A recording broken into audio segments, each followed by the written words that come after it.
Unstoppable Confidence. If you're serious about gaining more confidence, you must get this book, Robert Allen, The 1 Minute Millionaire. This wonderful book will give you the boost towards success that you can make all the difference. Brian Tracy. Imagine having the confidence and courage to go after your goals, successful career. Part 1. Getting into gear.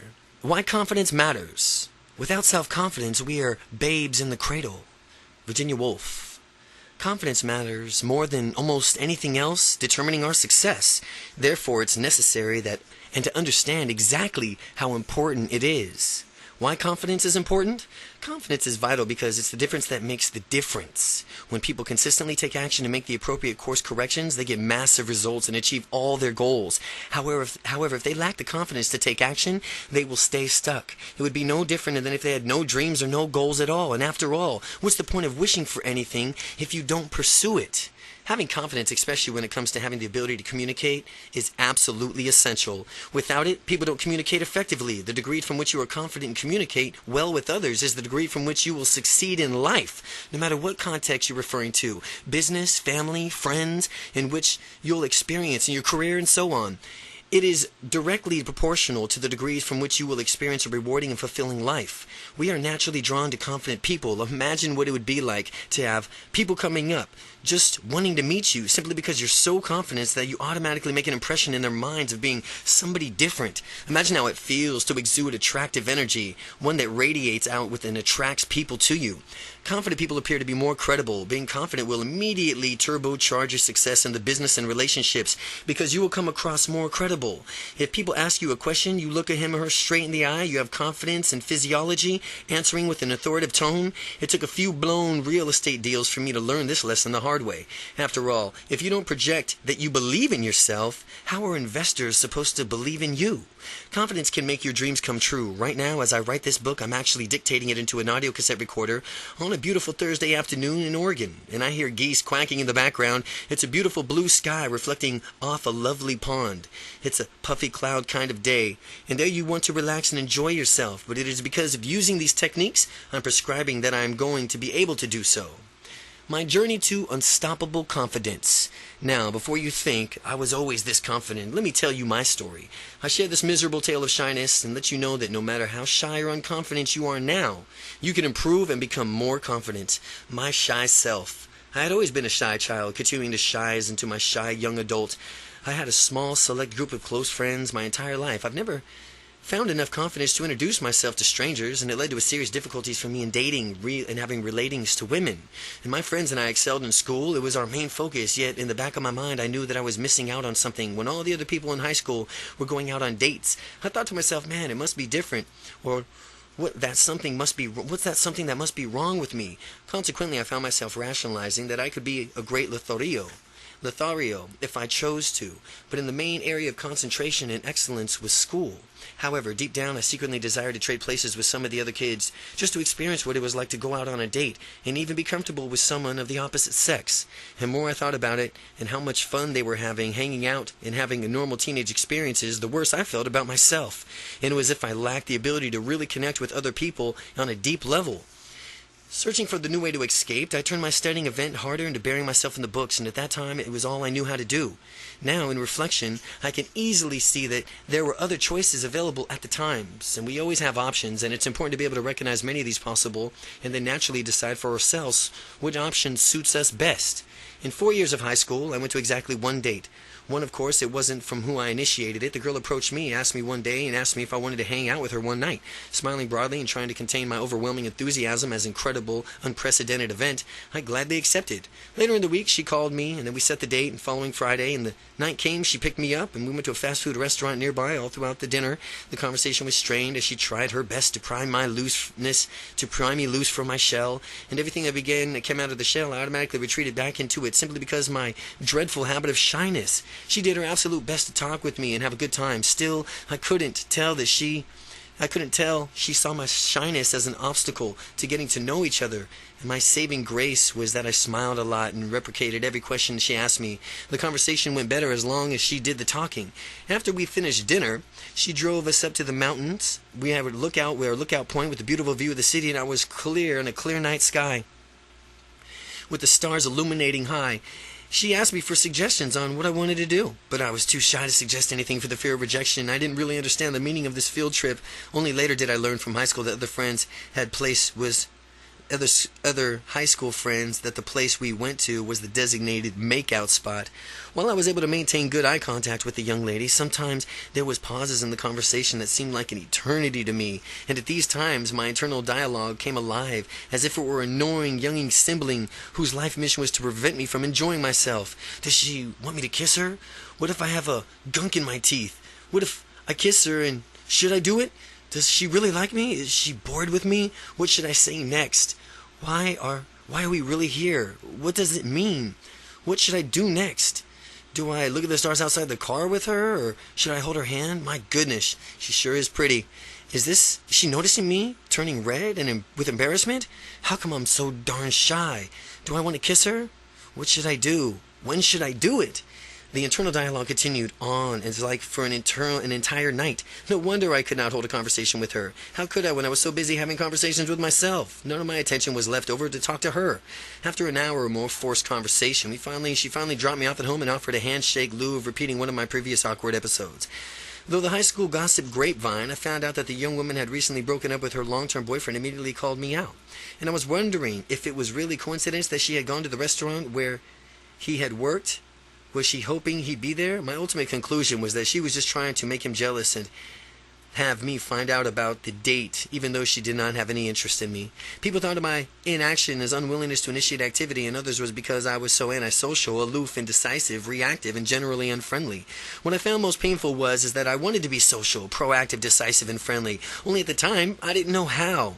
That was the most frustrating part, behaving as if I was trapped in a shell and unable to do or be who I really was all along. Then in my college years, now as you've read the ultra shyness of high school, you may be thinking that this couldn't get any worse, and it did. One night, a few too many beers and my roommates and the friends spotted me screwing around on the computer and decided to get me to loosen up. Their mission thenceforth was to get me drunk as a skunk. They proceeded to apply some very persuasive peer pressure, invited me upstairs. Where the party was being held, being flattered that they even recognized me. I finally said yes and resolutely stated, and I would have a drink though. After getting upstairs and getting into the midst of the party, one of the generous roommates handed me an orange juice and said, "Drink it up. It's a stage of gratitude for all the attention." I chugged it. The next thing I knew, I was feeling tipsy, really relaxed, and my lips wouldn't stop moving. I was having lots of fun, though I was eventually realizing it was a semi-drunken stupor. I figured out that the orange juice was spiked with alcohol. However, I was finally feeling accepted, so I chose to drink some more, and it was my first experience with alcohol. I found out I quite liked being able to drink to the point of obvious inebriation, since it allowed me to relax and stop being so shy temporarily. After the great first drinking experience, I decided that I liked it, and I did a lot more. Then, when the weekend came, I talked to a number of people to find out where the party was being held. Once the party, I proceeded to get seriously drunk. My faulty logic was that if one beer was good, then 2 beers was even better. By following this logic, and by following it, I was drunk in no time, and I transformed myself into a shy wallflower who spoke to no one, into a raving, whirling dervish of humorous drunk who spoke to people, told jokes, laughed out loud and long, and had a great time. But it was at these parties that my friends had to tell me it was time to go home. But I never wanted to leave. This was my escape from the shyness, and I wanted to last as long as possible. I needed it to last as long as I could make it. That was why I was metaphorically playing the doctor, prescribing alcohol to myself and self-medication for my shyness. And at this point in time, you'd be wondering whether one of the unstoppable confidence techniques to get sloshed and drown out the shyness with alcohol. The answer is no. It's just that at that time I didn't realize that there was other ways to overcome shyness, and as a result of these parties I woke up in strange places, forgot what I had done previous nights before I was drunk, felt miserable, hangovers still in my mind. Drinking was my ticket out of shyness, and what I hadn't realized was that I had other options.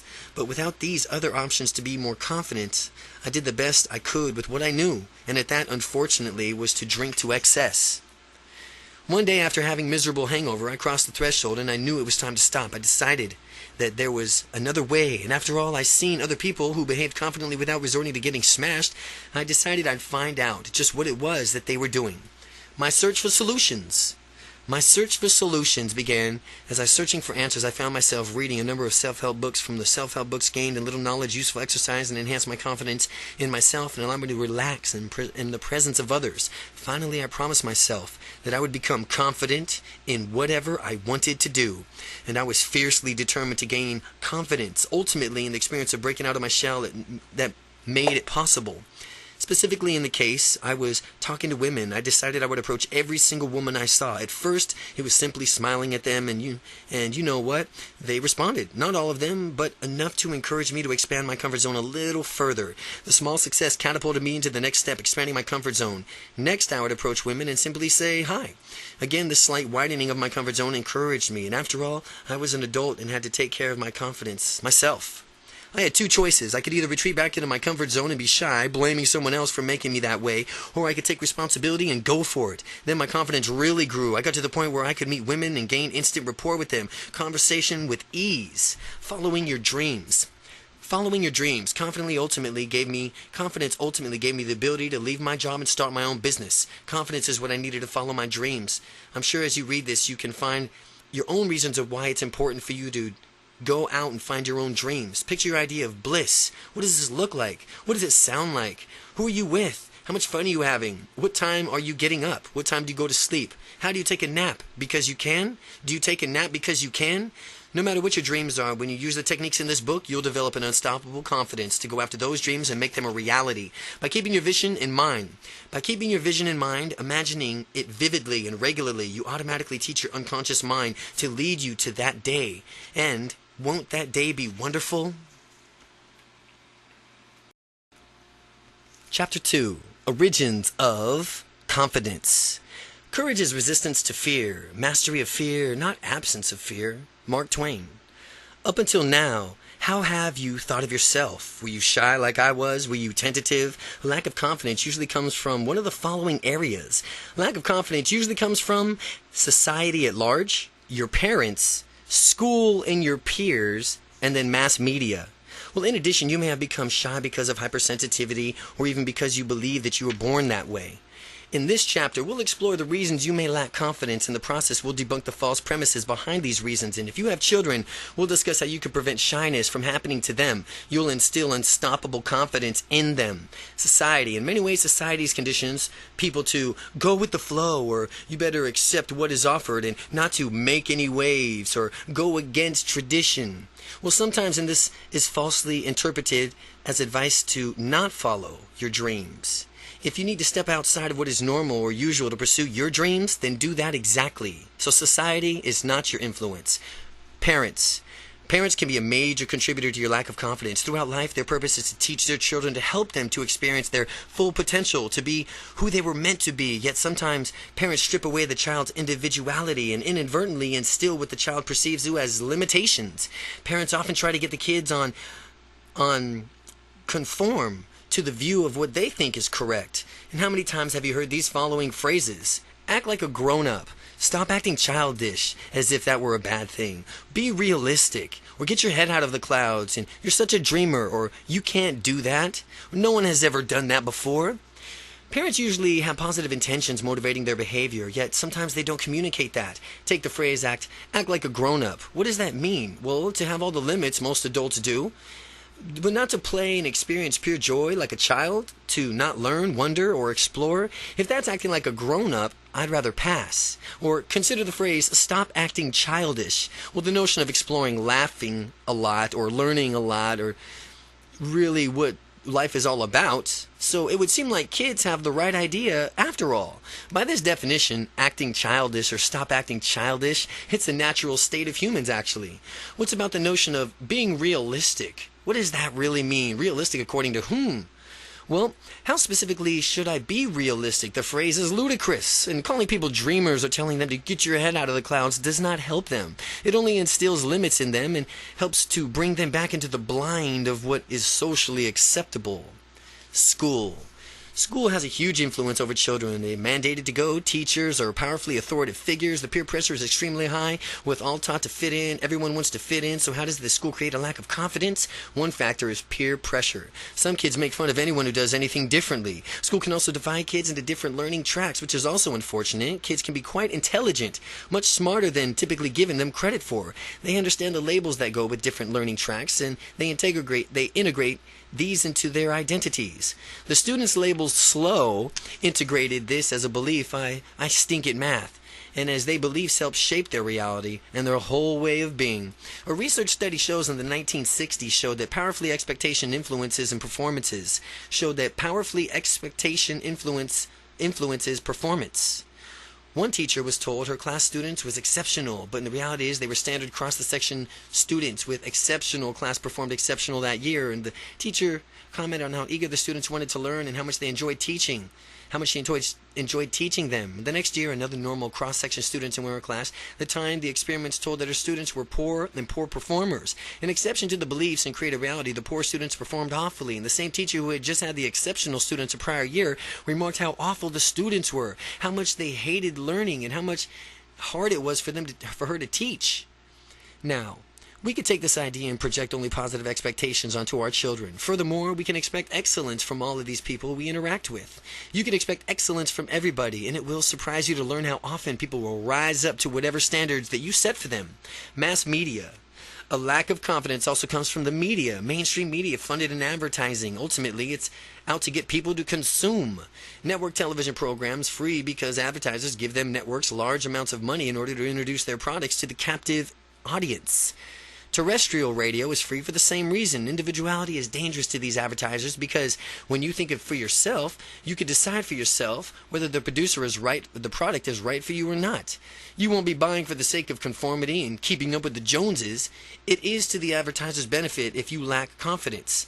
They have tactics of telling everyone else that the product is there for them, and it must be as well. If it's for everyone else, they teach you to feel bad if you don't have their product. They teach you that life can become an instant party if you consume their product. My favorite example is that this is a stereotypical beer commercial. To watch less than healthy guy watching TV endlessly, you see him given a beer and you already know what happens next. At least according to the commercial, life instantly becomes a party. Beautiful women swoon over him if he realizes he has his dream sports car. He's vacationing on a tropical island. He can forget about any of life's ordinary troubles. It behooves the media to do this to sell more products.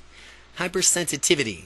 Hypersensitivity, sometimes being oversensitive, can lead to shyness. People can become afraid of doing anything or fear the offending person or getting into trouble. Being sensitive may be useful in some contexts, such as when you really want to emphasize with another person. But if a person is super sensitive all the time, it becomes detrimental. I know this because I used to be hypersensitive and I never spoke or never stepped outside of the comfort zone. I never did anything that might have the remotest possibility of aggravating people. This occurred in a result of my incapacitated fear. I figured that since I was so sensitive, others must be the same way. Therefore, I decided to stop. I decided it was necessary to tiptoe around people so as to manage their feelings. Only later did I discover the nonsense this turned out to be. It's important to be sensitive to one point, but at the same time, you need to have confidence to do what it takes to achieve your goals. People are remarkably resilient, and if you have the confidence accidentally hurt someone's feelings, there's a very simple remedy: your apology. You apologize, resolve not to do it again, and move on. It's really that simple. The myth of shy gene. Some people label themselves as, I have the shy gene. It brings me to the myth of genetic shyness. Many people simply accept the shyness as rationalizing it by saying, well, that's just the way I am. Or what a loaded phrase. Step back again. That's just the way I am. Or that's just me. That's who I am. What a loaded phrase. These people need to stop saying that as if they are chanting negativity reinforcing mantra. The real secret is broken affirmations that keeps people stuck. The affirmation every day and in every way I'm getting better and better. What about that affirmation? Every day and in every way I'm getting better and better. It's famous affirmation by Emile Coe. It's an early self-help pioneer, and I'm shy because that's the way I am. That's also an affirmation. But it should be appended with the statement, according to me. You can decide that you were born with shyness, sure, but you can also decide that you could break free from it. And the myth that person simply is or is not shy is one of the worst myths ever passed from a disempowered people to the other disempowered people. Believing that your parents were shy and that's what caused you to be shy is no excuse. The same goes for kids. People do not become shy automatically. They are born. There's no shyness gene. People become what they've learned to behave and act like in a certain way. When I was shy around people, it was because I was in the habit of looking at a person and thinking he or she won't like me. This was always left in my mind. I was feeling bad inside, picturing the person rejecting me and feeling immense and paralyzing fears. Well, that was simply the way I've learned to behave. I only knew one way of behaving, but fortunately, I found more choices. Your parents may or may not have influenced you to be shy, but that's different from the inflicting that you as some untreatable genetic disease, which is really what this means when people say, that's just the way I am. The truth about shyness is, let me tell you the truth in the myth of I'm shy. It's an excuse that enables people to stay stuck. It is not straight. Shy is not straight. It's the only way of acting. And if you cannot act one way, and if you can act one way, that means you can act another way too. Shy is a behavioral mode. It's not an adjective or it describes a person. It's actually a behavioral mode. And it's not a state of being. It's a way of acting. And if you can behave in a confident manner too, then you can behave in a confident manner too. You always have the choice. People locked into that I'm shy excuses, they don't realize that they have a choice. Consider this. If you could choose your identity, if you could choose the way you see yourself, would you deliberately label yourself as shy, as a person lacking confidence, as hesitant and anything less than glorious? Absolutely not. And yet that's unfortunately what so many people do when they say, I'm shy, or I'm just not confident, or anything else of that nature. Therefore, it's important to avoid the phrase I'm shy. Worse than saying I'm shy, though it's talking about shyness as if some sort of disease or disorder. Yeah, he has a case of shyness. He has a shyness disorder. Well, that's the most ridiculous thing ever. If you walk into a room and I walk into a room of shy people and bug that's flying around bites me, I do become shy too. No, that's a downright absurd. People don't go walking around one day and go, they crumple up to the ground and then get diagnosed with shyness. The fear and F-E-A-R, fear. Have you ever watched kids play? They really don't know to dig in and thoroughly enjoy themselves. They really know how to dig in and thoroughly enjoy themselves. When they're having a good time, kids totally embrace whatever they are doing in the moment with joyful abandon. Kids are true dreamers. Children, in essence, have not been trained yet to their own limitations the way adults have. In fact, children enter the world with only two natural fears, the fear of falling and the fear of loud noises. Aside from these, all other fears are learned. Human beings are magnificent at learning.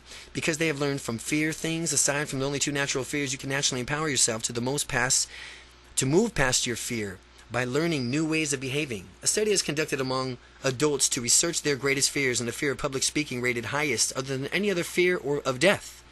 This is irrational.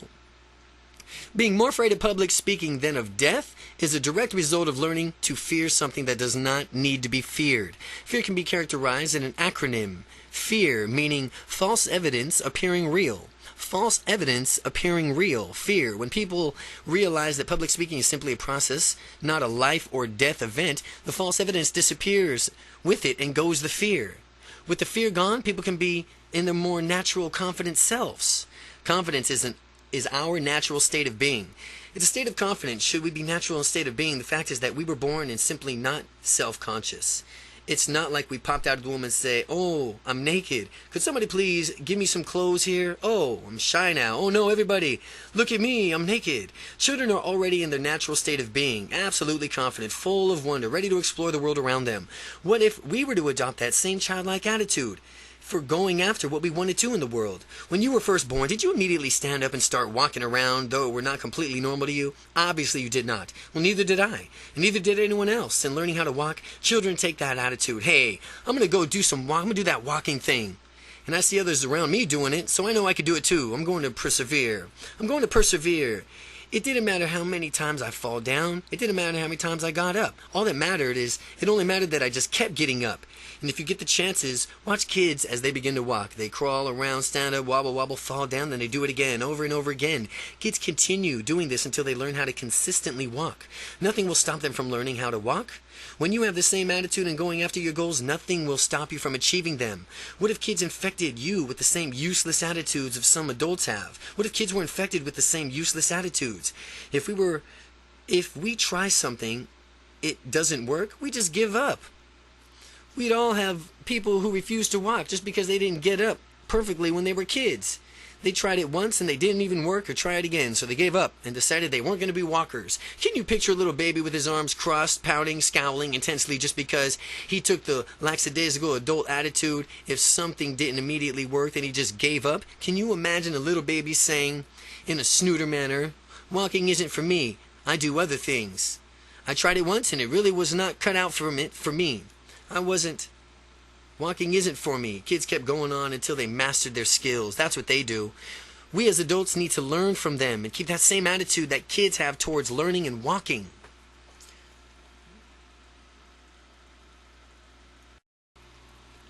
Chapter 3. What is confidence? All our dreams can come true if we have the courage to pursue them. Walt Disney. In order to understand what confidence is, it is necessary to define both what it is and what it is not. Once we are on the same page as what confidence is and isn't, we can move forward towards gaining unstoppable confidence. What confidence is not. Confidence means different things to so many different people. Similarly, confidence also evokes certain feelings and automatic reactions within people. Before you go any further in shedding light on what confidence is, we'll discover what it is absolutely not. Arrogance versus confidence. Arrogance versus confidence. Sometimes arrogance is mistaken for confidence. They're not the same things, folks. Arrogance is either a honed reaction or an infectation. Whatever it is, it's definitely not something completely different. It's something completely different from confidence. Arrogance leans towards elitism, being macho, showing off, and so on. Have you ever seen those really huge guys with bulging muscles, the ones who are overdeveloped to the point that they find it necessarily to thrust their chest out and swagger in the utmost cocky way? This is an example of arrogance, but not true confidence. It is from what they consider themselves better than everyone else solely because they're so large. True confidence comes from within, and when you realize you are confident, you do not feel the need to proclaim it to the world. Now contrast the example of arrogance with the following example of true confidence. Stop for a moment and consider the famous muscular movie star Arnold Schwarzenegger and Sylvester Stallone. These guys did not go around with puffed up chests thinking they're better than everyone else. Instead, they had a quiet but powerful confidence that comes from acute awareness of their abilities. This is a major difference, and we'll explore this further later in the book. But it is never necessary to shout out from the mountaintops in order to convey that you are a confident individual. These people who do so are hardly even confident. They're more like trying to appear. And I have met many people who are confident and many people who have lacked confidence. The truly confident people have a similar trait. It's that their confidence came from within and it did not have to be voiced. A nonchalant, matter-of-fact confidence is ideal. It's just a nonchalant, matter-of-fact confidence. Now, there's no need to brag about one's accomplishments. Those who brag are the only ones making their insecurities about themselves. Allow your results to speak for themselves. Action speaks louder than words. So, take your confidence and make it happen. If someone has to continually broadcast his or her confidence, it really makes me wonder. It seems that this person is not really confident at all. Instead, this person is often trying to convince himself or herself by proclaiming it to the others. In his or her own mind, this helps it more official. Makes it more official in their mind. But the person trying to gain confidence in an ineffective manner. Confidence comes from within. And when you believe in yourself, others will believe in it too. This is a universal law and a secret known to all leaders. It does not work another way around, no matter how much you would prefer it to. There are far easier and more effective ways to skyrocket your confidence than waiting for others to believe in you. You will learn them later on in this book as well. Now you have belligerence versus confidence. Now let's talk about the difference between belligerence and confidence. Using relationships as an example, sometimes women are apparently attracted to jerks. And I'm not sure many of us have seen the examples in our lives or perhaps what someone has currently done in this situation on the surface. The jerk exhibits some bad boy traits that some women may perceive as confidence. The jerk is probably convincing himself that he has it all going on. What masquerades as confidence to the jerk is belligerence. This presents oneself in a form of super aggressive attitude. You can and should always assert yourself whenever you deem it necessary. However, this does not mean bullying people, treating them badly, or trampling all over them. Belligerence is what makes a jerk just that. The jerk is abrasive and cares little for the relationship he forms with others. Instead, he chooses to bulldoze his way through life. True confidence, however, allows to go through life easily, effectively, getting results that you want, to make people feel good when they have dealt with you. Making people feel good even if it's for no reason other than just because you can. The true confidence comes from within. Now take a moment and think of an area of your life where you may be confident and ask yourself this question. How do you know that you are proficient in that area? Name that area. Again, how do you know that you are proficient in songwriting, proficient in breakdancing, proficient in music? How do you know that you're proficient in dancing, period? And being completely honest with yourself, supply an answer. And if you absolutely know that you are proficient in the area, you choose because your own thoughts are filling a belief system that you told so. Congratulations! You are really confident in that area. Now, if you were not sure about the proficiency in your area, or that you had to rely on external confirmation from your peers, spouse, supervisor, you are not quite yet as confident as you can be. Well, by the end of this book, after doing the exercises, you'll be right there. When you have done all the exercises completed in this book, you will have the true confidence that comes from within. Confidence, or lack of thereof, is a reality across all demographics, across all races, all economic levels, all allegations. There's always some people who are confident and some people who are not. Even a rich and famous movie star who many people envy and consider to have it all gets nervous at times because he or she wants to perform well. Competence versus confidence.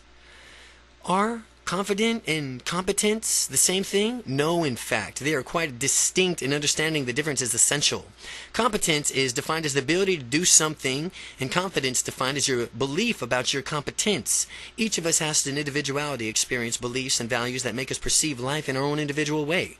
Everyone has his or her own perception of reality, a unique model of the world. This means that it's only in a perception, not in reality.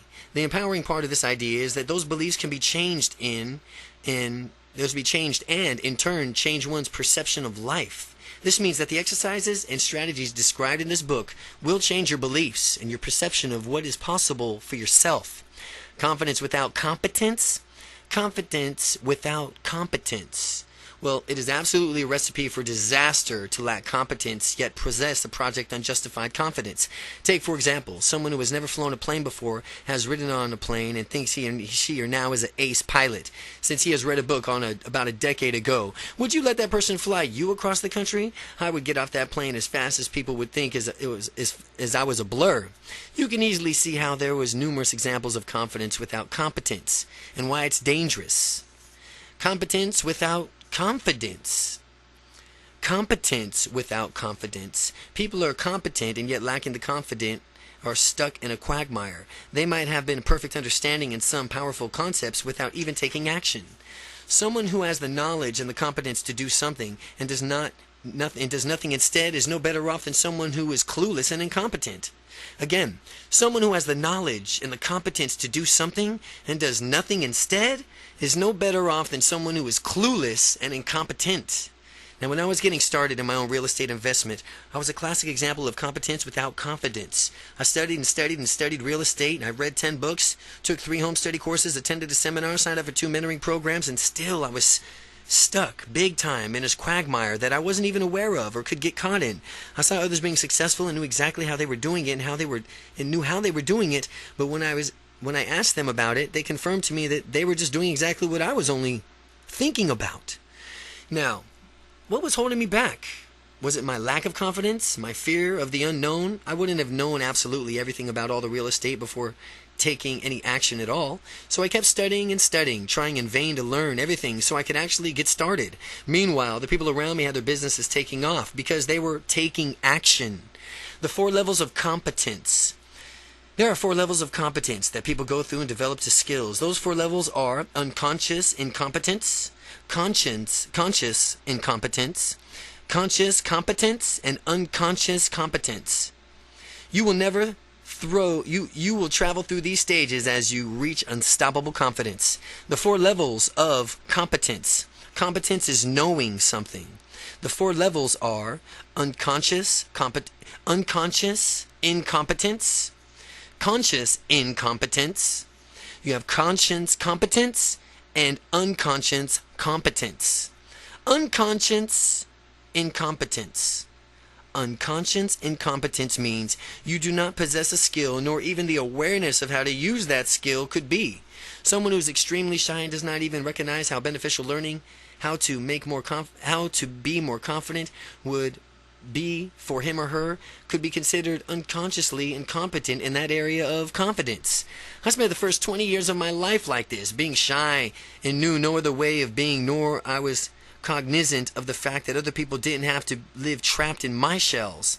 By reading this book, you have already passed through the stage of unconscious incompetence. Picking up this book means you are already looking for a better way to live, which means you're at least at the next stage of perhaps further on your unstoppable confidence journey. Unstoppable confidence, unstoppable confidence. Conscious incompetence. Conscious incompetence. When I was in college, I finally looked around and realized just how shy I was and other people were actually confident.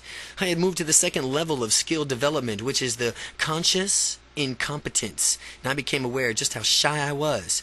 And when we become aware of something lacking in our lives, it is a great opportunity because that means we can take a chance to improve our lives. When I became conscious of my incompetence, I began reading numerous self-help books and doing exercises, attended seminars, watched videos, basically tried anything to further my confidence. And the more I worked on myself the same way as you are doing now by reading this book, the further I moved towards conscious competence. Conscious competence is a state of being in which you can apply a skill, yet you have to consciously think about applying the skill, and the skill is not yet a habit for you. The vast majority of you at this point in the book are probably consciously, unstoppably confident.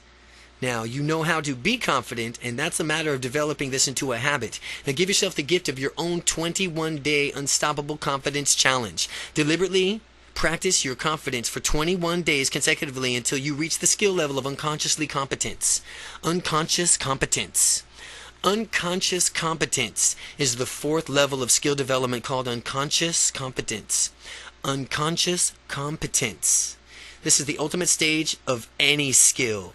Unconscious competence is the state from which the skill has been ingrained as a habit. You no longer have to spend your time thinking about applying the skill. People who are masters of what they do in the function in the level of consciously competence, of unconscious competence, if someone were to inquire about how specifically they perform at such high levels, they may not be able to verbally describe what they do. The reason for this is that they are no longer conscious of what they do in order to perform at such great feats. Competence plus confidence equals success. Now, competence plus confidence equals success. Being unstoppable means you have both competence and confidence and going for it. This is what this book is all about, having competence and confidence. And when you have the competence to do what you want and the confidence to follow through and take action, you're going to be unstoppable. The 9 Factors of Unstoppable Confidence. Chapter 4. Courage is the first human quality because it's the quality which guarantees all others. Winston Churchill. Now that we've defined what confidence is and isn't, let's look at 9 factors that stand between you and unstoppable confidence. You must learn and memorize all of them if you wish to master this program and make your dreams come true. The 9 factors are as followed: experience, perception, decisiveness, empowerment, goals, action, motivation, momentum, and commitment. Factor 1, experience. There are certain beliefs that are more empowering than others when you are doing something for the first time. How you perform the first time you take on a new challenge will affect you on how you perform when faced with it again later. Believing the following affirmations will enable you to achieve greater results more quickly. There's a first time for everything, so when doing something for the first time, remember this. The first time I do this is the hardest. Each and every time I do this, it does get easier, and when I succeed, it will study my actions so I can improve even more. And if I don't get the right outcome, I'll learn from my mistakes and do things differently next time. And it does get easier. That's all you have to remember about doing anything for the first time. Keep these affirmations in mind as you overcome difficult tasks and tackle adversity in the forms of something that you have not done before. The Confidence Success Cycle. In this book, I've given you many generalizations about confidence, and it's important to define what confidence means to you specifically. Now, what do you expect to see, hear, feel when you experience confidence? The reason it's important to know is that so when you achieve the level of confidence you desire, you'll know when you've arrived. With ultimate confidence in yourself, and other people will believe in you too, also your belief in yourself will increase exponentially as others come to count on you. You will also have confidence to risk stepping outside of your comfort zone, and you will also find yourself achieving things that were previously impossible. This in turn will give you more confidence, and others will believe in you even further. This concept is the first basis for the confident success cycle. Your confident success increases cyclically as you continue to push the limits and achieve like you've never had before. Factor 2, perception. In the course of this book, I've introduced a lot of concepts, some from which you'll probably accepted straight away and others from which you have doubts and had to think about more. Well, I'll continue to give you new concepts and ideas that may challenge you the old ways of thinking. For instance, you may not believe this next concept as a key concept of neuro-linguistic programming, NLP, described as more detailed in the introduction at first, but as you think about it carefully, you'll realize how pervasively it applies to your life. Already. Are you ready? What does it mean? Meaning does not exist as a concrete reality. It is purely a subjective phenomenon of perception. What does it mean?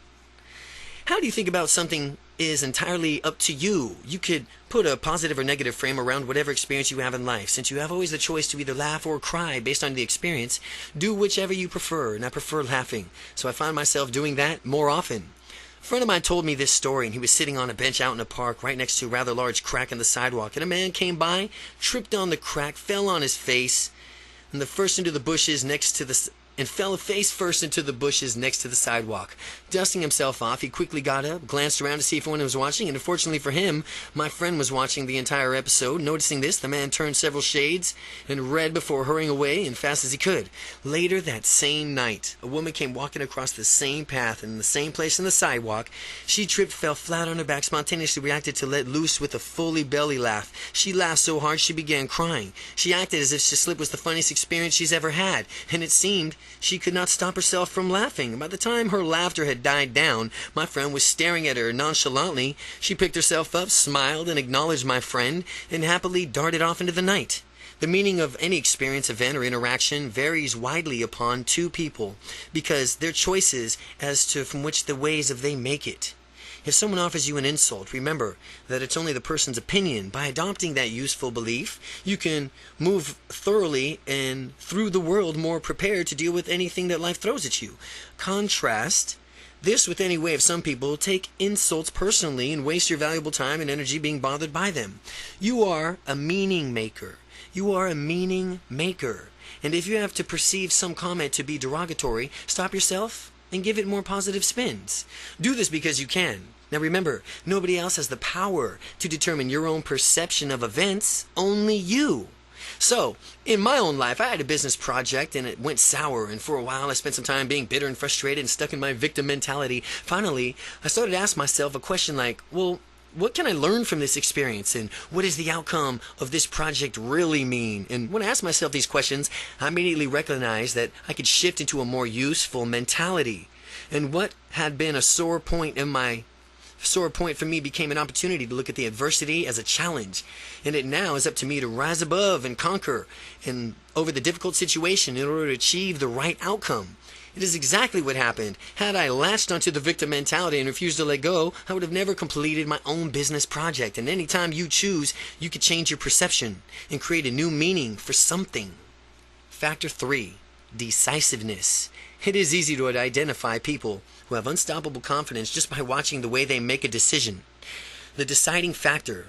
Confident people make decisions rapidly and with a sense of finality. Once a decision is made, they are committed to it, and they rarely change their minds. Confident people never waver because they know what they want. As we saw earlier in the book, it is imperative to know what you have wanted beforehand. That way, when either an opportunity or a problem presents itself, you can think hard and ask yourself, hey, is this congruent with what I want? Does this coincide with my personal policies and my integrity? Asking yourself these questions allow you to size up the decision that you are making so that you can come back with a decisive and confident answer. Steps of confidence decision making. Steps of confident decision making. Prior to undertaking anything, there are some things that you have known about yourself. This may sound simple enough, but it is sometimes very different to know what is in your heart. What is it that you want? What is your ultimate goal? What are your personal policies that influence your integrity? And who are you? What is it that you stand for? What are the acceptable and unacceptable outcomes for your goal? Asking yourself these questions with face of any kind of decision will help you make a confident decision. and it'll help you with your confident decision making. Before anything else, you need to take an inventory of yourself. Get to know yourself, who you are and what you stand for, where you are going with your life and how you are going to get there, and what you know about the answers. Everything else becomes very simple. Now, if a question of a problem of an opportunity arises, you need to size up your situation from all angles in order and be a confident decision maker. Look at it in front of your position. Look at it in front of the other side and look at how your position will affect you over time. If you were to say yes to this decision and move forward with it, how would it impact your life? Imagine yourself a few months down the road after having a yes in the decision. Imagine in 5 years, how is your life? Again, if you were to say yes to this decision and move forward with it, how would it impact your life? Imagine yourself a few months down the road after having said yes to this decision. Imagine 1 year, 5 years. Now how's your life? Think about how the future might be if you said no. What might your life be like then? What might it be like in a few weeks, months, few years? Once you have seen the picture clearly in your mind, decide that it's congruent with your goals or not, and let your goals be your roadmap always. Let your goals be your roadmap. Trust your internal voice. Another difference between people who are unstoppable with confidence and those who do not, who do not, is that people with unstoppable confidence trust in their internal voices. Although they listen to others too for feedback, they tend to really place more of their weight on their own internal voice than the voices of those around them. People who lack unstoppable confidence tends to listen to the voices around them far too much. This leads to propensity and conformist thinking, because people listening to the following of everyone else's will naturally become like everyone else. People who are unstoppable have to rely on their own internal voice. Otherwise, they would allow everything else to be stinking thinking. Else would be stinking thinking to convince them that whatever goals they are seeking to accomplish cannot be achieved. Listening to your internal voice means that you recognize what is valid. Useful feedback is what is negative, destructive criticism. People who listen to your internal voice are said to have internal frame of reference. People who follow your voices of others are said to have external frame of reference. Internal and external frames of reference. The way to discover your personal style is in this manner. If you haven't already, ask yourself the following questions. If nobody told you, would you know what to do? How would you do what you've done? How do you know you've done a great job? Does someone else need to give you answers? Who decides if you're getting the best use out of your time? As you answer each of these questions honestly, you might notice a pattern emerging. If you answer and based off the other's feedback, right now you have an external frame of reference. Now, if you answer based off your internal voice, then your gut feeling, you'll have an internal frame of reference. Factor 4, empowerment. When you are unstoppably confident, there is a powerful difference between you and the normal population. The difference is control. You have more control over the environment, over the emotional state, over your beliefs, ultimately over your actions. That is the simple difference between people who are empowered and people who are not. People who are not empowered have excuses, control. People who are not empowered have all the reasons why it is impossible to be, to do, or to have something. Those who are unstoppable realize that everything that you want to do is under their own control. They are the masters of their own universe, and they don't know how to do something. If they don't know how to do something, they realize that there's some other resource that will teach them how to do it. And I like to think of myself as a reverse paranoid. A reverse paranoid is a person who thinks that the universe is perfect and that everything on the planet wants to help him or her achieve his or her dreams. I'm a reverse paranoid. That means that I believe that the universe is actually perfect and that everybody on the planet actually wants to help me achieve my goals and dreams. By the law of reciprocity, in order to fulfill my dreams, I'm going to help others make their dreams come true. The universe works for such rewards for those who serve others. The greater of the energy is that you put forth, coupled with the service you provide to others, the better the result you will enjoy when you ask yourself, how can I be of service to others today? How can I be of service to others today? How can I serve this person I'm talking to today? Always contemplate that.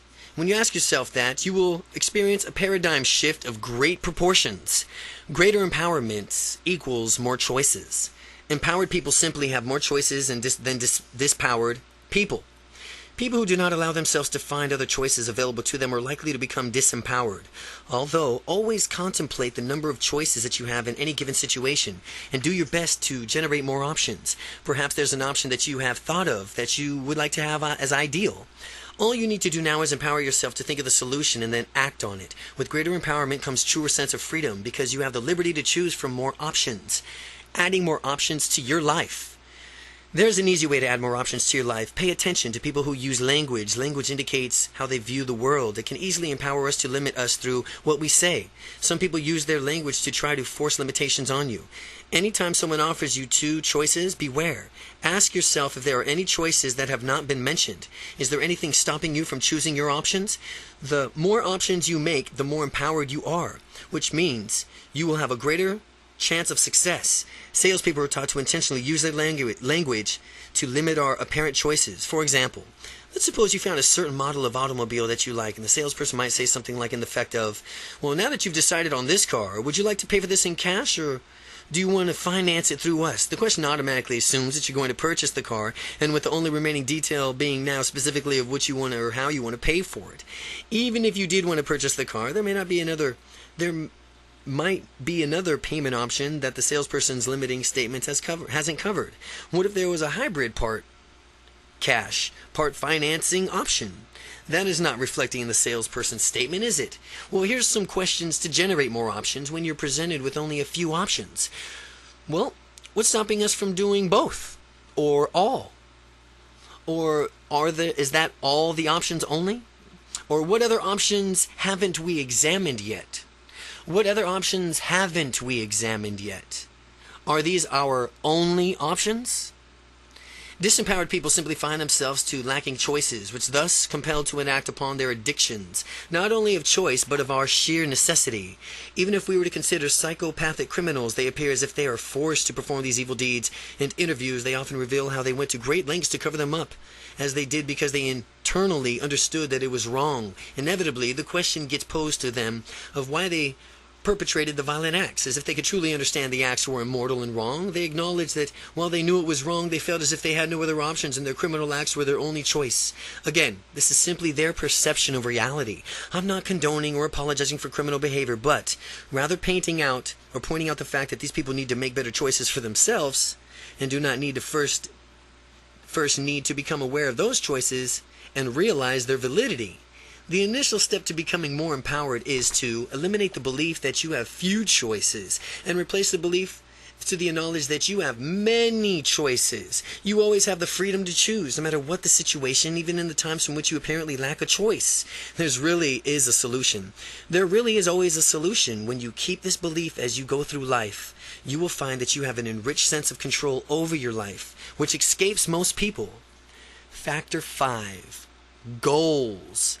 A natural complement to unstoppable confidence is being goal-oriented. Goal orientation and confidence form a combination that will make all of your dreams come true. Goal orientation and some confidence. Some confidence with your goal orientation is the recipe for a combination that will make all your dreams come true. Some set goals. Have you the foresight to know what you want in your life, to set up some long-term goals, and when they're fully realized, you will find yourself living your dream with your long-term vision defined? Plan out your own medium-range goals. These are the goals from which, between your immediate time and short-term ones, your long-term vision. Now, when you accomplish your medium-term goals, you will find that you are right on track to achieving everything else that you want. Break down all your medium goals into a smaller immediate goal with your accompanying of a next year. By the next year, then continue breaking down the goals until you have monthly and then weekly ones. Finally, you will have specific actions to undertake each and every day in order to move ultimately towards your dreams of life. Set an outcome for everything you do in life with your purpose. You will be glad that you did. As a way a climber reaches the summit of a mountain is to continue putting on a foot after another foot towards the top. It is the same way from which one runs a marathon, one step at a time. What is essential is always keeping going. Never quit. Do it now. Keep it going. Never quit. Do it now. At Harvard studies on goal setting that took place in the 1950s, in a Harvard study, there was a following study in the 1950s, and it followed up in the 1980s. The study is that in the 1950s showed that 3% of the respondents had set goals at the time of their graduation. By the 1980s hit, this 3% was financially worth more than the remaining 97% combined. Again, by the 1980s, the 3% was financially worth more than the remaining 97% combined. Now, these people had focus and direction, And these were displayed by setting their goals. The gain of maximum benefits from this book. You've got to set goals. We will begin this journey when we're taking together by setting goals in your own personal growths. Now, outcomes versus goals. Outcomes and goals are similar in scope, but they have subtle differences. Goals typically have weightier stakes attached, whereas an outcome is a mini goal. An outcome is a mini goal from which you desire from a particular situation. A goal is a dream with a deadline. When you hang out with your friends and the outcome is simply to have a good time, you don't have a goal when you're hanging out with them, but most recent goal in life is to sell a certain number of copies of this book within the next year. The magnitude of this goal, of this outcome differ. Though outcomes are much smaller in scope, they are still very useful. By identifying what you want out of any activity or interaction, you will much more likely be to obtain it. Now, if you didn't know what I wanted out of this interaction or activity, would you know how to proceed? I wouldn't. Well, after you decide on your outcome or goal, figure out what it's going to take to accomplish it. Now, what kind of person will you have to be in order to make these dreams come true? Again, when you got your goal in front of you, you have to figure out what it's going to take to accomplish this. And what kind of person do you need to be in order to make it come true? And once you know, commit to becoming that kind of person. Smart questions for making smart goals. Smart questions for making smart goals. Stop for a moment and answer these questions. Smart questions. S.M.A.R.T. S.M.A.R.T. Goals. What do you want to get out of this book? What's stopping you from getting this right now? What's important to you about achieving your goals? What will it be like for you to have accomplished the unstoppable confidence? What will having unstoppable confidence do for you? Are you ready to eliminate all your fear, uncertainty, and hesitation and doubt forever?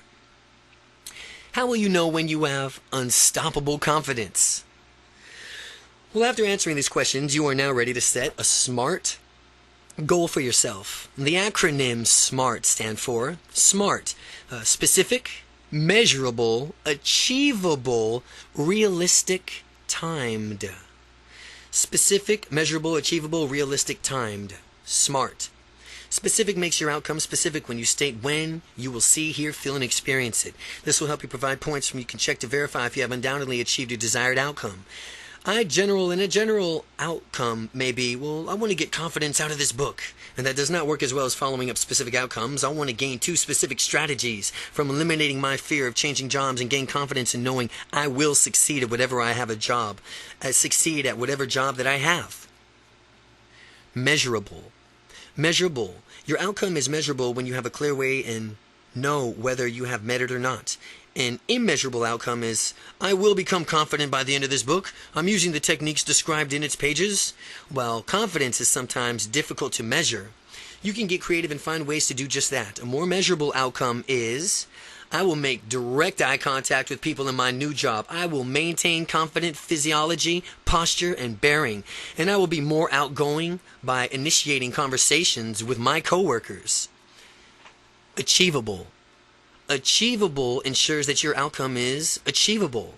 What is physically viable for you to accomplish? Ensure that you have a good likelihood of success. Remember that while you are unstoppable, you can achieve anything you desire, but you must simultaneously plan a smooth progression, driving a movement from point A to point B that stretches your comfort zone as you march towards success.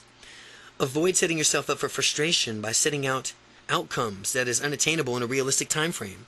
Plan your progression, know the small steps, and along the way you will be led to your ultimate goals. Achieving goals. Achieve them and reset your goals even higher. And if you feel like the shyest person in the world right now, setting goals to instantly be the life of the party will only set you up for a rude awakening. You can and will be the life of the party if you want, eventually. But first, with these early steps, like talking to strangers and confidently asking about how are they doing? How are you guys doing? How are you doing? When you start there, that's the way it goes. Realistic. Realistic outcomes are outcomes that are, by definition, obtainable. And if you want to grow wings and fly, that is not going to happen. Asking for an unrealistic outcome sets you up for a failure. Now, when you set realistic outcomes, you will be proud of yourself when you achieve them. Before Neil Armstrong landed on the moon, few people in America believed it was even possible. However, when a team of U.S. scientists knew what knew that it would work in theory to do this to the very end, they designed the Apollo missions, which went to the moon, and the rest is history. As long as your outcome has a basis in reality, the theoretical feasibility, it is realistic. Timed.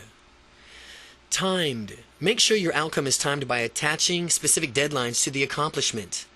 As often as people want their dreams and they are to start aglow with a euphoria, they describe them to me as a perfect detail. Later on in the conversation, I inevitably ask them what their goals are: immediate, short-term, and long-terms. Their goals, if any, are radically different from and do not bear any resemblance to their dreams. Their dreams are what they really want. Those dreams are unlikely to be achieved unless there's a deadline attached, along with a workable plan on how to achieve those dreams. Goals are dreams with deadlines. Important goals do nothing for one's motivation. This is why it's so important to have an outcome of a book and a timeline as to when you want to achieve your specific measurable results. Goals are dreams with deadlines. Impotent goals do nothing for one's motivation. That is why it's so important to have an outcome for this book and timeline as when you want to achieve your specific measurable results. A good example is by the time I finish this book, after I gain unstoppable confidence, I'll be able to walk up to any stranger and introduce myself. Another good way is I will feel calm and relaxed when talking to strangers in social situations. Setting a goal contract. Along with other goals that you are setting, I want you to specifically set a goal for your confidence. I want you to set a specific, measurable, achievable goal for your confidence, and I want you to see through it to the finish. I've used this concept in the part of my goals, all the areas of my life, and I've always found it to be amazingly effective. Write out your goals using the SMART criteria that we have discussed: specific, measurable, achievable, realistic, and timed. And at the bottom of the pages, make a space for your signature and your name on the date. And at the top of the sheet, give it a title: Goal Contract. And in legal definition of the contract, there's a meeting of the minds that you will write out the contract and sign it. Now think of it as a meeting of your own consciousness and your own unconsciousness minds. This begins legally binding a document, a legal contract, from which you must execute because of its binding power. Whether it's asking someone out for a date or demanding a raise from your boss, I want you to make it a goal to assert yourself confidently in at least one area of your life by a certain date near the future. Now remember, you're under contract now. Factor 6, action. Two young women both attended the same graduation class college 15 years ago. Samantha became a lawyer, and Kathy became an engineer in a high-technology field. They are both proud parents, successful careers, faithful marriages. They own their own homes, and by all appearances seem to be leading happy lives. The only thing missing is a sense of fulfillment in their careers. While they're both technically successful in their careers, they're equally disenchanted with them. Samantha does not find what she is doing fulfilling, and neither does Kathy. They do not eagerly look forward to work every day. 15 years later, however, something inside of them has changed, and they no longer find their careers rewarding. They both would rather pursue their true passions. Samantha has always loved baking and wants to open up her own bakery, and she learned how to bake as a child and has always enjoyed it. Samantha knows that she could do her own bakery and it could be a smashing success. She's envisioned it and people coming up from miles around to purchase her baked goods. Kathy has always loved music. She grew up listening to music. Every spare moment she could, she was singing in her church choir. She currently sings in a women's group, yet she visualizes what it would be like for her to be a pop singer with her own CD, performing for vast audiences across the country. Fast forward 5 years. Samantha, while still yearning for her bakery, she's taken no action to actually make her dreams come true. And during the days she passes, she feels like she's wasting time in her life, in her job, in someone else's dream. Instead of jumping out of the bed morning, she has to nag herself internally until she rolls out of bed and heads into work, and she yearns for Fridays, absolutely despises Mondays, spending the majority of her time waking hours doing something that she finds despicable. She finds as if she's wasting her life. Kathy has taken tremendous action in her past 5 years and consequently has an album out, tours the region, has the kind of fan response that creates sold-out shows. The ideal lifestyle that she dreamt of 5 years ago has manifested itself through her efforts. She cherished each and every moment of her life.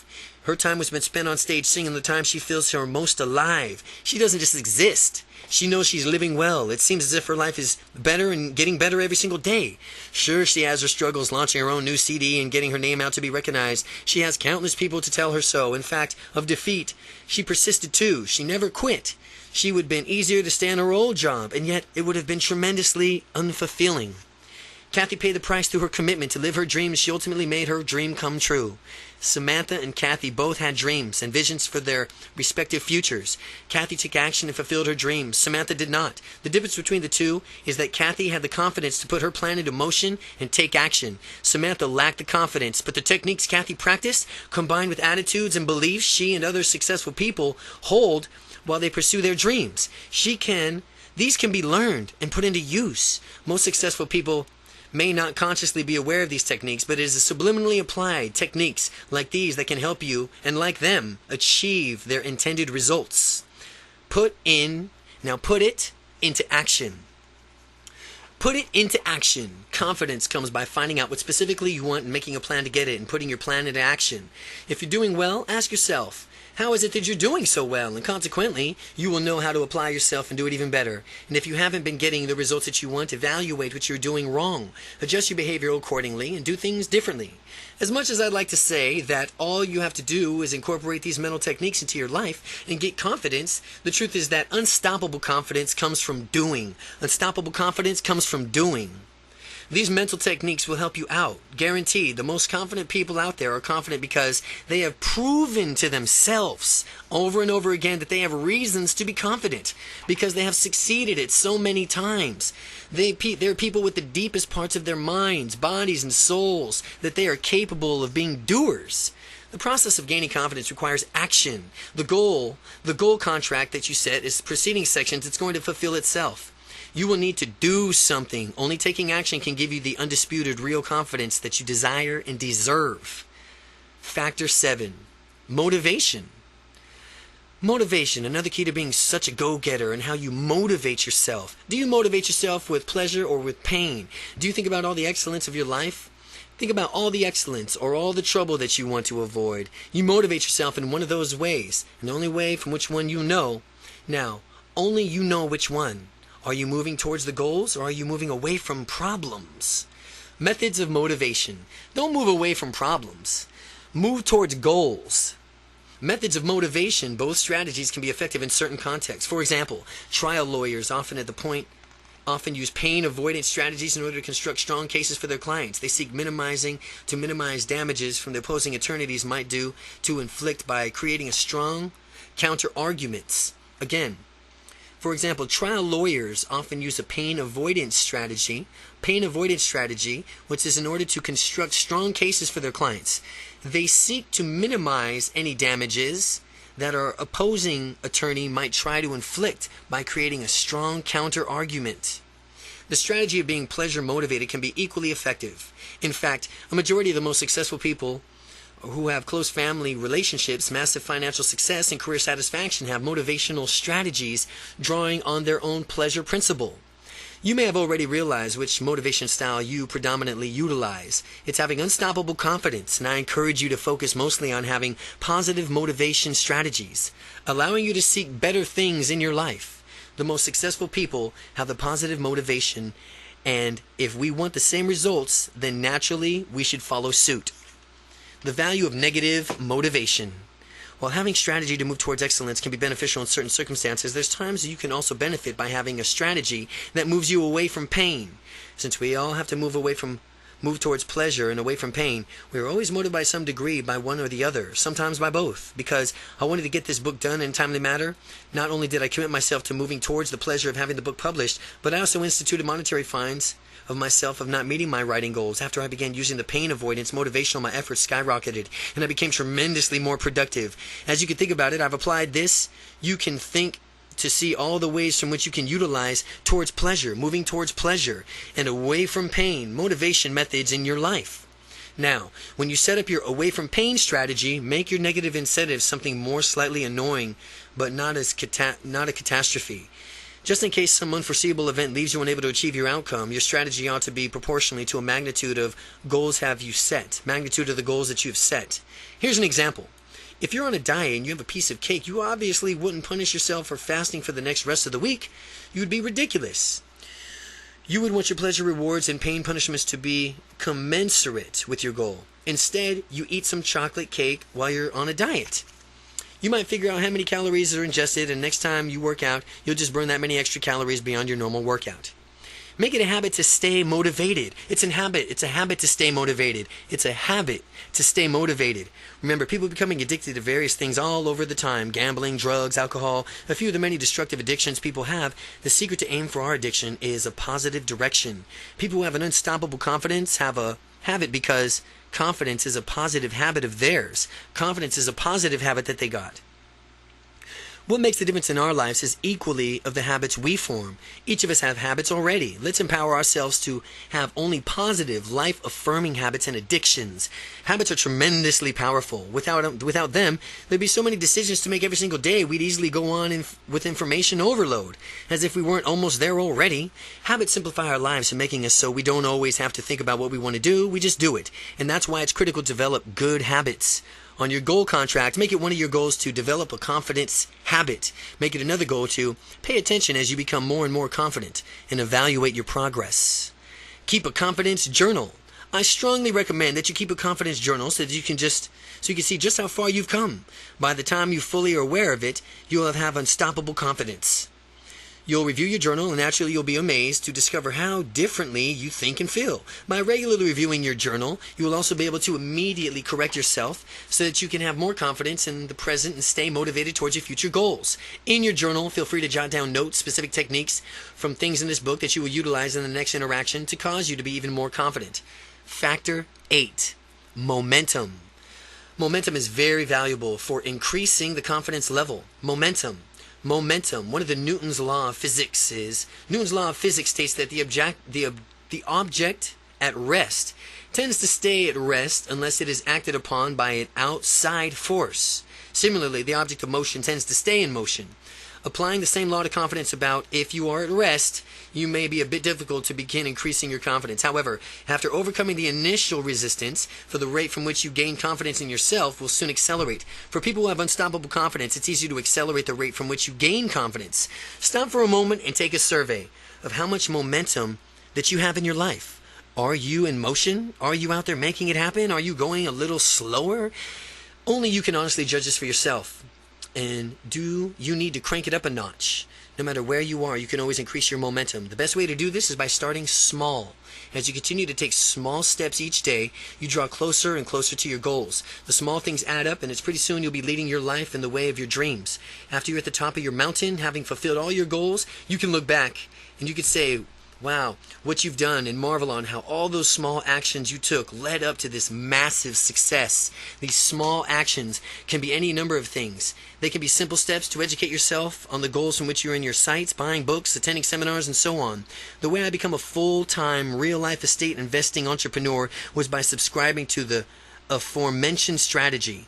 I learned a branch of real estate investing called creative real estate investing, and it requires neither money nor credit, because when I started I had neither, and when I did, to allow me to go fulfill full-time into the business was I had to read a lot of books, attend a few seminars in real estate, and made some offers on houses each week, and made calls to sellers after every single day, and work every day.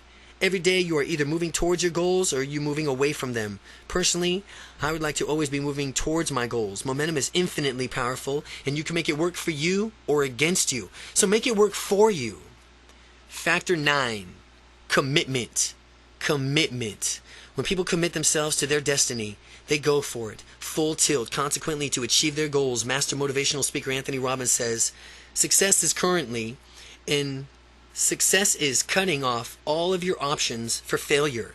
And as you realize what you're specifically wanting out of your life and decide that you're willing to pay that price to achieve it, you must be willing to commit yourself and cut off all options that lead to anything less than achieving your goal. Commitment is very powerful in fulfilling your dreams. Many people say, don't burn your bridges. It's just the opposite. I say, learn to burn and burn very well. Find out what you want to do. Commit yourself 100% and then burn away any options for failures. And ask yourself about all the excuses that might prevent you from accomplishing the goal. And after you do that, go through the torch of each bridge so that the only options is success. And because you've committed yourself to that result, when I left my corporate job as an engineer to a major semiconductor company, I committed myself mentally, emotionally, spiritually to living the lifestyle of my dreams. By burning out all of my bridges, all of my ties to the company, potentially forgetting my job back instantly vanished as options, Potentially forgetting my job back instantly vanished as options. Even if I went back to begging for my job, no job would be available to me. Success became the only option. You could do the same thing with your goal. Decide what you want, commit to it, and systematically burn all the bridges that might be standing in your way.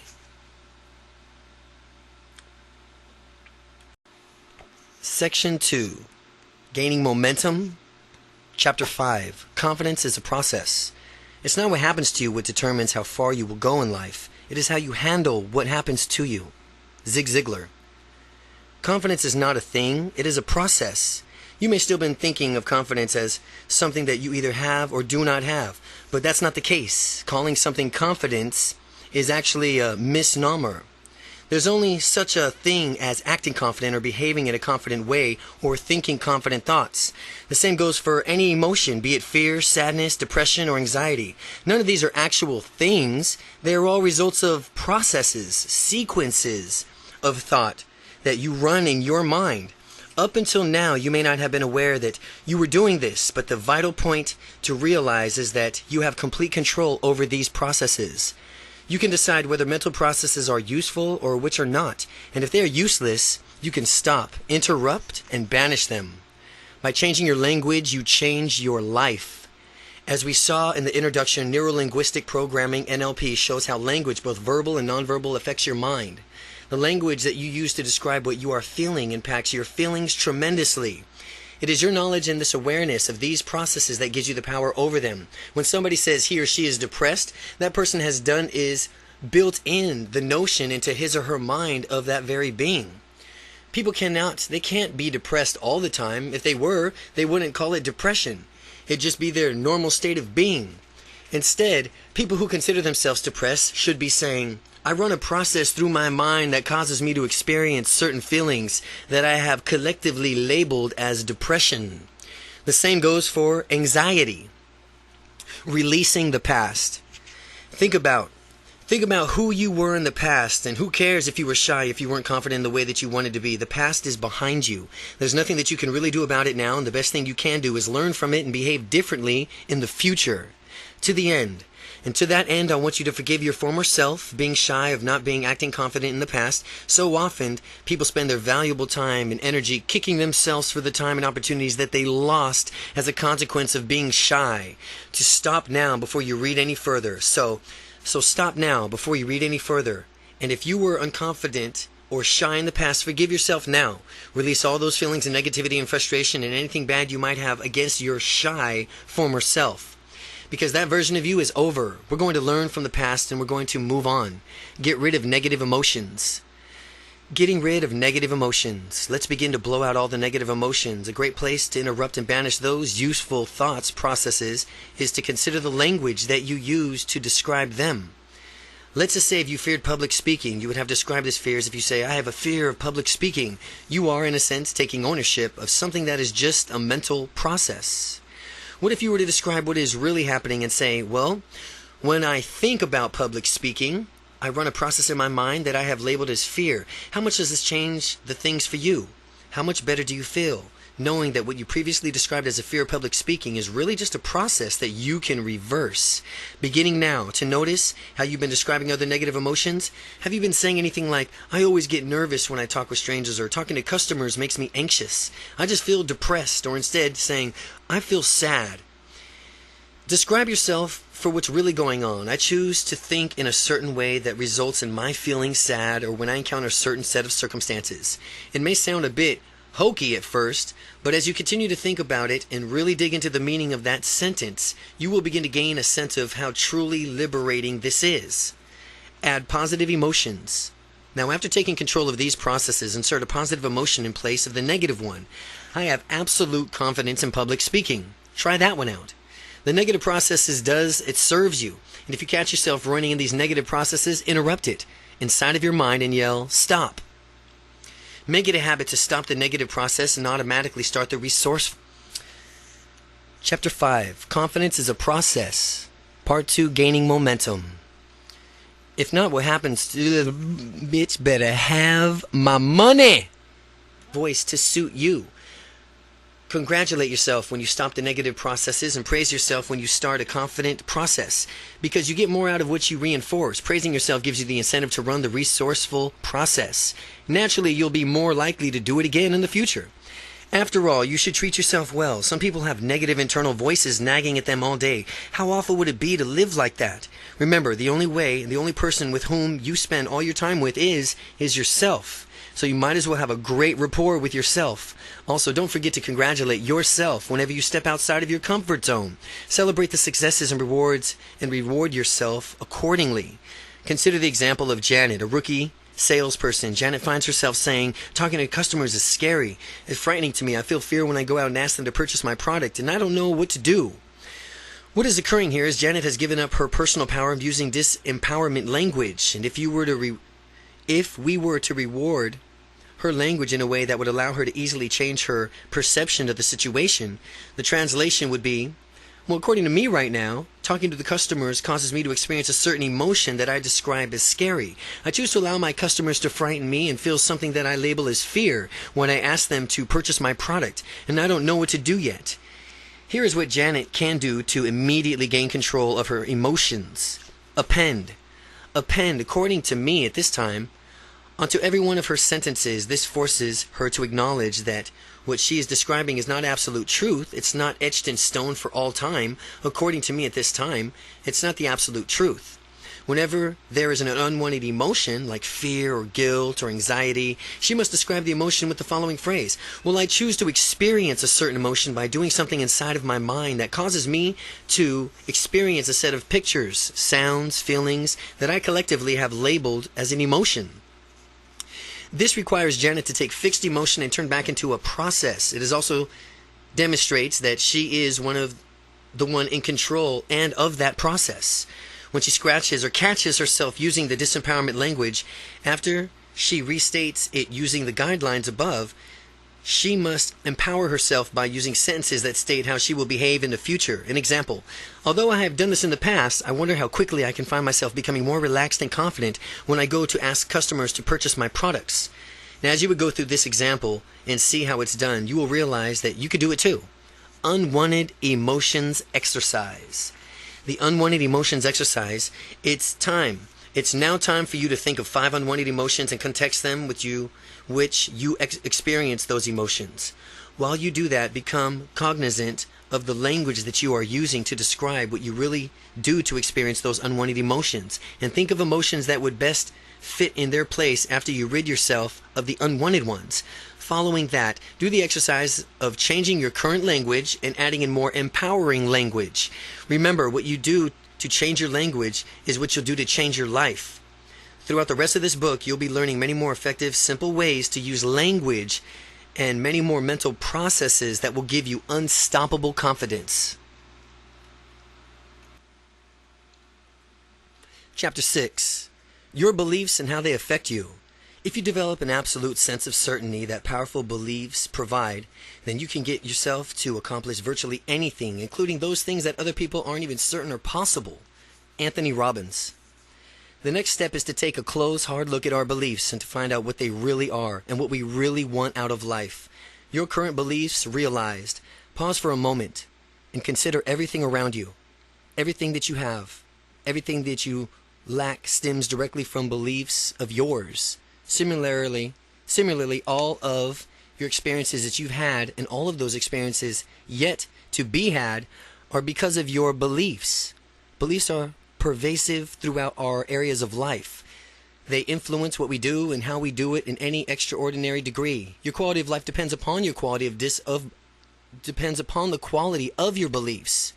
The more useful and empowering the beliefs you hold, the more success you will attract. Understanding why we have beliefs and, more importantly, how can we consciously change them is the most important of the key precepts of NLP. Beliefs are very influential in our lives. They have the ability to spur us into action and fulfill our dreams, or to keep us stuck in a mediocre situation. The difference that makes the difference is the quality of your beliefs. By observing a person's actions, you can deduce what beliefs he or she holds dear. If someone has a successful and happy relationships, you can deduce that he or she believes strongly in commitment to his or her partner. If someone has well-adjusted children, you can deduce that parents believe in taking pride in being good parents. If someone is fit and muscular, you might as guess that this person has a firm belief in health and fitness. How beliefs are formed. As we go through our lives, each of us gains different sets of experiences, learns to derive meanings from them. These lessons go long ways towards forming our beliefs. We acquire beliefs not only through our own experiences, but through and also learning from authoritative figures in our lives. These people have a way of passing on our lives and beliefs to us. Usually, when we are young children, the authoritative figures are our parents or school teachers. During this period, we do not consciously filter out what we don't want to believe in or try to determine whether a belief is empowering to us. Since they are authority figures, we simply adopt their beliefs as if they were uncontestable facts. And this is useful since there's so much for children to learn, yet sometimes the same well-meaning authority figures passes on a less than beneficial belief. As adults, however, we should realize that this is a better way, which is to adopt beliefs based on their utility to us. Ask yourself whether a particular belief serves you. If so, keep it. If the belief keeps you stuck in a station of your life where you've already outgrown it, then get rid of that belief and replace it with a more empowering belief. You can learn something from each and every person that you encounter, whether it's something positive that you want to incorporate into your own life or something negative that you want to avoid.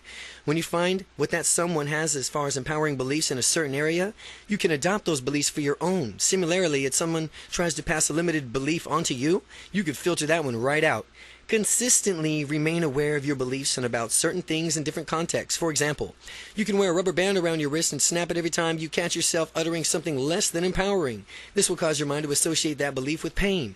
And since the mind wants to avoid pain at all costs, eventually you eliminate that belief. Make it a habit to eliminate the beliefs that you notice tend to be useless or that are holding you back. Make it a habit to believe even more strongly in the empowering ones. Sometimes people mislabel their feelings and create faulty beliefs. For example, if someone gets excited before making a sales pitch and mistakenly labels the feeding as fear, this person may create a belief that selling is always going to be scary. The next time he goes out to sell, he will be even harder for him to sell, to perform at his optimum level, since he believes he's about to get scared. That's a belief that should clearly be lost. Pay close attention to how you label your emotions, because that will determine whether you create useful beliefs or useless ones. The structure of beliefs. Beliefs are structured in one of two ways, meaning or causality. Meaning or causality. When you either meaning or causality language explained below, you'll know someone is sharing his or her beliefs with you. A person finds it useful to listen for signs of other people's beliefs in case they have a more empowering belief one than the one you currently hold. So listen to people's beliefs. If they do, I know that I can replace my beliefs with theirs. Using the same idea, if I notice that they hold beliefs that I find less than useful to myself, I simply respect their belief and avoid adopting them as my own. Meaning beliefs. The meaning beliefs reveal that someone's considering a definitive explanation of a given subject. Causality beliefs reveal what someone considers the definitive correlation between two subjects. Whenever you hear one of the following words, someone is imposing one of his or her beliefs. When someone says means, when someone says is, or causes, or because, means, is, causes, because. When you hear someone else's beliefs, it's important to realize that they are not necessarily true. Sometimes people forget the fact that it's accidentally take on one less than empowering beliefs as their own. This is especially true for people listening to authoritative figures. They may forget to question what purpose it serves by the beliefs the authority figure is trying to promote. The qualities of beliefs. Beliefs are certain qualities that allow them to be encoded as beliefs in your mind. Each belief, certain visual, auditory, emotional quality associated with it. See the appendix for a list of specific qualities. By altering any of these qualities, we alter the belief. By consciously directing our minds, we can deliberately manipulate these qualities in order to keep only the most empowering beliefs. Visual qualities of experiences. Movie stars are often adored to the point from which they are modeled by fans depicted in a larger-than-life. This reason is because they are literally presented to the audiences larger-than-life on a huge movie screen in theaters. In the same way, you think about certain things that though are viewing them on a mental movie screen. These things will seem quite compelling. If you have something positive that you want to experience more vividly, you enlarge whatever you are visualizing, make it a movie screen size in your mind, and notice how the feeling becomes more intense.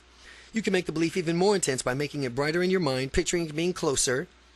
It's just like switching seats to move the front row in a movie theater. When you visualize a belief or a memory as a brighter and close, you will experience the feeling as much more intense. The reverse is also true. If you want to make something less powerful, you can visualize it being small, dark, and far away, and to listen to intensity even further. This can make the picture of what you're thinking about grainy, black and white. And though you are viewing it on the ancient television screen, high-definition color movies are more compelling, and they inspire people in ways that black and white movies cannot. Remember, make all the positives in your life big, bright, close, and colorful. Push away all the negative in your life into a small, dark, far away, black and white. People often encode their experiences to make the negative ones big and glaringly bright, while their positive experiences are small and much less vivid. Doing this will give people more negative dispositions because the negative images are so compelling in their minds. Deliberately taking charge of your own mind means encoding your experiences and beliefs in the most useful way. Auditory qualities of experiences. Just as visual qualities experience the beliefs affect their intensity, so do the auditory qualities. Going back to a movie theater analogy, people have more intense experience with the sound is loud. Engulfing them in stereo surround and crystal clear bass reverberates with their bodies. Contrast the idea with a movie theater that has a low volume monotone sound that constantly interrupted by a popping static. The latter kind of sound is much less compelling than the former. Consequently, there is much less feeling associated with it. Listening to a movie in a theater with a weak sound is a completely different experience than going to a theater that has a powerful sound. We can deliberately alter our experiences and power of our beliefs by altering the sound qualities associated with it. By turning the volume up and down, changing the location or pitch of the sound, we can experience feelings differently. Emotional qualities of experience. By altering the visual and auditory qualities of our beliefs and experiences, we change the feeling associated with them. If you want excellent feelings, you need to see and hear excellent sights and sounds. Now you need to understand how to deliberately change your memories, experiences, beliefs. You can practice making your positive memories even better. Your negative memories more neutral, and very powerfully lock in your most empowering beliefs. How to change your beliefs for good using the NLP. Now we're going to take you what we've learned about beliefs in order to change them, perhaps faster and more effectively than you've ever dreamed possible. Bust the shy gene. In earlier chapters, we saw that there are really no such thing as being shy or having a shy gene. So the first belief that we will change is the belief that you are shy. You are going to take an old thought of self-esteem and images you have had about being shy and replace them with thoughts of images of being confident, moving through the world in a whole new way. Don't confine yourself into using this technique. Just one belief. You can use it for any beliefs that you have been holding, that have been holding you back. Use this method to change whatever beliefs you find less than glorious or less than resourceful. Read throughout the instructions a few times to familiarize yourself with what you are about to do. You may also want to get a partner to help you guide you through it. Someone who is supportive of your transformation, perhaps someone who has similar transformation journey. Your partner can read these instructions out to you, or you can simply take a note of these instructions and then close your eyes and then do it then. You have certain mental pictures, sounds, and feelings that are associated with beliefs. What we're going to do is change the structure of the belief and thereby change the belief itself. By altering the structure of the belief, we alter your mind and how your mind encodes it. The mind encodes powerfully. The mind encodes powerfully held beliefs differently from weakly held beliefs. First, we will find out how you doubt something, the way in which we encode doubting beliefs in your mind. Then we'll bring you back to the normal neutral state of being. Third, we'll discover from which way strong beliefs are encoded in the mind. We'll again bring you back to the normal neutral state of being. Finally, we will bring about a change in your beliefs. We will take your limited belief and turn it into a doubt. By doubting your limited belief, you will free yourself from it. We will then take a new and more empowering belief and lock it into your minds to be held strongly. Step 1. Discover how to doubt. The first thing you need to do is close your eyes and think of something that you've used to believe is that you believe no longer. For example, you might think about as a child you believed in Santa Claus, from which you no longer do. And as you recall the belief, become aware of everything you see that is associated with the belief. More importantly, Since you are paying attention to the structure of the belief, look at the different visual qualities of the belief and make note of them. Reading what you see, your belief that is no longer true but used to be. Answer these questions. Is it flat or three-dimensional? What size is it? Is it clear or out of focus? How bright is it? Your eyes still closed. Tune into the sound that's associated with a belief of yours that is no longer true. Listen closely and pay particular attention to the sound qualities as you answer the following questions. Do you hear a voice of doubt? Do you hear a voice of authority? Do you hear other sounds? How loud are the sounds that you hear? And step 2, break state. Open your eyes, take a deep breath, and name 3 different things in the room that will help you shift from a state of doubt back to your neutral state. You will even want to physically move around a little bit and helps you return to your neutral, normal state. Step 3, discover how you believe. Think of something that is absolutely true. Pick out something that you have no question about, that you believe 100% about to be true. Choose something simple like, the sun will rise tomorrow, or I need to breathe in air to live. We're going to elicit the same visual and auditory qualities in this powerful belief that we just elicited for the doubted belief. Just as you did before, when you think about this absolutely true belief, become aware of everything you mentally associated with it. Remember, since we're paying attention to the structure of the belief, pay attention to the structure of the belief, look at the different visual qualities of the belief, and make a note of them. Regarding what you see and your strongly held belief, answer these questions. Is it flat or three-dimensional? What size is it? Is it clear or out of focus? How bright is it? With your eyes still closed, tune in the sounds that are associated with this belief that are absolutely certain. Listen closely. Pay particular attention to the sound qualities as you answer the following questions. Do you hear voice of doubt? Do you hear voice of authority? Do you hear other sounds? How loud are the sounds that you hear? Step 4, break state.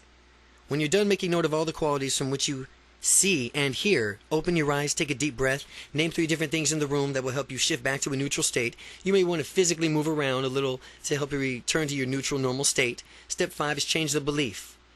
Think of limited beliefs of yours. Since this book is about confidence, think of one that relates to your confidence or shyness. A good example is I can't go up and meet strangers easily. This belief that limits many people whose social and business lives would improve if they rid themselves of it. Once you've selected your limited beliefs regarding confidence or shyness, close your eyes and notice all the visual and auditory qualities of that belief. This is just what you've done in steps 1 and 3. After you've gotten the visual and auditory qualities of your belief, begin to change each and every visual auditory quality of your limited belief to match all the visual and auditory qualities of something that you used to believe but no longer do, an old belief.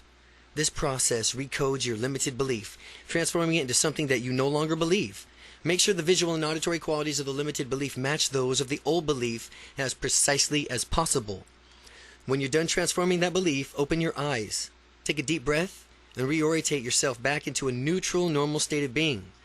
Congratulations on removing a limited belief. Since nature abhors a vacuum, we will place an empowering belief in your mind where it is limited belief used to reside. To do this, think about something with respect to your confidence, that you believe it will improve your life. Now, as you close your eyes, think of what you want to fully believe. And as you become aware of the visual and auditory qualities of your life, begin to change in each of its every quality to match precisely the visual and auditory qualities of one of your strongest absolute true beliefs. When you process it complete, you will think of this new empowering belief in the way that you thought of your absolute empowering belief in the same way that you thought of your other absolute true. Strongly held belief in step 3. Ensure the visual and auditory qualities of this new absolutely true belief and your previous true beliefs match up as much as possible. Again, when this process is complete, you will think of this new empowering belief in the same way that your thoughts of others are absolutely true. Strongly held beliefs in step 3. Ensure the visual and auditory qualities of this new absolutely true belief and your previous true beliefs match up as much as possible. Belief changing patterns. Number 1, close your eyes. Number 2, think about something that you used to believe was true but no longer do. Then, number 3, notice the visual qualities of the belief. Number 4, notice the auditory qualities of that belief. Number 5, notice all the emotional qualities of that belief. 6, open your eyes. Name 3 different things in the room to clear your mind. Number 7, close your eyes again. Number 8, think about limited beliefs that you have, such as I'm shy or I'm not confident. Notice all the visual qualities of that belief, all the auditory qualities of that belief. Notice all the emotional qualities of that belief. And then number 12, open your eyes and name 3 different things in the room to clear your mind. Finally, number 13, adjust your limited belief to resemble something you used to consider true but no longer do. And I encourage you to practice changing your beliefs and experiences. You'll be surprised how easy and effective it is. Use expectancy to your advantage. What you expect tends to be realized more often than you might think. Resourceful people have different beliefs from those who are not resourceful. Resourceful people expect to be able to find a way to achieve their outcome. They expect to be able to easily and naturally form a rapport with anyone they meet. When they want something to happen, they often go for it. And if they make a mistake, they learn from the feedback. These expectations tend to influence a resourceful person's outcome. Believing the following ideas will increase your interpersonal skills and personal effectiveness. When you meet people, you want to create rapport. Remember these beliefs. People automatically like you because you are a good person. You can easily and naturally meet anyone you choose. You can have instant rapport with anyone you choose using these techniques. You have a lot in common with any person you meet. You can learn something from each and every person you speak with. You may be thinking that these beliefs are not necessarily true, and if so, you would be correct. However, we're not out to get a result, not to logically prove what is or isn't, but above beliefs are using useful generalizations that will help you when you believe them. In all interpersonal relations, assume that you can get and maintain a rapport. Operate under the belief that you have far more in common with that person than not in common, and you will easily connect with him or her. Diffuse limiting beliefs with the power of question. The following method uses questions that are designed to break up limited beliefs. These questions help you reconnect with your confidence resources. Remember that you have confidence within you. You have confidence within you all times. You will have success.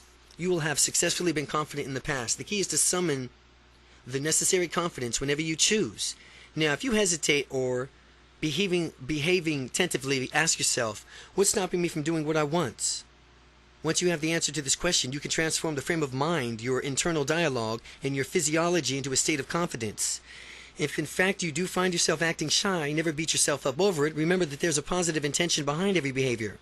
That means that the way you were acting served as a purpose to ultimately do some good in the past. Figure out what positive intention of your shy behavior is by asking yourself, what is the positive intention of this tentative feeling? Be silent and allow the genuine answer to pop up in your mind. When you get an answer, take a note of it and then remind yourself that shyness is an outdated way of behaving and that you will choose confidence from here on onward. Be good to yourself at all times. Never ask yourself a question like, why am I shy? Asking questions like that will only keep you stuck because your unconscious mind will come back to you with the answers about why you are shy, thus reinforcing the shyness even further. That's the last thing you want. You want to ask questions that reconnect you to your resources of confidence. Ask yourself, what would it be like if I were feeling unstoppably confident right now? How would it feel? How would you feel? Would you feel different? How would you look at the world as a supremely confident person? By merely answering the empowering questions, you will be forced to access a state of confidence, thereby meeting your desired outcome. Chapter 7, Unstoppable Confidence in Personal Relationships. Do unto others as they would like to have done unto them. The Platinum Rule. Interpersonal skills are fundamental to gaining unstoppable confidence. Simply knowing these interpersonal skills will dramatically increase your confidence.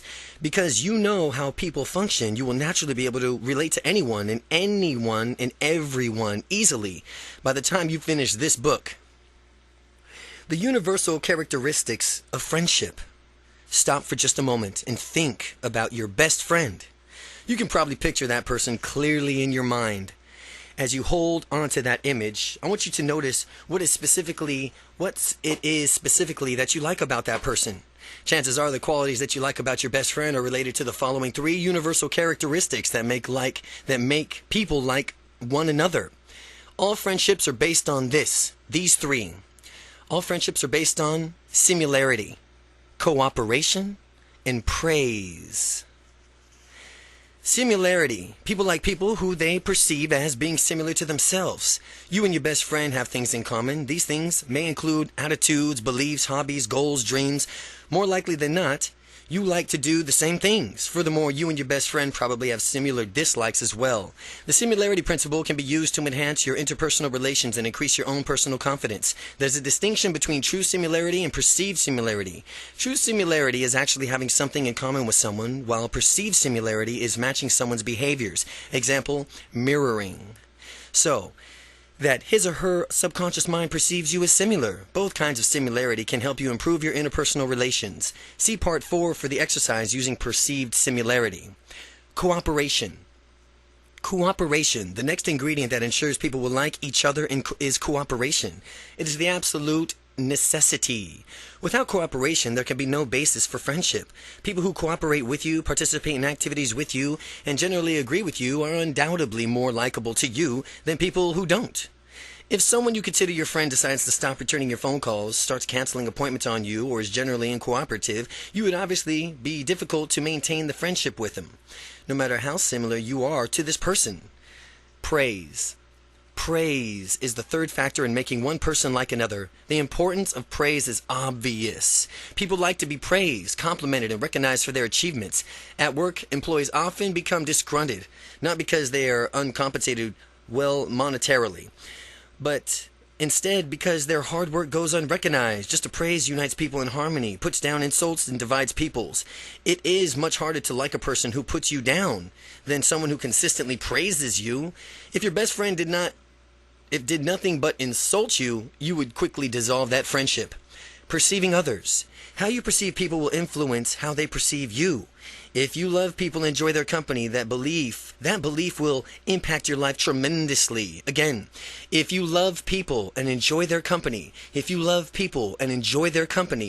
belief will impact your life tremendously. And on the flip side, if you dislike people and generally disdain their company, that belief will affect you in just the same way. The better you can get along with people, the higher quality of life you will lead. Intention.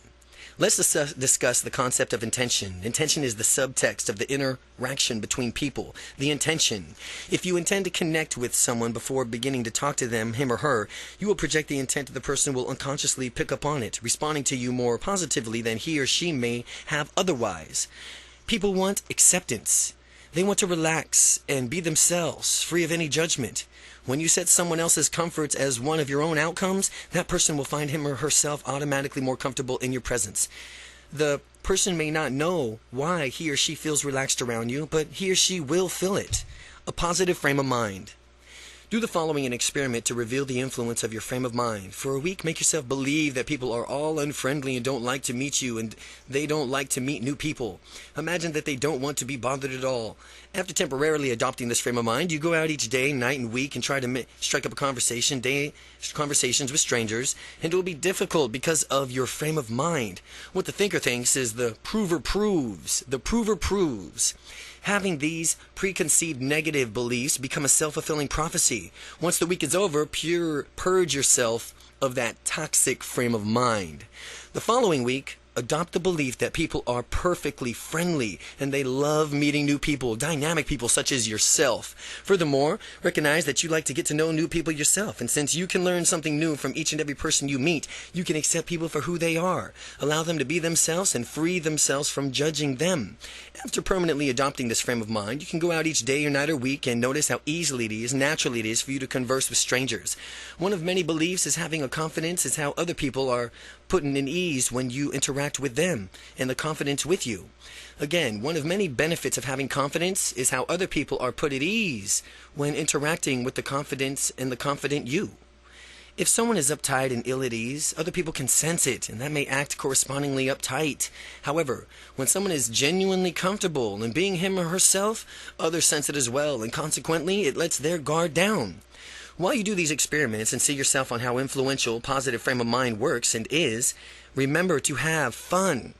Just go out and experiment, play and practice your new skills, adjust your behavior continually based on the feedback that you receive, and eventually you'll find yourself just where you want to be when you're meeting new people. Pitfalls to avoid. There are several pitfalls to avoid as you develop unstoppable, confident interpersonal relationships. As you develop your unstoppably confident interpersonal relationships, overcome intimidation. One thing that you may encounter on your journey to connect and click with other people is feeling intimidated and intimidation. Many of these things can cause a person to feel intimidated, including beauty, fame, fortune, social status, others. People possessing these qualities can seem intimidated. It is important to remember, though, that feeling intimidated, like shyness, fear, anxiety, and other emotions, is a result of mental process. Remember, who's in control? You are. If you ever find yourself feeling intimidated while dealing with someone, recognize the feeling as soon as you feel it, and by becoming aware of it and identifying it, you could do something about it. Take a few steps back and look into the picture. You are two people talking to and interacting. Take a few steps back and look at the big picture. You are two people talking or interacting in some fashion. It's really not such a big deal. The other person is simply a person the same way you're a simple person. When you strip away everything else, whoever it is that intimidates you puts their pants on the same way that you do. Remember, this will eliminate intimidation and help you build the unstoppable confidence within you. In terms of dating, some people always think that the object of their affection is way out of their league. In terms of dating, some people always think that the object of their affection is way out of their league. That is utter and complete nonsense. People are people. No one is below or above anyone else. Beautiful people who might intimidate others are simply human beings with beliefs, desires, values, hopes, dreams, fears, and goals like anyone else. When you think about it in that way, doesn't it make it much easier for you to interact with people? That everyone, and even beautiful people, they might be intimidated as well. They're simple human beings with beliefs and desires and values and hopes and dreams, fears, and goals like anyone else. Now, as you apply these ideas in your life, I think you'll find that it does. If I ever feel intimidated by someone, it's because I'm focused on the wrong attribute. All of us have extraordinary gifts. If others focus solely on our gifts, they might become overwhelmed and thus intimidated. We're all human beings and we all have much, much more in common than we have in differences. If I feel intimidated, it's because I'm not only dwelling on someone's extraordinary gift, but I'm also blowing that person way out of proportion. I'm totally exaggerating and making that person seem larger than life. A useful belief in dealing with someone who has a potential of intimidating you is to realize that you have at least something in common with every person that you meet. People have more in common than others think or even realize. Most people want to be happy, prosperous, take care of their families, enjoy their lives, and have freedom to pursue whatever they want. And when you keep these beliefs in your mind and when you talk to a person, you will discover the connection between you and the two are deeply as a result of your projecting that similarity to the other person. Beware of mind reading. The second pitfall in mind reading occurs when you pretend to understand someone's internal state without actually communicating with that person. People mind read often. It is almost always in their detriment. It is almost always to their detriment. Sometimes people will mind read about what others think of them. I know I've done it from time to time. You may have to. What someone thinks in his or her mind could be completely different from what you might think to be from reading off of that person. If a friend fails to call you back as a customer does not get back to you immediately. If a friend fails to call you back or a customer does not get back to you immediately, he or she may not be interested in you, or you project, or he or she may have just accidentally forgotten.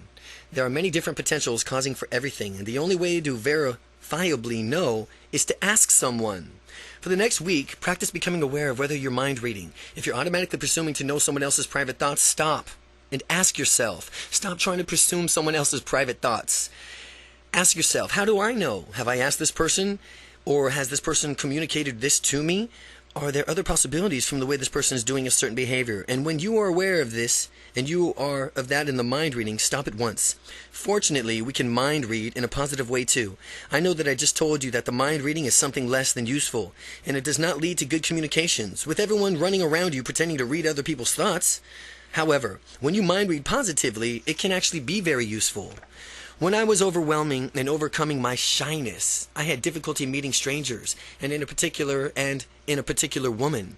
I used to mind read and say, oh, she won't like me, she wants to be left alone, and this led me to be shy. Fear of rejection became incapacitated in my own shyness, and then I decided I'd had enough of mind reading negatively. I would never mind read someone negatively again, ever, for the rest of my life. Never, ever read somebody negatively, mind read negatively ever again. And then I decided I had enough. From the mind reading, and from this point on, I would avoid mind reading. Or, if I was going to mind read, I would do it positively. Only positively.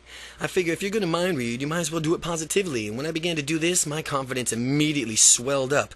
I would mind read people from whom I wanted to meet, telling myself that these are their thoughts. Well, I hope that he, as in me, comes over and talks to me. I sure would like to meet a nice, friendly, easygoing guy right about now. How nice would it be for him to come over? When I thought of this, I was more often than not helped and to approach people and meet them. If you're going to use mind reading at all, use it to your benefit. Respond resourcefully to criticism. Now that you've learned to stop assuming people are speaking ill of us, we will learn how to respond resourcefully to criticism, and others have actually made it to or about us. This is a very useful tool in improving our interpersonal relationships. If someone is stepping off the beaten path and pursuing his or her passions, there will be criticism. Again, if someone's stepping off of the beaten path and pursuing his or her passions, there's going to be criticism. But it doesn't matter whether the person's criticizing you deliberately or wants to hold you back or not. The effect of the criticism can be the same either way, if you do not respond to it resourcefully. Usually criticism of someone is going after his or her dream signifies an element of jealousy or ignorance, and on the part of the critic. Otherwise, the critical person would be supportive and actually cheer you on. Recognize before you go after your dreams that you're putting yourself out there to potentially be criticized. Avoid letting that stop you. Instead, just understand that it may happen whether you warranted it or not. Whether it is warranted or not. Two resourceful responses to criticisms are first, ignoring it altogether. It's a good move. And the second, mining the criticism for valuable feedback. Make a distinction between the kinds of criticisms you receive and determine which response you would like to utilize. The first kind of criticism will be from the person who you are trying to tear you down in order to feel better about themselves. The other kind of criticism comes from people who mean well and do, but in fact they have good intentions of wanting you to improve. But remember, the people who treat you how you've taught them to treat you. Remember that people treat you how you've taught them to treat you. For people giving you destructive criticism, inform them that they need to correct their behavior. For people giving you destructive criticism, inform them that they need to correct their behavior. In order to respond resourcefully to criticism, there must be some sort of distance between you and the criticism so that you have time to digest it. As you listen to the criticism, imagine that you were surrounded by a thick glass barrier and absorbs any negativity or negative emotions from the criticism so that only the useful positive content of the message seeps through. Other people may see and hear things differently from you and therefore have good suggestions for you on how to improve. Which is why you need to be able to receive positive, constructive criticism.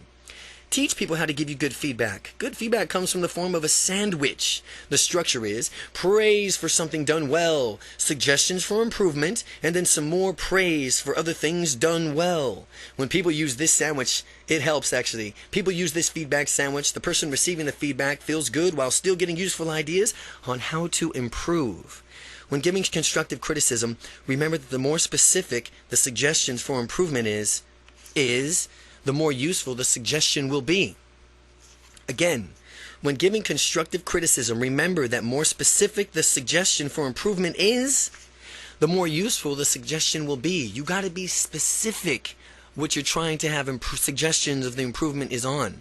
The constructive criticism should center on how you improve next time. The constructive criticism should center on how you can improve next time instead of dwelling on it of what you did not do so well as far as this time around. Give others feedback in this way and expect the same from them. You'll be far more effective than you can even imagine. Again, the constructive criticism should center on how you can improve next time, Whatever you say as far as constructive criticism, never dwell on it ever. It's just how you can improve next time.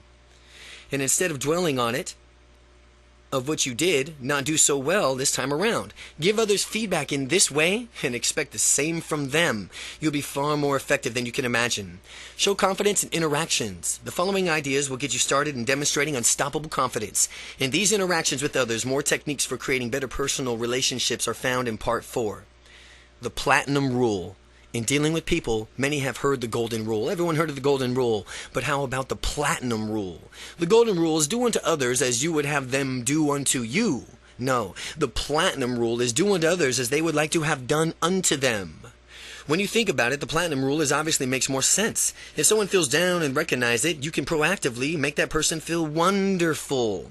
The magic of touch.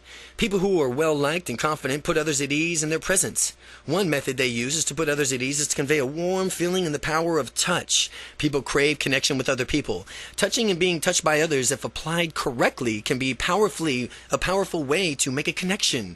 Whether it's a handshake or congratulatory pat on the back or a warm hug, people often respond to touch. As an example that demonstrates the power of touch, it is a study that was conducted with the waitresses. The researchers set out to determine how to touch would influence the tips the other waitresses earned. The first group of waitresses touched each customer while he or she ordered items off of the menu. The second group acted just as friendly, only they didn't touch the customers at all. The researchers found that the waitresses who touched the customers earned tips that were 50% higher than those of the waitresses who did not.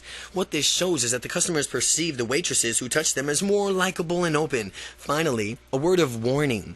You should apply touch judiciously and appropriately. Again, only judiciously and appropriately, never in a way that could be misconstrued as sexual or inappropriate. As with all things, use some common sense. Chapter 8. Overcoming Obstacles in the Path to Success. In every adversity, there is a seed of equal or greater benefit. Napoleon Hill. All the happiest, most fulfilled, most successful people realize that success is a process. It's a journey of who we become, not simply the end result that makes us all worthwhile. The achievement of the goal is sweet, but as with any goal worth achieving, there will likely be setbacks along the way. Viewing those setbacks in the right light can make the difference in your ultimate success. No such thing as failure. No such thing as failure. Thomas Edison did more than 10,000 experiments before he perfected the incandescent light bulb. Colonel Sanders, the founder of the chicken franchise KFC, got 1,009 rejections before someone bought his chicken recipe. When Sylvester Stallone of Rambo fame showed up in Hollywood, he went through more than 100 auditions before someone cast him in a small role. What all these people had in common was that they did realize that there is no such thing as failure. There's only results, and after you've been knocked down, the only thing that matters is that you get back up. As Thomas Edison was developing the light bulb, newspaper reporter came to interview him about his experiments that had failed. The newspaper reporter inquired as to when the inventor would give up after failing so many times, to which Edison retorted, "Never." The pressing newspaper reporter insisted, "But you've kept failing over and over," and Edison swiftly responded, "No, what you don't understand is that I have not failed. I've just found over 10,000 ways not to invent the light bulb." This is very true, and since he's learned from each previous experiment and made corrections based on his findings, masters become masters because they make more mistakes. The more mistakes you make, the better distinctions, small pieces of information you learn by doing, you'll get. The more distinctions you have, the more easily you will reach for your outcome. Think about that as it applies to your confidence and going after your dreams. Masters are excellent at fundamentals. They go back and ensure that they have gotten the basics down. If you at first are not successful, be thankful. Some of at least successful people are out there. They've had early successes and decided that there was no room for improvement. Therefore, they became complicated and stagnated. Compare this to people who fail royally the first times. These late bloomers have to develop skills to adjust their behaviors based on feedback. They tend to develop habits that lead them towards continual improvement, and as they develop these habits and begin to succeed, they eventually surpass the early bloomers in productivity. The 4 major causes of blunted progress. People stop short of achieving success for many different reasons, and being aware of what stops other people can help you prevent yourself from being sputtered out. Now let's continue on the road towards living your dreams. A lot of the reasons that prevent people from living their dreams are actually excuses. What I challenge you to do is systematically go through your life, kick out all the excuses, the crutches that you may have or been leaning on. Blow out the crutches permanently so that there can be no choice but success. This is one of the rare times of reducing your options will ultimately gain you more options in the future. Excuses are false options that will only hinder your progress. And since progress is vital to success, you mustn't let anything stand in your way. The 4 major causes of blunted progress is number 1, the fear of change.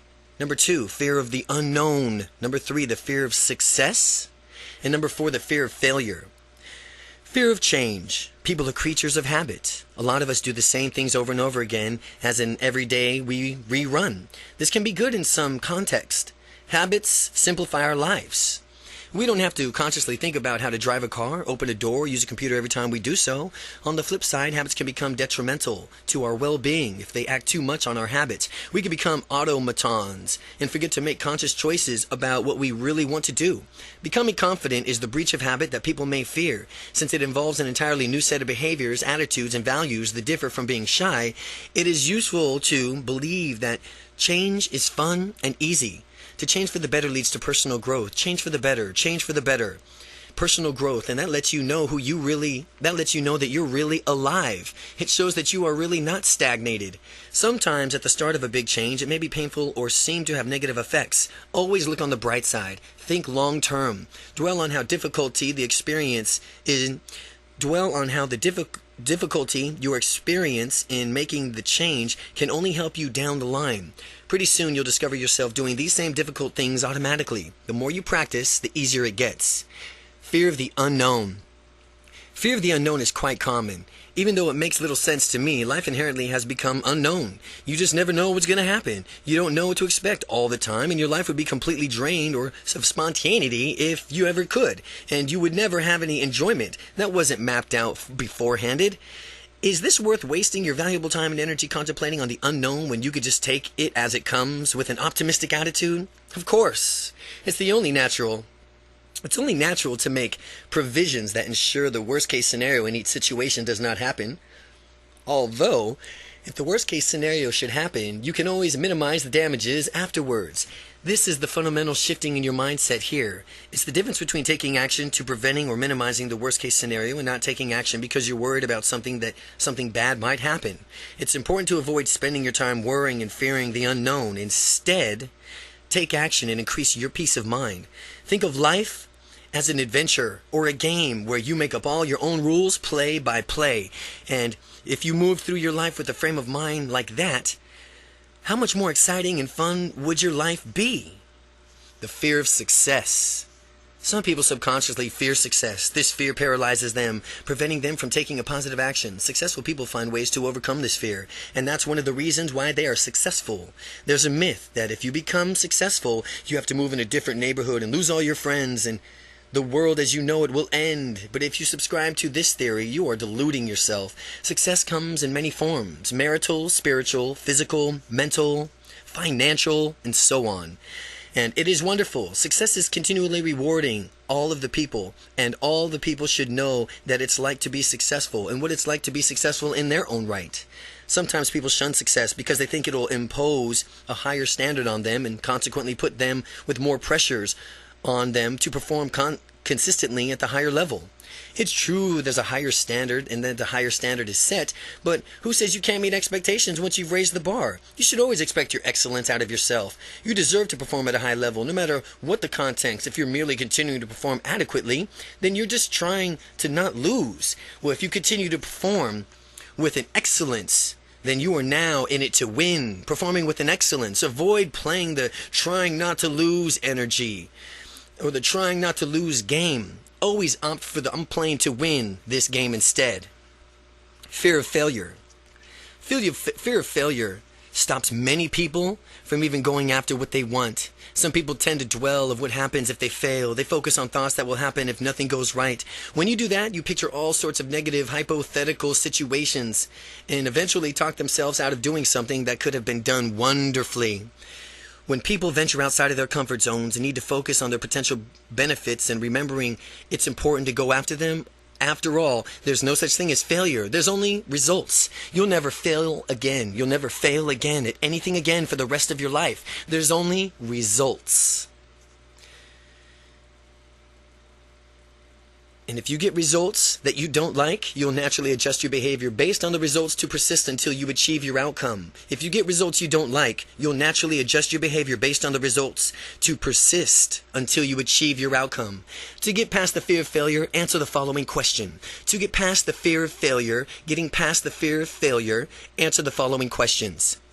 If you knew you could not fail at something, what would you do? What would you achieve? How would your life be different than it is now if you knew you could not fail? First, you must conceive it. Then you must believe it. And then finally, you will achieve it. Your initial answers to these questions are outcomes that you should pursue. Go for it. Make them a reality. Remember, the mistakes are great ways to learn. Mistakes are just a great way to learn. We all make mistakes sometimes, and the more we make them, the more better off we are. And since this means we're all learning faster than better off we are. Since that means we'll be learning faster than if we weren't making any mistakes at all, as long as you avoid making catastrophic mistakes, the little ones can be your best teachers of how to do something the right way. Even if you did nothing and tried your hardest not to make a mistake, mistakes could be impossible to avoid. Since doing nothing in itself would be a mistake, you are bound to making a mistake once in a while. So let's just make the most of them. The secret: start making the most mistakes as you can. One motto is to go by is this: fail forward fast. Fail forward fast. Keep on making the mistakes and learn from them. Adjust and move on. Then repeat the cycle without making any mistakes. There's no personal growth. Without personal growth, there is stagnation. Be confident about mistakes. Be confident about mistakes. They are simply ways in which we learn. There's a success and a confidence secret of go-getters all around the world, and after each success they experience, they integrate that success into their identity as further evidence that they are unstoppable. And after each mistake, they start thinking simply as a byproduct of their behavior and learning opportunity. The mistake doesn't cast any doubt on who they are as people. Many people have their strategies flip-flopped. Instead of integrating the success as a part of who they are, they dismiss them, and that's all wrong. Dismiss the mistake as flukes, but not the successes.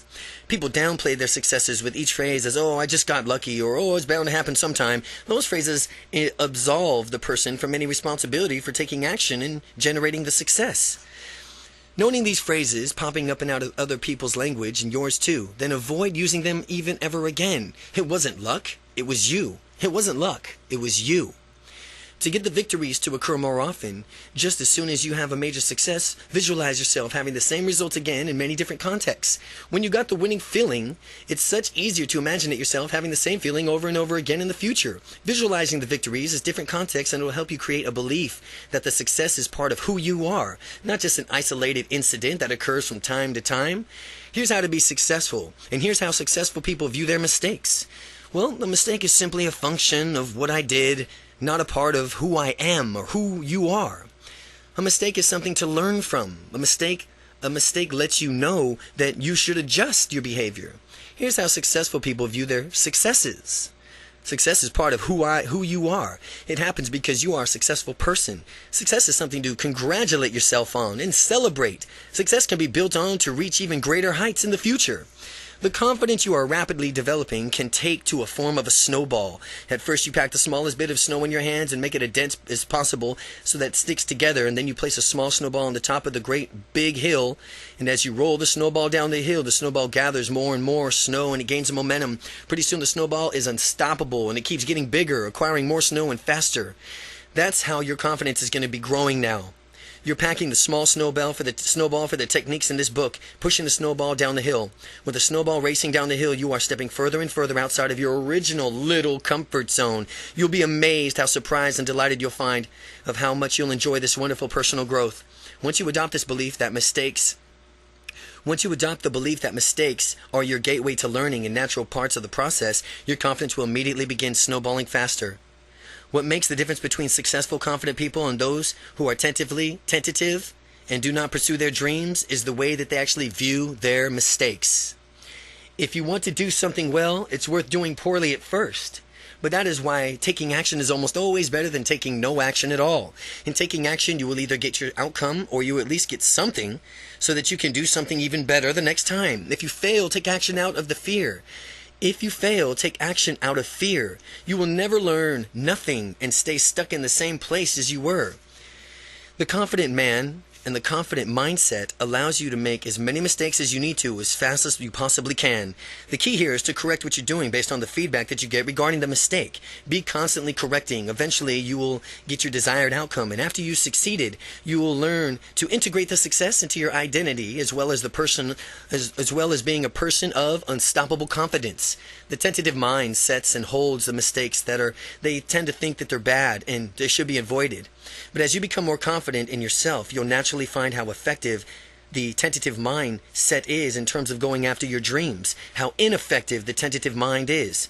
Mistakes are really only a measure of one specific instance of your behavior. They are not personal evaluations, and a mistake is just a moment that you had a mistake as far as a tentative or a temporary behavior.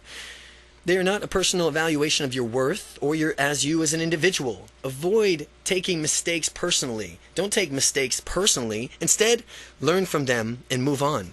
Failure from an unstoppable confident perspective. Failure from an unstoppably confident perspective. Confident people are confident because they know that they can achieve anything they want. How do they do this?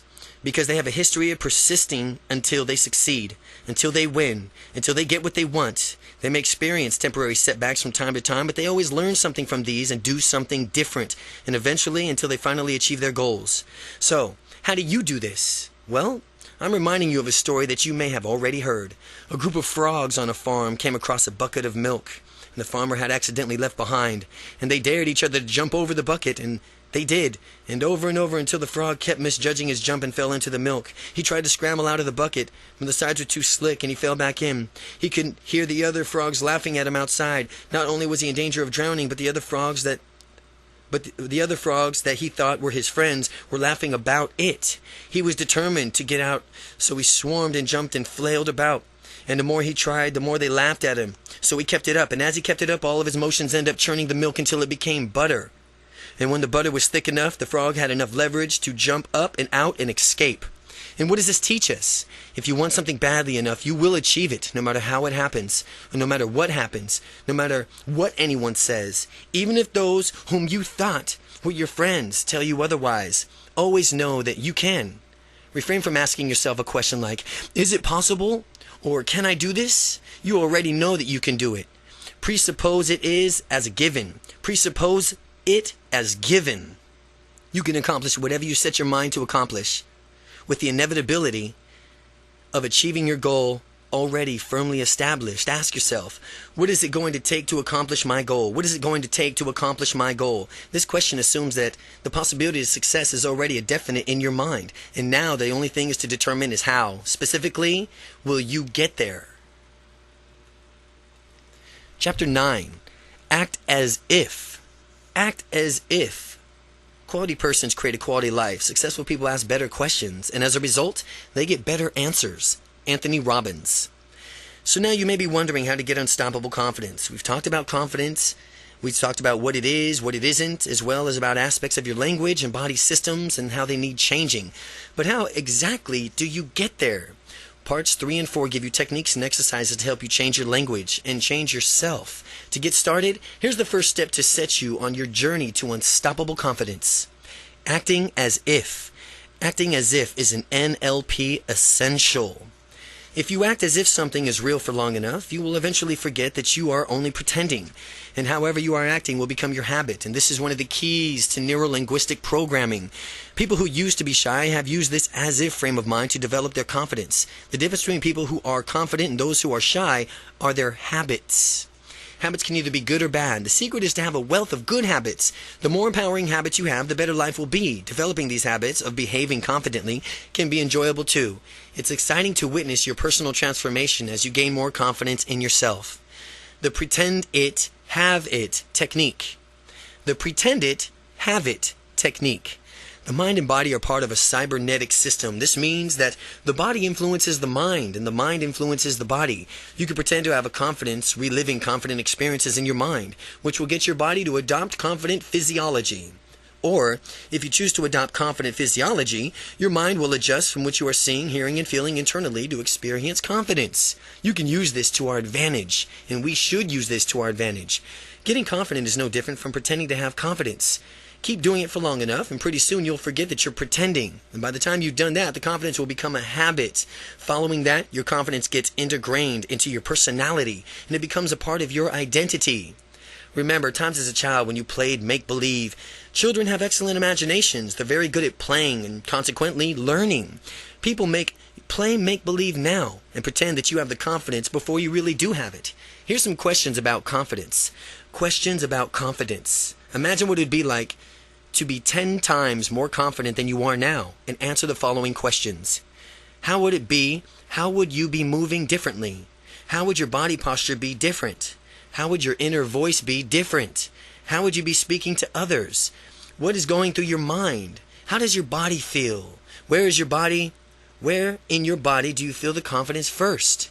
How could you intensify that confident feeling in your body? By answering the questions, you can do what they invite you to do. You will see your unstoppable confidence soar. You will see your unstoppable confidence soar. When your confidence soars, forget that you are pretending and take action to do whatever you need to do to get done. When I was learning how to walk up to strangers and begin talking, I would ask myself these questions one by one. With each question I answered, I adjusted my behavior and pretended as if I already had the confidence that I was seeking. And after answering all the questions, I could actually feel unstoppable confidence within me. This propelled me to introduce myself to strangers and begin talking to them. The reverse of this technique is also true, so be forewarned about that. If you think about shyness and adopt your body language, your mind and body will make you feel shy. But if you catch yourself doing this, acknowledge it, and then begin asking yourself the confidence questions, which are designed to get you into a super confident state.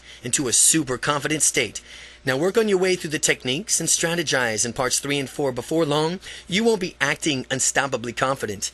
You'll be unstoppably confident. Again, the questions about confidence are, how would you be moving differently? How would your body posture be different?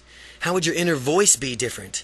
How would you be when speaking to others? What's going through your mind? How does your body feel? Where does your body feel the confidence first? And how could you intensify this confident feeling in your body? Chapter 10. Mastering your internal voice. Make a game of finding something positive in every situation. 95% of your emotions are determined by how you interpret events to yourself. Brian Tracy. Imagine a private radio station in your mind that broadcasts just for you. If the DJ put on a record that played a whining, droning voice constantly cataloging your failures and griping of how hard life is, you'd feel pretty bad, wouldn't you? Wouldn't you want to turn it down or fire the DJ? Conversely, what if you could listen to rich, warm voice reminding you of all the great accomplishments of your life, the things that make you happy and thankful, the goals and your dreams that you have? Wouldn't that feel just great? Wouldn't you want to listen to that a lot? With the volume high enough for you to feel it vibrating throughout your body? Well, that's exactly what we are going to do in this chapter by mastering some basic NLP techniques, neuro-linguistic programming, or self-talk. You are going to learn to be useful with your internal voice to positively change your state of mind and direct your thoughts in resourceful ways. No matter how you have been using your voice your whole life, using your voice ever in the past, you will master your internal voice so that your state of mind becomes and stays absolutely fabulous, squashing negative internal dialogue. Many people have a negative internal voice that is constantly eating away at them. This negative internal dialogue often dwells on bad things in life and is quick to put down in some other nasty comment. Consequently, it's difficult for people who moved ahead if they don't first conquer their negative internal voice. This kind of internal monologue can use and cause a negative self-fulfilling prophecy. If you let it rule your mind, it'll also rule your world. What occurs far too frequently is that negative internal dialogue discourages someone from doing something bold and constructive. Then this person attempts to take the initiative and fails, and internal voice rubs it in.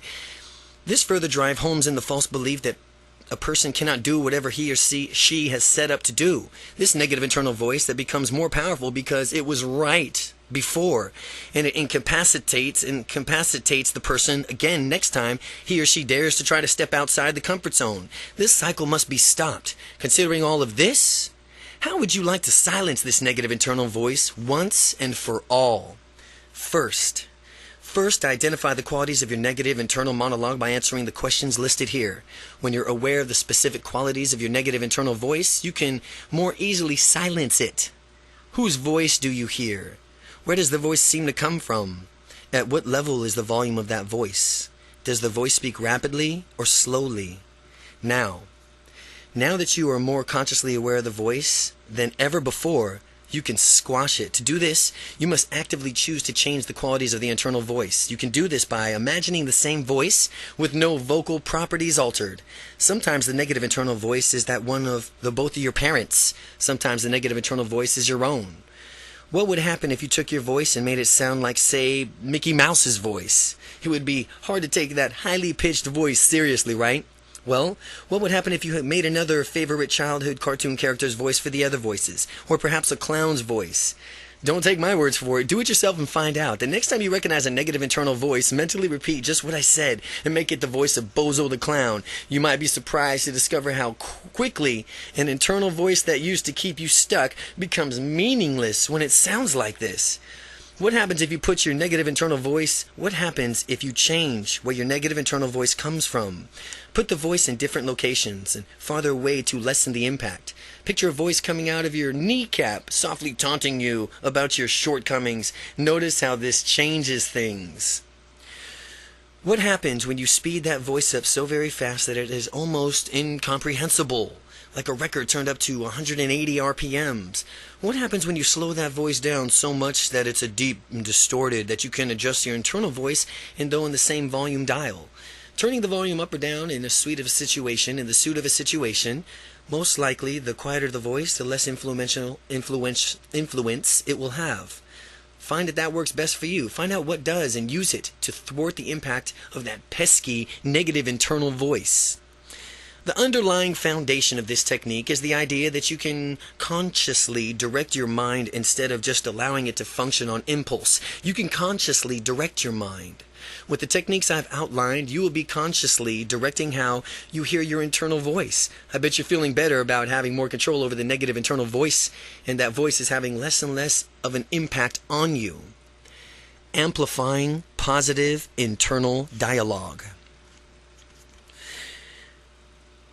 And inhibiting as a negative internal voice is, a positive internal voice can be twice as effective in leading you to greatness. Everything that we did in this last section to de-emphasize the negative internal monologue, now you'll learn to do this in reverse, to amplify the positive internal monologue. When you hear positive, encouraging words inside of your mind, take a moment, silently thank yourself. If you hear something positive or something upbeat in your mind, anything, take a quick second and thank yourself. Eventually, you won't feel the need to do so, but when you feel the confidence of your positive interior voice, congratulations are in order. As your internal voice bursts forth with positive words, reinforce them with the appropriate behaviors. The more you reward yourself in acting this way, the more in the way that you want, the more you will find yourself automatically acting in this way that you want. You won't even have to make it a point to do so. It'll simply become a reflex. Your ideal internal dialogue should be your own voice. The reason for it is that you and you alone run your life and make the decisions. If the internal dialogue is a voice of anyone other than you, you are effectively relinquishing your personal power to that person. Since you are the one running your mind and your life, reclaim both by making an internal dialogue yours alone, forever. Simply replace the current voice of authority in your life with your own voice. Let your own positive voice resonate within. Let your own positive voice resonate within and allow it to spread throughout your whole body. Wherever you hear that glowing, positive internal voice, let it bloom from within like it's coming from the largest speakers that you ever heard with the loudest volume imaginable. The louder the volume, the more vividly you feel, and it will course throughout your entire being. So when you want to really feel it, crank up the volume. While your positive internal voice shows up more and more often, sometimes it'll give you a positive statement disguised in a question form. As an example is, you can do it. The tone may be questioning, but in a deep voice sentence or a statement, ratchet up the power of internal voice by turning the sentence into a statement. You can do it. You can do it. Repeat in your mind a few times if you need to, and next make an internal voice even stronger by converting it to the statement into the exclamation. Like instead of saying you can do it, now you say you can do it. Shout this instead inside of your mind so that there can be absolutely no doubt. Find your passions. Find your passion. Your confidence will grow with each and every technique that you add to your repertoire. The more your confidence grows, the more you will discover how much you want to reconnect with your passions and go after them. In doing this, ask yourself, if money were no object to you and you knew you could not fail, what would you do in your life? The immediate answer is the question in your passions. What should you do with your life? Using the technique you're learning in this book, stamp out the negative internal voice that might try to vein or crop up. Find your passion. Find your passion. Set your goals. and then take immediate, repeated, massive action that will virtually guarantee your success. Commit to yourself that you will never quit. Remind yourself that you have quit quitting. You have officially quit quitting and move ahead into the life that you want to deserve and you should have now. Chapter 11. Speaking the languages of confidence. Dedicate yourself to the good you deserve and desire for yourself. Give yourself peace of mind. You deserve to be happy. You deserve delight. Mark Victor Hansen. Now that you've mastered our internal voices, it's time to turn our attention to our externals, how we project our internal dialogues to the outside world. The vocabulary of confidence. If you listen to other people talking, you will notice that those are confident use of certain vocabulary, and those lacking in confidence seems to draw their words and phrases from an entirely different dictionary. Most people don't give a lot of thought to the language that they use, as such people's habitual language patterns reflect back of their thinking, being confident thinking or lack thereof. Not only does language reflect a person's thinking, but it also reinforces a person's thinking. The key to use is the following information of transforming your everyday vocabulary. When this occurs, you will not only change your thinking, you'll change your life. So, what are these changes? I have assembled 2 sets of words that you must take into account when speaking. 2 sets of words you must take into account when speaking. First, there's a set of words that you are absolutely need to eliminate from your vocabulary. And then there's a set of words that you need to memorize and integrate into your speech in order to project the maximum confidence.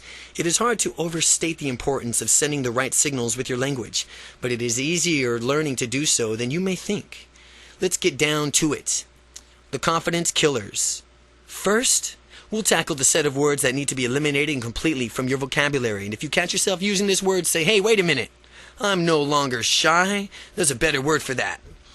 Don't beat yourself up when you hear yourself using one of these words. Just acknowledge that you've used the word in the past and increase your efforts to eliminate it from your vocabulary in the future. Try. The first word is try. Have you ever heard someone say, try to do it, something? There's a difference between trying to do something and actually doing something. Quite simply, trying is lying. In Star Wars, Yoda said, there is no try, only do. Yoda was right on the money. There is no try. If you ask someone to do you a favor, the person can't say, well, I'll try. No, you can count on him or her for not doing the favor for you if they say, I'll try. Otherwise, the person would say, I'll do it. The word try communicates a maybe attitude in the world that craves certainty. Instead, use the word do. Say, I will do it. Eliminate the word try. Try is gone. Never say try again. Never say try again. Don't try to eliminate the word try. Just do it. The shy sentence. I try to do the laundry. I'll try to do the laundry tomorrow. The confident sentence. I will do the laundry tomorrow.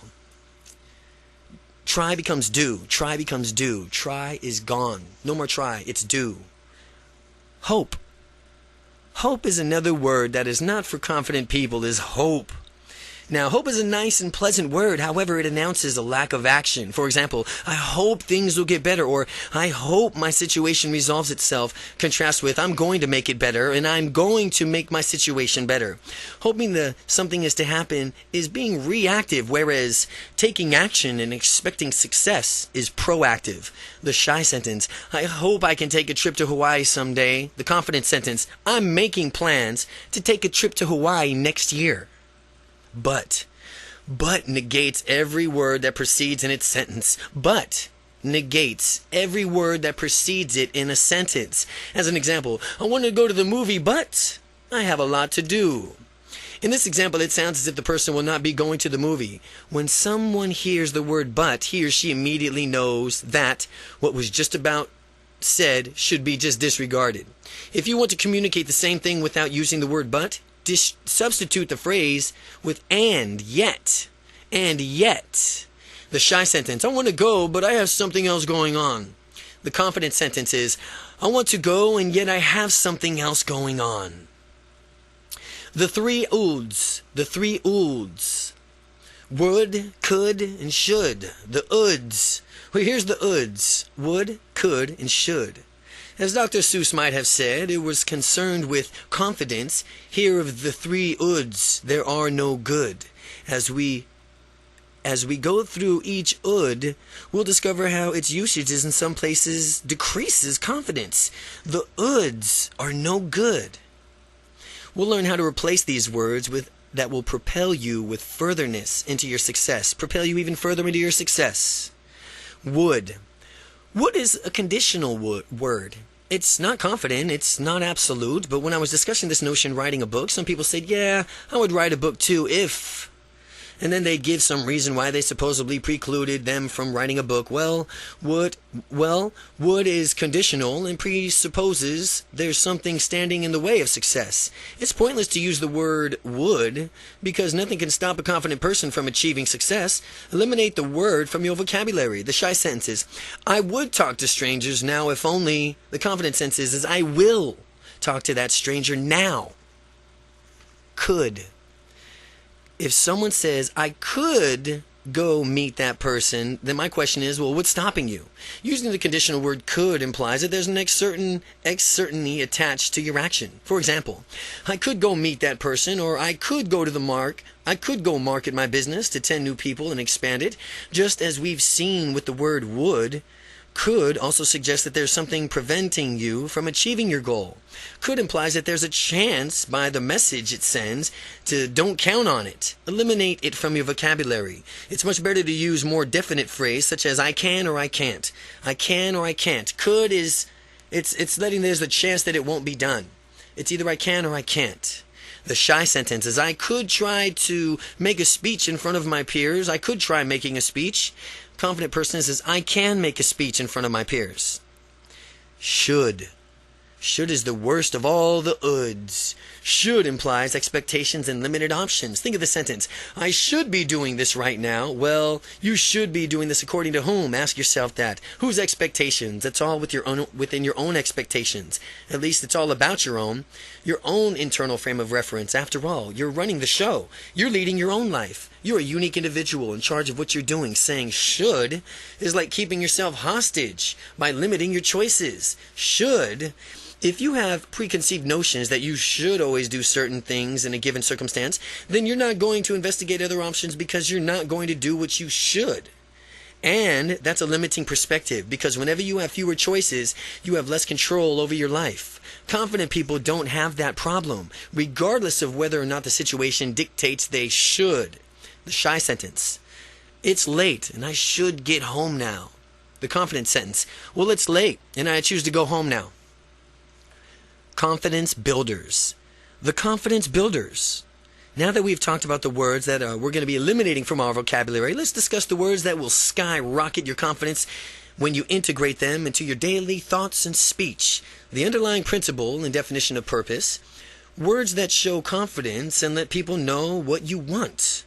Words that show confidence and let other people know what you want. Here are the words and phrases to add to your vocabulary for enhanced confidence. Absolutely, definitely, positively, assuredly, without a doubt, of course, certainly, undoubtedly, obviously, guaranteed, naturally, sure. What do all these words do? They communicate a message that there's absolutely no doubt in my mind that this is the way it is. Now, as you begin to use these words, notice how people respond to you, because they will respond differently.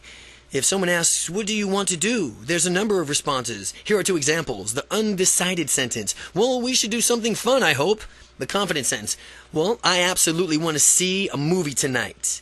You will notice the difference between someone who is confident and someone who wants to do something and someone who may want to do something, yet is too shy to say what that might be. The language of motivation.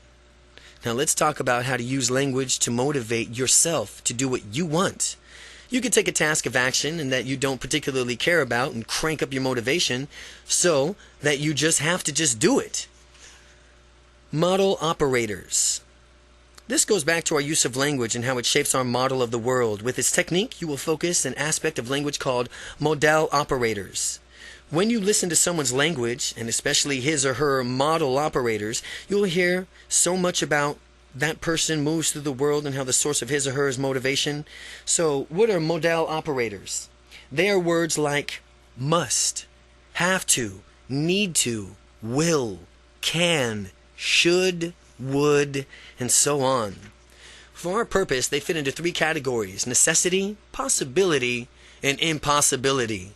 Model operators of necessity. As modal operators, necessity indicates that something is necessary and that something needs to be done, but they are words such as have to, need to, must, mandatory, and required. As such, using them in the right places in our language to excellence for motivation. I have to take a break. You need to go do some training. We must work on this project now. It's mandatory that you do your confidence exercises regularly. Modal operators are possibilities. Modal operators of possibilities are words such as can, could, might, possibly, maybe. These words are possibilities to us. When we use them correctly in our language, modal operators, not only one is the dreaded uds, they imply choice. We have so many options we can pursue. I could make it at 9:30 p.m. sharp. Easy. I can make it 9:30 p.m. sharp. Easy. Perhaps we might consider the new developments. Modal operators of impossibility. When you have a modal operators of impossibility, these words are to imply that we simply cannot do something. Cannot is just one of those words. Cannot, will not, must not. Notice most modal operators of impossibility close off options that may have been available to us. I'll never go back to the old way of being. You must not neglect the following these instructions carefully. I can't go a day without doing my unstoppable confidence exercises. How to easily motivate yourself. So how do we use this knowledge of the modal operators to crank up our motivation? How do we simply start chaining them together? I want you to follow along in this example. We will begin by saying a set of phrases. Each of them will differ in just a few subtle but powerful ways. Now, the purpose of this exercise is for you to fully experience the impact of this technique. I want you to say each of these phrases out loud, confidently, powerfully, and take on the confident physiology and sit up straight and say these phrases with an authoritative tone of voice. We will begin by thinking of a moment that's taking tomorrow off from work, or if it's a weekend as you read this, taking off an upcoming Monday. Notice that it's like motivation. Your beliefs from whether or not you can do this will be influenced by how you say the words in the exercise to yourself. I want you to say to yourself, I can't take tomorrow off. And notice how you feel about taking the day off tomorrow. Can't is a modal operator of impossibility in the present tense. Now say, I couldn't take tomorrow off. Notice how using modal operator of impossibility closes off that option. Then say the following sentence, I can't take tomorrow off. As if you fully assume the confident physiology, say aloud, I couldn't take tomorrow off. While you do this, notice how it feels to you internally each time we exchange one of these modal operators for the other. The feeling will change. Next, say aloud, I could take tomorrow off. Using the could will alter the experience, as if you find a saying, it produces a different feeling. It might be compared to a contrast of the difference feeling between all the sentences that you think about, how one word can so drastically alter the meaning and feeling of the sentence. Could shifts your thinking from that the impossibility into thinking that something is possible, albeit with conditions attached. Well, to paraphrase the sentence, you could take tomorrow off and some condition were met. The conditional aspect is implied through the usage of the word could, as I explained earlier. Now, say the same sentence replacing could with can, and I can take tomorrow off. Your thinking has become shifted from possibility of taking tomorrow off, if some condition were met, to a very real possibility in your mind that you, in fact, can take tomorrow off if you choose. To amplify this possibility, next replace the modal operator in the sentence with may. Say to yourself out loud, I may take tomorrow off. May pre-proposes that you may or may not take tomorrow off, and implies that not only the fact that you can do something, but it suggests that you are considering whether or not to do it. Where we've gone now to absolute impossibilities to serious consideration regarding taking the day off. Now use your next modal operator. I should take the day off to tomorrow. Next, say to yourself out loud, I shall take the day off tomorrow. This exercise has taken you from a conditional probability to almost certain. You're finally making a commitment to yourself to take the day off tomorrow because you deserve it. After all, don't you? Next, tell yourself, I have to take the day off tomorrow really says, like, and your sanity depends on it. Then notice how much more powerful the expression becomes, that I have to take tomorrow off. When you say I have to take the day off tomorrow, you can feel it course through every part of your body. Next, say, I need to take the day off tomorrow. You need to. Taking the day off tomorrow has gone from a requirement to a necessity, a fundamental need. Notice how these differences increase your motivation that much more. Finally, use the model operator that you've seen here and you've been waiting for. I will take the day off till tomorrow. I will take the day off tomorrow. That says it authoritatively, that I will, authoritatively and powerfully. Notice how committed you are in taking the day off to tomorrow. Look at how much your motivation has changed. Just because you've changed the word on each continuum of motivation, you become from a place of it was absolutely impossible to take the day off to tomorrow to becoming committed to taking off the day off tomorrow. This example demonstrates the power of these words and how people are using words to either limit themselves or model operators of impossibility to motivate themselves, the model operators of necessity, or to empower themselves with the more options of the model operators of possibility. Chapter 12, the body language of confidence. If we are to have magical bodies, we must have magical minds. Dr. Wayne Dyer. Body language is just as important as verbal language. Your internal messages, images, sounds, emotions affect your physiology and vice versa. Confident body language versus shy body language. Quick lesson. Confidence and shy body language differ greatly and are rarely mistaken for each other. By realizing the difference, you can be assured to maintain confident body language as you build unstoppable confidence. Here's some examples of a shy body language. Hanging your head as if you're ashamed of yourself, slumping your shoulders forward, drooping your spine instead of standing up straight, looking down on the ground. Having a confident body language is just as easy to spot. It sends a much better message. Here's some examples of confident body language. Keeping your head held high, having your shoulders thrust back, keeping your abdominal muscles tucked in, standing up tall and proud. And if you don't feel confident in any given moment, you can project confidence through your words, gestures, and body language. Avoid wimping gestures. Some people resort to blaming and placating in stressful situations rather than communicating their willingness to find a way out of the situation. They become panicked and are concerned with who's at fault. These people clearly lack the confidence. If they were able to alter their behaviors by maintaining a powerful, confident physiology, their internal states would match them on becoming a calm, cool, collected person. Maintaining composure is much more resourceful and effective for solving a problem than blaming or placating ever could be. Here are some methods for you on how to improve your body, how to move your body to stay confident. Never use placating gestures. Confident people never make placating gestures. These gestures convey that you are inferior, submitting to others person. A classic placating gesture is when someone shrugs his shoulders with palms facing upward, as if you're pleading, I didn't do it, or this conveys a need to absolute oneself a responsibility of the situation. In order to have unstoppable confidence, you must avoid these gestures at all times. Another placating gesture is the shrug, which means someone doesn't really know what's happening, and perhaps even don't care. It does not make any sense to convey that you don't care about any situation ever. So if you don't know about something, simply admit as much as the matter-of-fact way. People lack confidence often to give an exaggerated response, announcing in an annoyed tone that they have no clue. A lot of times you can find an answer to a problem if you just stop for a moment and think about potential situations. Instead of giving up so easily and pleading ignorance, Henry Ford said, "Thinking is the hardest activity there is to do. That is why so many people engage in it." People who are confident may not necessarily have the answers, but yet they do know that they have all the resources to find the answer.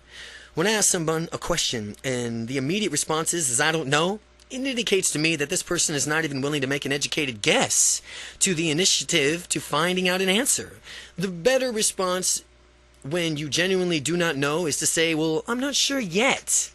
Well, this indicates the truth about your uncertainty and proposes that you will probably be sure to sometime in the future indicated by that word "yet." So never say "I don't know" again. Just say "I don't know yet."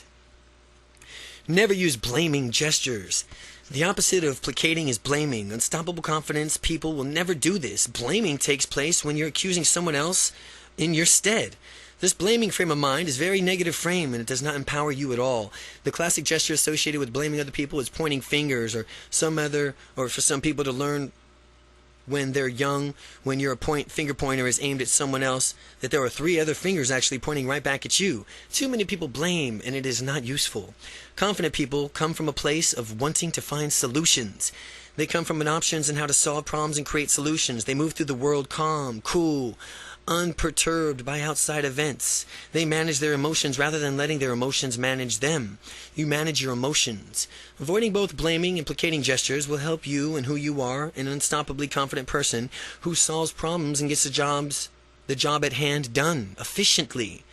Who and what caused the situation is irrelevant. The main idea is to solve it. You don't care who or what caused the situation. Your main idea is just to solve it and prevent it from occurring again in the future.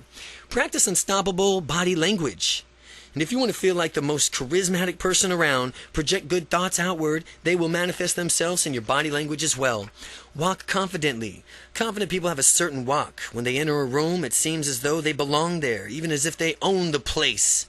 As you practice walking in confidently, remember that the situation is whatever you make it. Keep your head held high, your shoulders back, your tummy tucked in, and move through the world in deliberate steps. Feel free to walk at your own pace instead of adopting the speed everyone else is using. Avoid shuffling your feet, looking down at the ground. You'll notice a difference as you practice your confident body language and pay attention to the way you walk.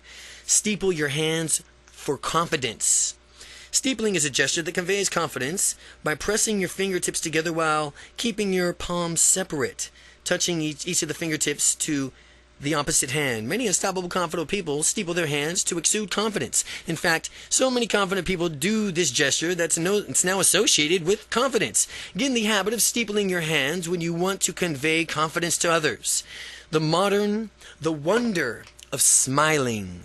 The wonder of smiling. If you want to have more confidence, all you have to do is smile. Practice smiling with anyone you see. Anywhere you go, do it when you're at work, home, or in the store. No matter where you are, give someone the gift of a smile. As you make it a habit, smile. Practicing making a smile with small talk. You'll soon discover that your conversations will be flowing with greater ease than ever before. Ask how they are doing. Ask about their weekends. Find out what they want in life. People love to talk about themselves, and it feels good to really listen attentively to someone else.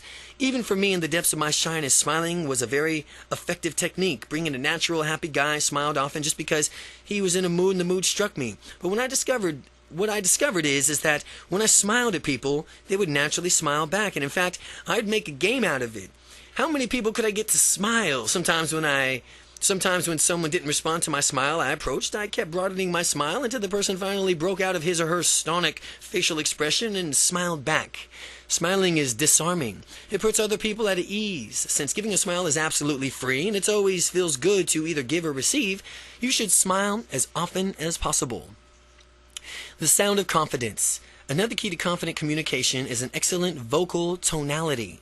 Vocal tonality is the pitch from which you speak, and if your voice is nasal, for example, you'll be irritating other people. Certainly it's not a good thing if your goal is to project a confident image while communicating with them. You want a tonality that resonates within other people and causes them to feel good. Most people aren't even aware of it, but your vocal tonality has an effect on people in the unconscious level. Speaking with a bad tonality, well, it's like running fingernails down a chalkboard. Personally, I'd rather listen to a dental drill than listen to someone drone on with nasal tonality. Tonality exercises. The good news is that people can improve their tonality through repeated practice. To exercise, you will need to place your hands on a certain body part and place your attention while speaking. As a result, you will notice a shift in tonality, and by the end of the exercise, you'll have a deep, resonant tonality. Place your hands on your nose and say, "This is my nose." The tonality should be nasal now and probably very irritating. Move your hands down to the mouth and now say, "This is my mouth." And as you do this, listen for the difference in your tonality already. Next, place your hands on your throat and say, "This is my throat." And no change in the tonality yet. Place your hands in your upper chest and declare, "This is my chest," and notice the tonality becoming more resonant. Finally, place your hands on your abdomen and say, "This is my abdomen." And when I talk like this, I get a deep, rich tonality that people enjoy. When your attention goes and the energy flows, this is the reasons why your tonality gets better when you concentrate on your abdominal area. If you want to listen and model the tonality after someone, turn on the radio and really concentrate on how the disc jockeys use their voices. You'll never find a disc jockey with a nasal voice for reasons mentioned before. The look of confidence. Confident people are always able to look at others straight in the eye and tell it like it is. By looking someone in the eye, you will perceive as being more sincere, genuine, and honest. More sincere, genuine, and honest. no matter what you are saying, if you just look them in the eye. Then if you are shifty-eyed or avoiding eye contact, people who lack confidence tend not to look others directly in the eyes. This elicits suspicion from the person from whom your non-confident person is interacting. Because most people, when they are telling the truth, look others directly in the eye. If you have nothing to hide, focus your attention on looking people in the eye. You can even practice feeling good while doing it. Now, if you have a tendency right now to avoid eye contact, that's just fine. Call it a starting point. But after you do the following exercise, you'll discover how easily and naturally you could do it. And by the end of the exercise, you'll have informed the beginning of the habits. The difference between confident people and shy people, in summary, is that confident people have the habits that cause them to behave confidently. Conversely, shy people have the habits that cause them to act shy. Eye contact exercise. This exercise is designed to give you the ability to be present with someone and look that person straight in the eye, giving you more confidence. You'll need a partner for this exercise. A great partner would be a supportive friend, spouse, or relative. Read through all the directions first and then begin. Read through all these directions first and then begin. By doing this exercise, you'll naturally find yourself breaking through the limits of your confidence, and it'll rise in an unprecedented level. Set an outcome for what you want to get out of this exercise. One good outcome is to be able to look people in the eye anytime. Tell them anytime that you choose and feel at ease while you're doing it. Get a timer that will let you know when 5 minutes is up. What you are going to do is sit across from your partner in a complete silence and be present with him or her. All you have to do is be silent. Look the person straight in the eye and beware. This is harder than it sounds. But as you do this exercise, you may have certain urges to laugh or look away. That only means that you now have an opportunity to break through the previous held limits. Stay with the exercise and continue looking your partner in the eye. Meanwhile, your partner will be doing the same with you. And if you do laugh or glance away, your partner should gently say, "Stop. Be present. Start again." Similarly, if a partner laughs and glances away, give him or her the same instruction. Continue on doing this for the entire 5 minutes. Having this skill means that you can confront any person to be there for him or her as a good listener. Your direct eye contact with another person means that you're neither superior nor inferior, but you are merely two equals, communicating on a level ground. Do this exercise with your partner as many times as you can, and you'll need it in order to be able to look someone in the eye. And pretty soon, you'll discover that it is really, really easy to do so, and with no longer to being intimidated to direct eye contact. The real world is a true test of gauge. Now, how you've come from, of how far you've come. After doing the exercise, practice in the real world and notice how easy it is that you do it. How surprised will you be when you find others doing it automatically? Others will react positively to your new confidence, and this eye contact that you've learned is not designed to intimidate, but foster better communication through honesty and openness. It will also let other people know that you have the look of confidence. Part 4. Becoming Unstoppable. Chapter 13. 21 explosive techniques to supercharge your confidence. First comes thought, then organization of the thought into ideas and plans. Then is transformation of those plans into reality. The beginning, as you will observe, is in your imagination. Napoleon Hill. The techniques, exercises, and strategies in this chapter will speed you on your way to unstoppable confidence. Practice them regularly and watch your confidence soar. Technique 1. The instant shift. One of the major steps in gaining more confidence is being aware when you're lacking confidence. The reason for this is that you have to be aware of something before you can change it. When you're aware that you're not being as confident, you can change it. It will no longer be a given that you're shy or tentative or whatever they label you previously used to describe yourself. As you become consciously of what your mental process is with respect to confidence, pay particularly attention to your internal voice. If you have a limiting negative voice nagging at you, I'm sure you naturally realize that you can stop you dead in your tracks when you really want to go for it. Well, while you're paying attention to your internal voice, notice the sorts of images that are inside of your mind. When you hear and see internal impacts on how you feel, and the way you feel either frees you to take actions or hold you back. Now, when I was locked into my dungeon of shyness, anytime I wanted to go out and meet a woman, I would project a big picture of a woman rejecting me and laughing at me before I even said hello. With these images in my head, I was completely paralyzed with the fear and took no action. Instead, I watched an opportunity pass me by, and I regretted it every time. If you want excellent feelings, you have to see and hear excellent things, which is easy because you're in control of your own mental processes. Whenever you're acting shy, you must simply stop and realize that this is a process and that you can change it. And if you find yourself acting in a tentative way or shy way, here are some NLP techniques that you could try. Interrupt the process. Imagine a police officer springing up inside of your mind, holding a red stop sign. Imagine that he shouts out with an authoritative tone and loud as he can and says, "Stop." When you hold these images in your mind, you'll find yourself immediately stopping the processes of feeling that lack of confidence. Shift your state, and once you stop the process, you can change your directions and go in any direction you want. For purposes that you should immediately shift your physical state to one that exudes confidence. Employ excellent physiology and posture, head up, shoulder back, stomach tucked in. Put your smile on your face. Feel good just like that. And if your body is in this state of confidence, it's easy for your mentality and for you to mentally follow suit. The instant shift. Number 1, recognize your shy or unconfident action. And number 2, interrupt the process. Number 3, shift your physical state to a confident posture. And then 4, let your mind follow suit. Technique 2, rehearse confidence. Once you interrupt a negative mental process, you could then consciously choose your emotional state you want to experience. You won't be merely acting out the habit. You'll be acting out a conscious choice that is very powerful. And with this technique, you can program yourself to have unstoppable confidence whenever you need it. The key is that when you rehearse what you get, the key is that what you rehearse is what you get. A friend of mine who was into martial arts always reminded me that train the way you fight because you will fight the way you train. This holds true for being confident as well, and by rehearsing confidence in your mind, you will have it when you need it. For you to have unstoppable confidence, you need to mentally rehearse it in your presence. This means that you're going to have to visualize what you desire. Confidence. We will watch ourselves walking, talking, moving confidently. We will see ourselves doing things that never before have been done, not even and realize that were possible. If it's difficult to do this at first, don't worry. Visualizing is a skill like any other, and you will need to get better at it with practice.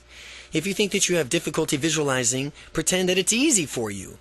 You have a way of dealing with anything. One way to dealing with anything, to fake it until you make it. Pretend that you can visualize. As you do that, you will develop such a skill in visualizing that pretty soon you'll forget that you were just pretending, and you'll soon be a great visualizer. Now that you're visualizing, focus on the image of yourself behaving confidently. As projected on your mental movie screen, notice how you exude confidence in every fiber of your being. Now others can sense it coming from you. As you can see yourself behaving confidently, listen to what you hear as you fulfill your experience, that ultimate state of confidence within. To amplify your confident state, make the picture bigger, brighter, closer. Crank that sound way up in your state of mind so that you can feel that confidence coursing through your entire being. Let the bass resonate all throughout your body. Let the bass resonate. When you make these adjustments to your experience, notice how much powerful and confident you become. Do this exercise as many times as it takes to thoroughly feel the confidence inside of you. How will you know when you've done it right? The answer is that by looking at the mental images of your confident self, you'll automatically feel the confidence. This is how you know that you're successfully completing this exercise. Your unconscious mind does not understand the difference between a scenario that is genuinely real and a scenario that is vividly imagined. For that reason, vividly imagining confidence is your future means that you are literally programming yourself to have the confidence when you need it. Set a trigger for confidence that you've rehearsed. Here's how to set yourself up for confidence anytime. Number 1, close your eyes. Number 2, watch yourself on a mental movie big screen as confident. Number 3, enhance your visual and sound qualities of the movie. Number 4, jump into your own on-screen body and let's see through your own eyes and hear what you hear and feel total confidence. Number 5, hold your thumb and your first finger together as you experience confidence. The more you feel confident, the harder you press your thumb and first finger together. After 5 seconds, separate your thumb and first finger and open your eyes. Repeat the first step. Repeat the first 7 steps, but watch a different confidence scenario. By doing this, you'll have programmed your mind to respond to a feeling of your thumb and forefinger pressed together as a confidence trigger. Confidence trigger. Now that you've rehearsed it, whether you need confidence or not, you could just close your eyes and press your thumb and forefinger together as long enough to let you have starting a feeling that you've triggered, and it starts flooding through you. Rehearsing confidence. Focus on an image of acting confident as on a movie screen. Listen to yourself speaking confidently. View the picture in a close-up, turning up the volume. Feel the confidence as you project it on screen. Technique 3.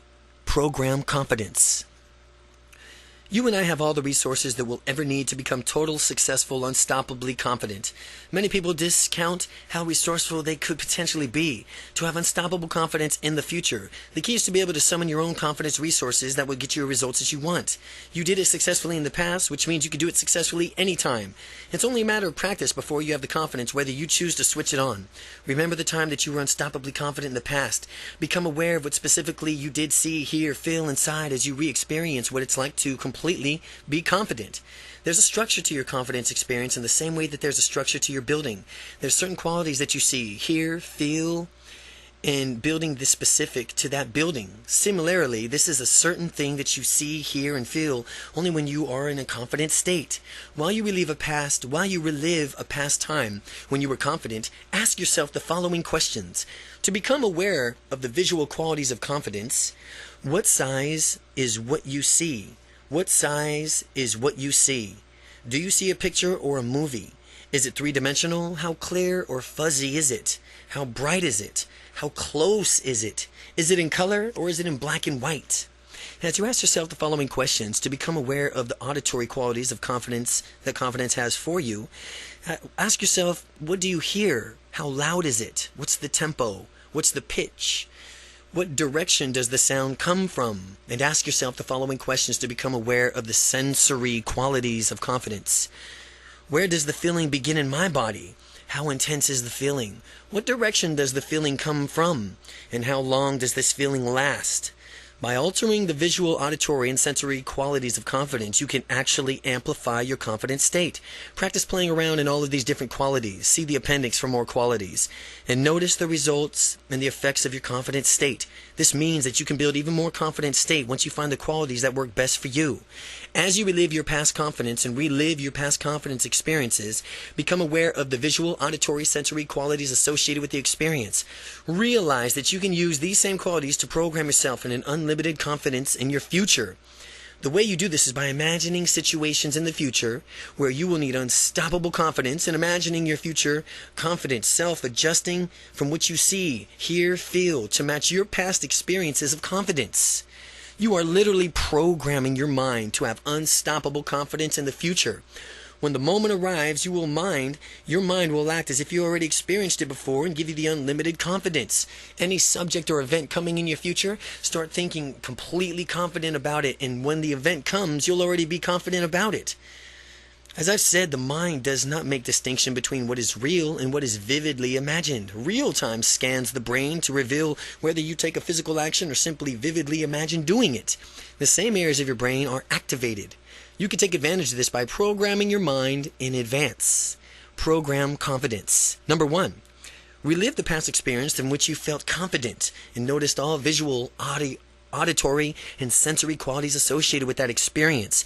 Now imagine a situation in the future where you'll need that type of confidence, and imagine yourself adjusting to what you see, hear, and feel to match the past experience of confidence. Technique 4. Anchoring. Many who have studied psychology will be aware of the groundbreaking experiments conducted by the animal behaviorist Ivan Pavlov that determined the power of stimulus-response conditioning. After noticing that a dog salivates when they eat, he paled a unique stimulus, the shining of a light, with the presentation of the dog's meal. Pavlov would turn on the light immediately before giving the dog food. After several rounds of this, the dog would salivate even when the light was just turned on, but no food was present.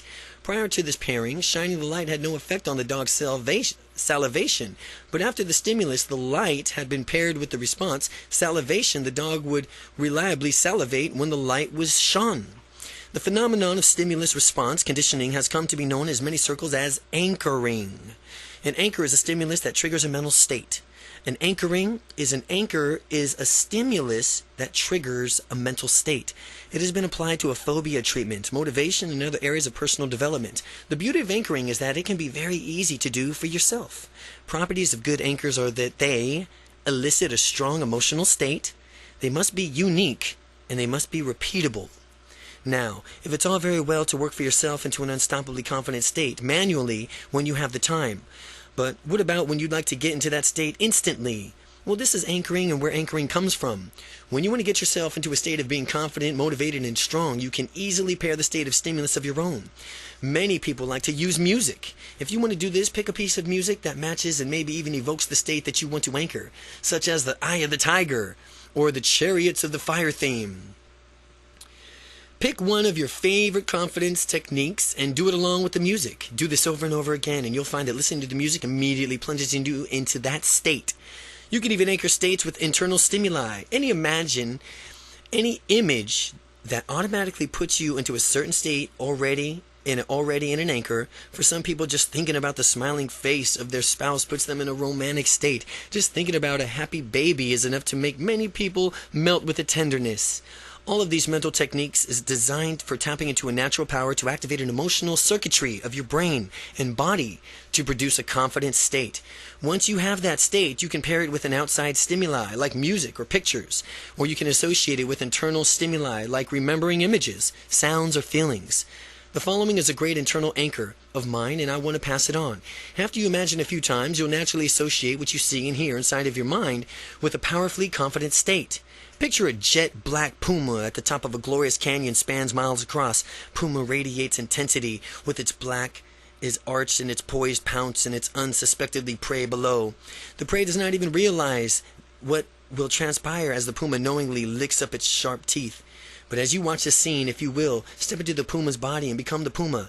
See with the puma's eyes. Hear what the puma hears. Feel the unstoppable confident state that the puma has as you become completely aware of just how easily you are going to devour your prey, accomplish your goal.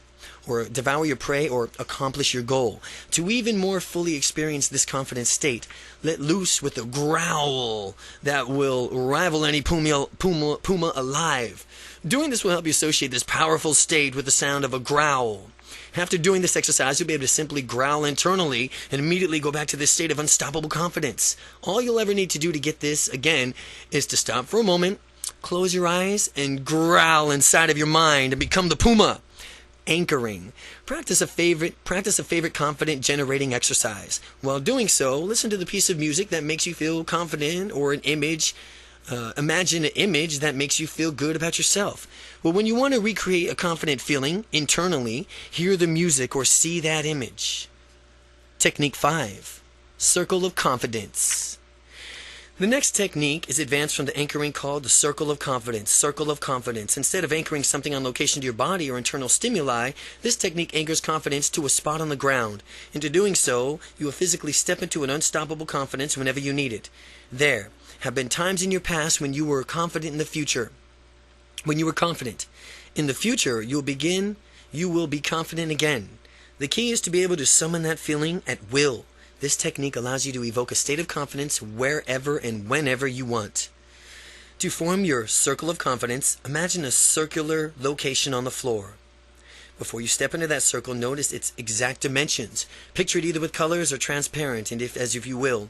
When you physically step into that circle, you will move back in time to a moment in which you had complete confidence. Pick an experience of an ultimate confidence. While you're standing in your circle, fully relive the instance and confidence. See what you saw at that time. Hear what you hear. Allow yourself to feel unstoppably confident of that experience. Inside the circle, feeling confident, adjust your body language. Match your confident state. Keep the confident state as you walk around outside the circle. Now, if you have enough confidence to meet your outcome, you are done with this exercise. If you need more, go back into that circle and relive the difference. Equally powerful, confident experience. Continue stacking up this confidence until you have all that you need, regardless of wherever you are. You can use a circle of confidence as just a confidence technique or a confidence builder to instantly gain more confidence, exaggerating your strongness, your powerful physiology as you train your body how to stand and move. And pretty soon, you'll find yourself naturally standing confident as a habit.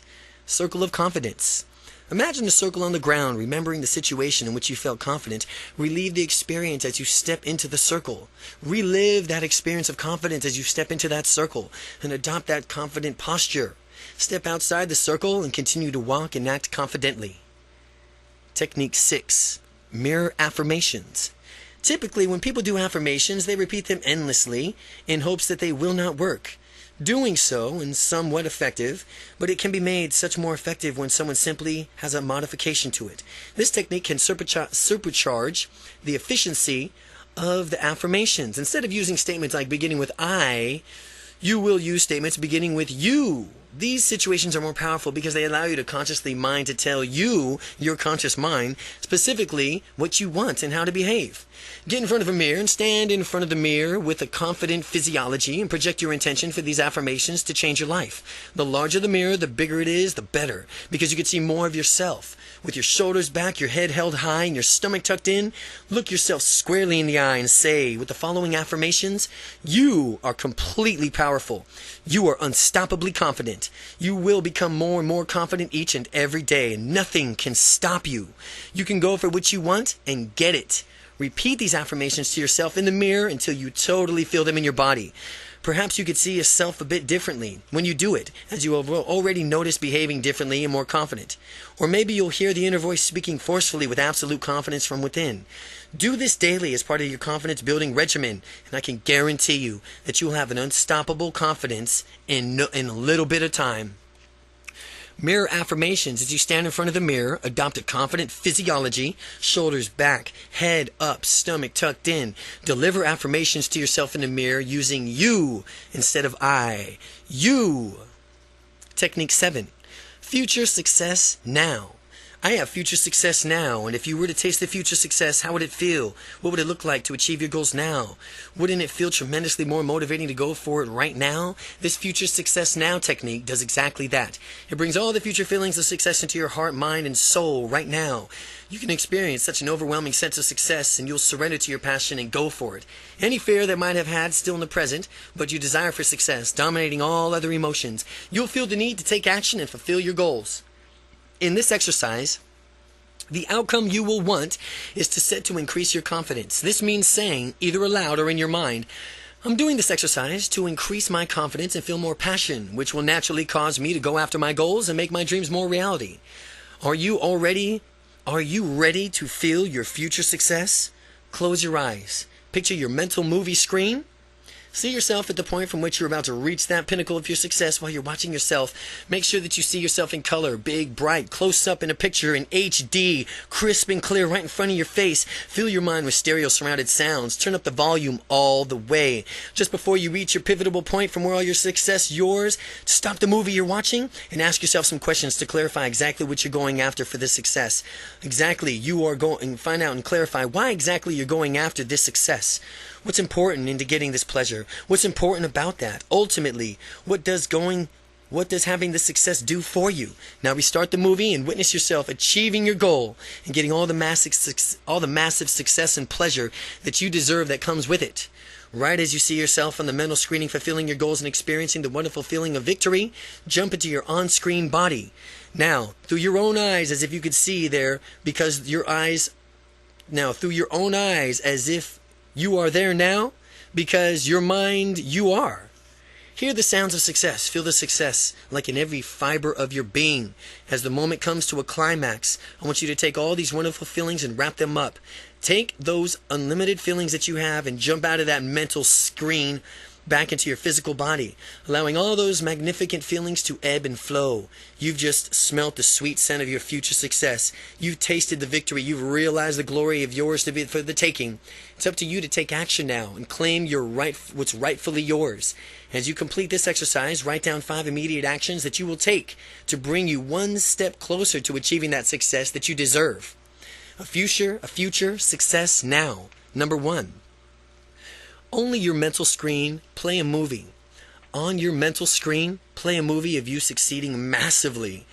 Just at the point you are about to get the peak of your success in a movie, temporarily hit pause. Ask yourself, what's important about the success? And what will having the success do? Jump into the movie as you begin playing it again and soak up the unlimited massive success that you deserve. When the movie is done, take all these wonderful feelings back with you as you open your eyes. Write down 5 immediate actions that you will take that you will begin to get you one step closer to achieving your goals. Technique 8. Put your life in perspective right now. Consider whatever appears overwhelming to you now. By the end of this exercise, you'll think about it completely different and with much more confidence about what you're going to do. Picture a line representing your lifetime. The past is off to the left and the present is in the center and your future is off to the right. Now, place whatever is bothering you on this timeline and visualize it as a small dot in your mind. Take a step back so you can see a larger portion of your entire timeline instead of just the present. Notice how this puts you in a minor nuisance into a different perspective. Now mentally step back even further and notice all of your past and all of your future at once.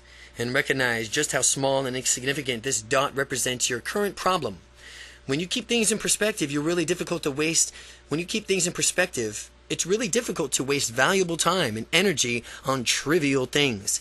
The trouble begins when people do not keep their big picture in sight and magnify some issues to be larger than it really is. So put your life in perspective by, number 1, visualize your life as a timeline. Picture whatever is overwhelming you as a point on that timeline, and then mentally step back to see that dot in perspective as something tiny and small. Chapter 9. Avoid the future that you don't want. Well, as we saw earlier, people are motivated either by moving towards pleasure or by moving away from pain. Well, if you were bunny rabbits, it would be equivalent as us as moving towards carrots or away from people's boots. The next technique will work best for people who run away from the boots, so to speak, because it amplifies the pain of not going after your dreams to the point from where it'll seem easier just to do it. To do this exercise, visualize a timeline from Technique 8. Close your eyes and imagine floating above the timeline, drifting forward far into the future. Continue floating forward until you get to the point from where you were older. Most of your opportunities have passed you by. And as you get the point, you'll see yourself in a mental movie screen, walking around, feeling miserable. Doing this, you might realize that you are looking at a person who has lived a life unfulfilled. Turn into the sounds coming of the older person who had so much potential, yet somehow failed to take action and live his or her dreams. Just the feeling as it disappoints rises to an extreme where your future self appears to realize that his or her life has not been invested wisely. Jump right into that older person's body and see the experience and what it's like. Feel how awful it is to lead a life unfulfilled. It is really quite tragic, isn't it? When you fully experience that feeling of deep regret, all the pain, disappointment, frustration that you will if you don't go after your dreams, immediately take action. Jump back into your physical body, and if you don't take action now, then go after your dreams, then that's how you will feel. If you don't take action now to go after your dreams, then that's how you will feel when you get older. Now, since you've experienced the pain that will happen if you don't go after your dreams right now, you are aware of how much you are motivated, and you are to avoid the feeling that you cannot live your dreams. Now, if you hesitate in your future, call that a horrible feeling from the experience that allows you to propel you to take action. To break out of this negative state of mind induced by the exercises, use one of the previous visualization techniques to see a wonderful future that you will have when you use your confidence resources to get the future that you want. So again, avoid the future you don't want. Visualize a timeline with Technique 8. See yourself further down the timeline with most of your opportunities passed over. Imagine your response physically, audibly, emotionally as an unfulfilled life. Come back to your present self. Summon those feelings of disappointment and rage when you need to get motivated and get busy. Technique 10. Build an enriched past. Oftentimes, a lack of confidence when facing a new experience stems from not having done it before. In order to get good on doing something, usually you have to do it poorly at first. And when this happens, some people equate that poor performance with failure or becoming anxious, and understand that we don't have to do everything perfectly from the start. Having said that, though, how much more confident would you feel if you knew that you had done something many times before? I'm willing to bet you that you would be tremendously more confident. This next technique builds memories from the past that feature you succeeding wildly at whatever you are about to do. You may or may not have heard of false memory syndrome. False memory syndrome occurs when someone gets something else to create memories of events that didn't really happen. However, the false memories are so vividly imagined that they seem so real to the person to whom they are implanted, and consequently the person acts as if they are. In situations like this, the memories of usually disempowered, what if we were to create false memories in ourselves having massive success that we really are about to do for the first time? How How much confidence will we have when we do this? Build into the past as many successes as you can find necessary, and you will have done this by visualizing success, which you've done, and imagine happening to the past as you create your past successes. Really intensify the experience so that you can catch the feeling and confidence that you've needed. When I was starting out in my public speaking, I had no experience at all, but since I needed to rapidly gain experience to be credible, I went back into my past and created an entire series of memories. Even though I consciously knew that they were all false memories, they were all so vividly imagined that my unconscious mind knew no difference, and which consequently allowed me to behave as if I've already been speaking a lot. And I imagined that I had an entire history of making wonderful speeches, motivating audiences, and receiving standing ovations for my abilities. To go one step further, I imagined people taking my message to heart, acting on it, transforming their lives. By creating all these memories, by the time I got up to actually speak for the first time, I was delightfully simple. I radiated confidence from the beginning, and anyone can use these techniques to better himself or herself. It's just a matter of knowing the techniques and applying them in your life. To build an enriched past, number 1, see yourself in your past on your mental movie screen, massively succeeding at what you actually are about to do for the first time. Crank up the visual and sound qualities to make the new memory really intense. Do this 10 times to create 10 different positions, memories of your successes. Technique 11. The technique goes back into a past of implants, new memories into similar fashions to exercise the technique 10. Only this time, instead of giving yourself a history that will be rewriting your history, go back to the time from when you really blew it. Perhaps something you were expected to accomplish was not smashing success that you intended it to be. Close your eyes and watch yourself on a mental movie screen as you just about to make the mistake or screw things up. Just prior to the instant in the time from which you're about to start deviating from the success path, start making mistakes or stop the movie. We stop the movie now because we don't want to rehearse the negative incident, but we only want to reinforce it in a way of behaving. While the movie is stopped, think about how the situation ideally would have turned out if you could give it an ending. We'll restart the movie and replace the old ending with an ideal ending. See, hear, and feel something succeeding in the way you deserve. After you've watched the movie from the start, finish the third-person point of view. Just jump into the on-screen body and run the movie from start to finish with a new ideal ending. As you see, hear, and feel the massive success, that's yours. Now, run the entire movie from start to finish 10 times. This will recode the past incident as a success in your mind. Furthermore, rehearsing and reinforcing success teaches your mind to create success in the future. As you look back on your past, you'll notice things are different. The way you look at all the failures are actually bridges to the success. Your past has been enriched now. You can enrich your past, and you'll discover yourself moving through the world more resourcefully. One thing about the technique is that it's versatility. You can correct any part of your past in whatever way you want. Correct past mistakes. The technique of correcting past mistakes, number 1. Watch yourself in the past on your mental movie screen. Right up the point before you made the mistake, and at that point, stop the movie and think about what the ideal ending would be, and then finish the movie with the ideal solution, you behaving resourcefully and getting your outcome. Run the movie from start to finish with the new ending, feeling what it's like to get your outcome.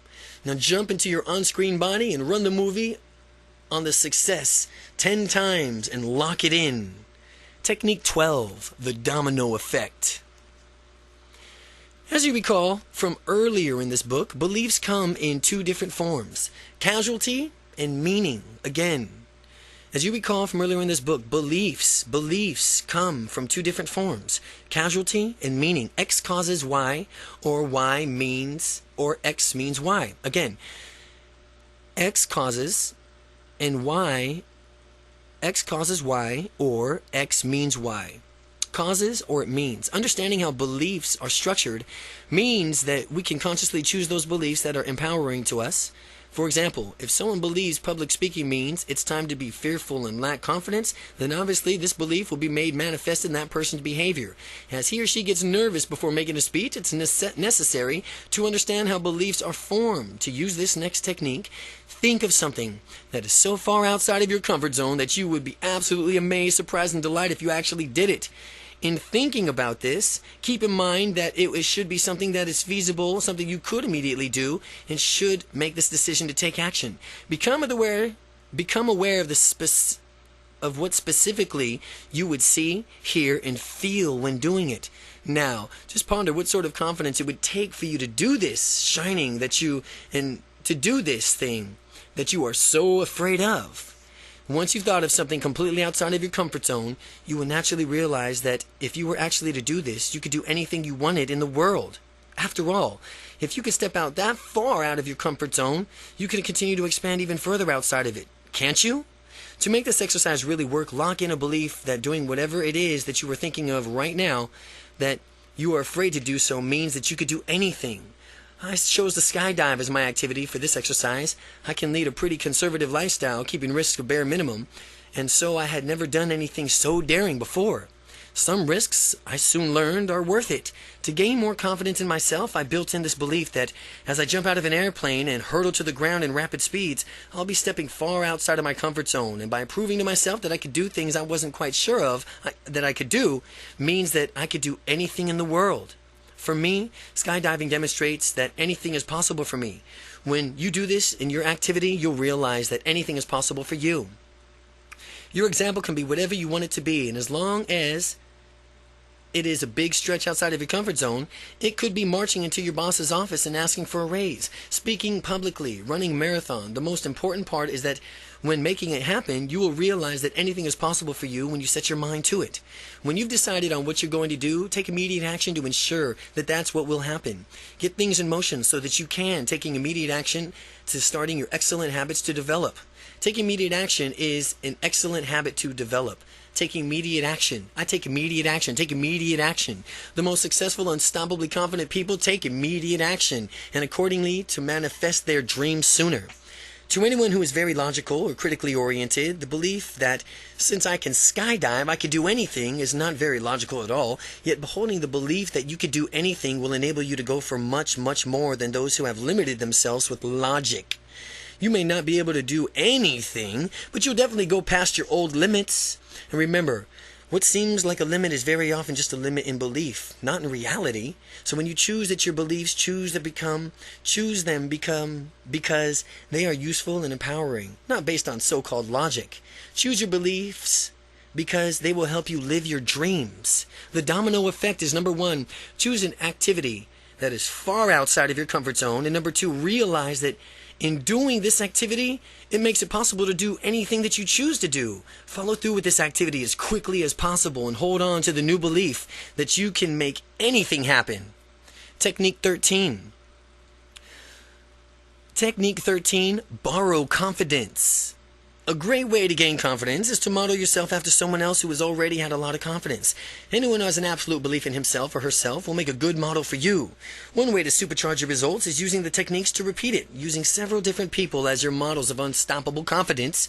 Once you've identified the person who embodies confidence to you, get to know as thoroughly as possible this person as it moves through the world. To do this, spend as much time as you can with that person and talk about his or her opinions of confidence, life, taking action.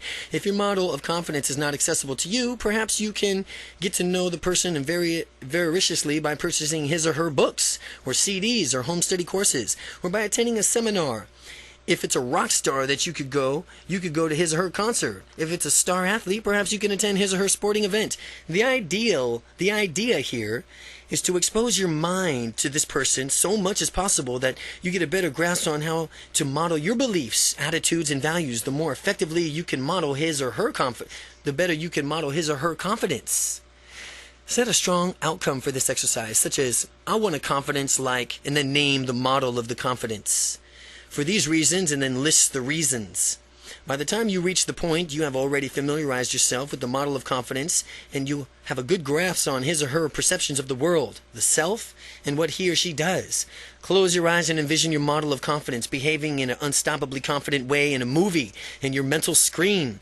Pay attention to how the person speaks, moves, gestures, and walks. Become aware of how this person interacts with others. Imagine his or hers internal self-talk. and notice anything else that you can about this person. Make the movie big, bright, and close, HD, digital, crisp. Turn the sound up all the way that you can and resonate it inside of you.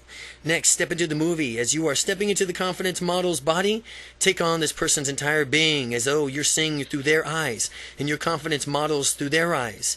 Hear his or her ears and feel what it's like to completely immerse yourself and be unstoppably confident as this person. Now, as you are inside this confident model's shoes, physically do all you can to be like this person. Gestute, speaking, move, use the facial expressions your model does. Continue doing this until you fully understand what it feels like to make your models unstoppably confident. To make your models unstoppable, to have your model as unstoppable and confident. If it helps, imagine yourself as this person in different contexts. When you fully have that feeling down, you'll see yourself stepping out of your own person's body and back into yours. And as you float back into your own body, take with you that unstoppably confident feeling that you've just created. Integrate that feeling into your body, your mind, and your identity. By having your model's confidence once, you can have it anytime anytime you want, simply by just doing the exercise. Remember to borrow confidence. Number 1. Find someone who's confident that you'd like to have for yourself. Who's confident you'd like to have for yourself. Expose yourself to that model of confidence as much as possible. Watch your role model behaving confidently as your mental movie screen. Notice how this person moves through the world, how he or she speaks and gestures. Make you imagine really compelling by turning into a visual, auditory, sensory quality. Step into the movie and become that model. Gesture, speak, and move through the world as this person does with their unstoppable confidence. Then step into a model in 5 different contexts. When you feel that you have to handle this person's confidence, a handle of their confidence, step back into the model's, step outside of the model's body and take his or her confidence back with you. Technique 14. Schedule your dreams. Successful people plan their work and then they work their plan. This technique will help you decide on what you want and focus your energy towards pursuing it. Goals are dreams with deadlines. For that reason, this technique gives you some specific deadlines for achieving your dreams. What I want you to do is imagine yourself 5 years in the future, living your ideal lifestyle with a sort of job. What sort of job would you have? What have you accomplished? Where do you live? What is your lifestyle like? Focus on the answers to these questions, and once you have the answers, build what you call an expanded resume. A typical resume charts for what you have accomplished and the skills that you possess now. An expanded resume encompasses your entire life, your family life, your career, your social circle, your spirituality, your finances, and so on. Creative and expanded resumes, what will be true for you in 5 years. Reread this resume once a week and more often. If you can invest the time, and in 5 years in time, you will have accomplished much, if not all, of what you put down. A similar technique for channeling your energy into a direction is to construct a future magazine cover with yourself on it. The magazine could either be real or fictitious, but it should show us succeeding in whatever area of your life that you choose. When I did this, I used a computer presentation software to import my photograph and design into a magazine cover and inserted catchy headlines and prescribed what I would achieve. When this cover was finished, I printed it out and proudly displayed it on my desk. From time to time, I would glance over at it and find it there, and I automatically became more motivated to take action and move towards my goals. Schedule your dreams. Number 1, scheduling your dreams, the expanded resume. Number 1, imagine where you would like to be in 5 years from now. Write down the details, family, work, leisure time, friends, and so on, and review this expanded resume at least once a week. Your future magazine cover. Well, create a real imagining magazine cover for yourself succeeding in some area of your life and use catchy headlines, images, and describe what you want to achieve. Review your magazine cover periodically to keep you motivated in reaching your goals. Technique 15. Swish into confidence. The next technique is called the swish technique because in it you redirect your brain as rapidly as a basketball makes the swish sound when it flies through the net. Our mind is trained to go into a certain direction. Sometimes if we have not consciously directed our minds, we tend to gravitate towards less than resourceful behaviors, such as shyness. The technique redirects the brain in the effect telling it not shy, confident. If you act shy, you do it out of a pattern that you've either consciously or unconsciously set up for yourself, and there are triggers that you cue to your brain that the shyness pattern. What we're going to do is take those same triggers, reframe, and retrain your mind so that when you spur towards a confidence, you'll spur towards confidence instead. Think of the times when you act shy, Decide on the initial cue that lets you know that it's time to get nervous and tentative. And for some people, arriving at a party full of strangers is looking at an unfamiliar face and a cue to begin acting shy. For others, seeing an attractive member of the opposite sex sitting down nearby might set them off. Find out what your cue is. People do not randomly become shy. There's always a cue that precedes it. Now that you've discovered the cue that has led you to shyness in the past, put yourself into the picture of experience in from a first-person perspective. Practice making the picture of what you see smaller, darker, and farther away. Take the normal picture of the cue image and make it small, dark, and really so far away in a way that in the time it takes for you to say out loud, swish. Do this unless you feel that you can take the picture of your shyness cue and make it disappear in an instant. Any issues, make it smaller, farther away. Do it before you could say the word swish. Following that picture, an image of your ideal self, don't jump into the image yet. Picture yourself on how you would want to behave instead of how you currently do. See those strong, confident gestures, facial expressions, and postures, and make sure that when you think about your ideal self, you feel really motivated to be that way. If you don't feel a strong sense of motivation, then adjust your image of your ideal self until you do. Make this picture small, dark, and far away at first, and then practice making this picture really big, bright, close up, rapidly as you can, as fast as you could say swish. Practice the exercise until you can do it easily. Now, what we're going to do is redirect the mind so that whatever it's experiencing, the cue image it will automatically flash to your ideal self and therefore draw you into being that person. When you've done this successfully, you will see the trigger that used to make you shy and immediately experience an unconscious shift in confidence. Close your eyes and see what cue image in the forefront of your mind. See it big, bright, close up, HD, crystal clear. Just like you would if you were experiencing it for real. In the lower right corner of your vision, see your ideal self-image smaller, darker, farther away. Make the swish sound and simultaneously flip the two pictures so that you cue the image becomes small, dark, far away. An ideal self-image becomes really big, bright, and close. Remember to make the swish sound as you do this exercise because it will help you unconsciously move the pictures around. Swish. Pause for a moment, open your eyes, and then reset your picture so that you see the cue image big and close in your confident self in lower right corner. Then you can make the swish sound and it toggles the screens. So you transpose them in the same way you did previously. To continue, repeat this pursuing, resetting, and swishing of pictures until simply looking at the cue image automatically triggers your brain to gravitate towards the ideal self-image. That's how you know that you've been successful in retraining your mind. Swish into confidence. Number 1, identify the cue that's triggering your shyness. Number 2, practice making the image of that cue smaller, darker, farther away until you can do it in the time it takes for you to say swish. Now picture the idealized self smaller, darker, and smaller away. Now picture your idolized self smaller, darker, and farther away. Practice making that idolized self bright and close up again in the time it takes you to say swish. Finally, practice transposing the two pictures as if they sound of the word swish in your brain. Makes the shyness trigger from small and far away while bringing your idolized self to the forefront.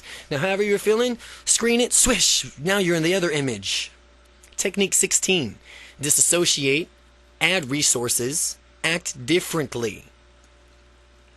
Sometimes people feel overwhelmed by situations because they're too deeply invested in them. If someone's too close to a situation, they may be difficult for him or her to reason logically about it. For example, if you have to make a major decision and there's an overriding emotional component, that emotional component may skew your judgment. This technique helps you stand back and survey the bigger picture, then in order to make the best decision for yourself. What is the smartest decision that you can make in any given second, moment, nanosecond? The smartest decision you can ever make. What will it do? What you will do in this technique is to observe yourself in a third-person point of view. You will step outside of your body and look over at yourself, making a decision. Picture yourself on the mental movie screen, but don't jump into it yet. Just look at your on-body screen. You are a detached observer. Pretend that you are the narrator, and you refer to yourself into this as third person by repeatedly using your name. Well, as Randy currently walks over here, and then Randy went this way, and think through the decisions-making processes out loud and detach the frame of mind. As you narrate your thinking process regarding to the decision, you should be sure you have confident physiology and tonality. This will help you make a firm commitment to the decision from which you are ultimately going to arrive at. As a result, your decisions will be more rational, emotionally, literally giving yourself some distance from the situation. Another way to perform this technique is with the confidence resource triangle, described next. The confidence resource triangle. It's a confidence resource triangle. The main difference is that the triangle uses physical locations to represent the different states. The confidence resource triangle has 3 legs. Stuck state, location, a disassociated observer location, and a resource location. Again, they have 3 legs: a stuck state location, a disassociated observer location, and a resource location. The stuck state is the state where a person will experience indecision and need a resource. The disassociated location is where a person can stand back and objectively look at the situation from a third-person point of view. The resource location represents a resource that will get a person unstuck from his or her indecisive state. Find 3 different spots on the floor and label one S for stuck, one D for disassociated, and one R for resource. First step onto the S location. Close your eyes if it helps you. See, hear, and feel the element of the context where you need more confidence. Just when you're getting a taste of it, step outside of the location. Name 3 different things in the room to break your state, thus get you out of that state of stuck. Second, step onto the D location. And look at the same situation as you did in S location, but do it with a third-person perspective. Now, how different is it that you can perceive things more objectively? Think of confident resources that will help you conquer this stuck state. Third, step onto the R location, and as you do this physical step, you will mentally step into a resource by completely reliving a past time when you were confident. See when you saw, heard, and hear, and felt what it's like. Remember what it's like and crank it up. Crank up that confidence level. Now, with overwhelming confidence at your disposal, step back into what used to be the stuck state. How easily and naturally you do not get unstuck now. With all this confidence oozing from every fiber of your being, if for some reason your stuck state did not change for you as much as you would like, do this exercise again, continuing stacking up confident resources and bringing them to the stuck state until things change. Do it again, the exercise over and over until you continue stacking up confident resources and bringing them to the stuck state until things change. Disassociate, add resources, and act differently. Number 1, envision yourself in a stuck location. Number 2, step out of the stuck location and name 3 things in the room to balance yourself. Number 3, step into the disassociated location and watch how you can resolve the situation in a confident manner by looking at it third party, away from yourself. Number 4, step into the resource location and think back to a time in your life when you were exuding confidence.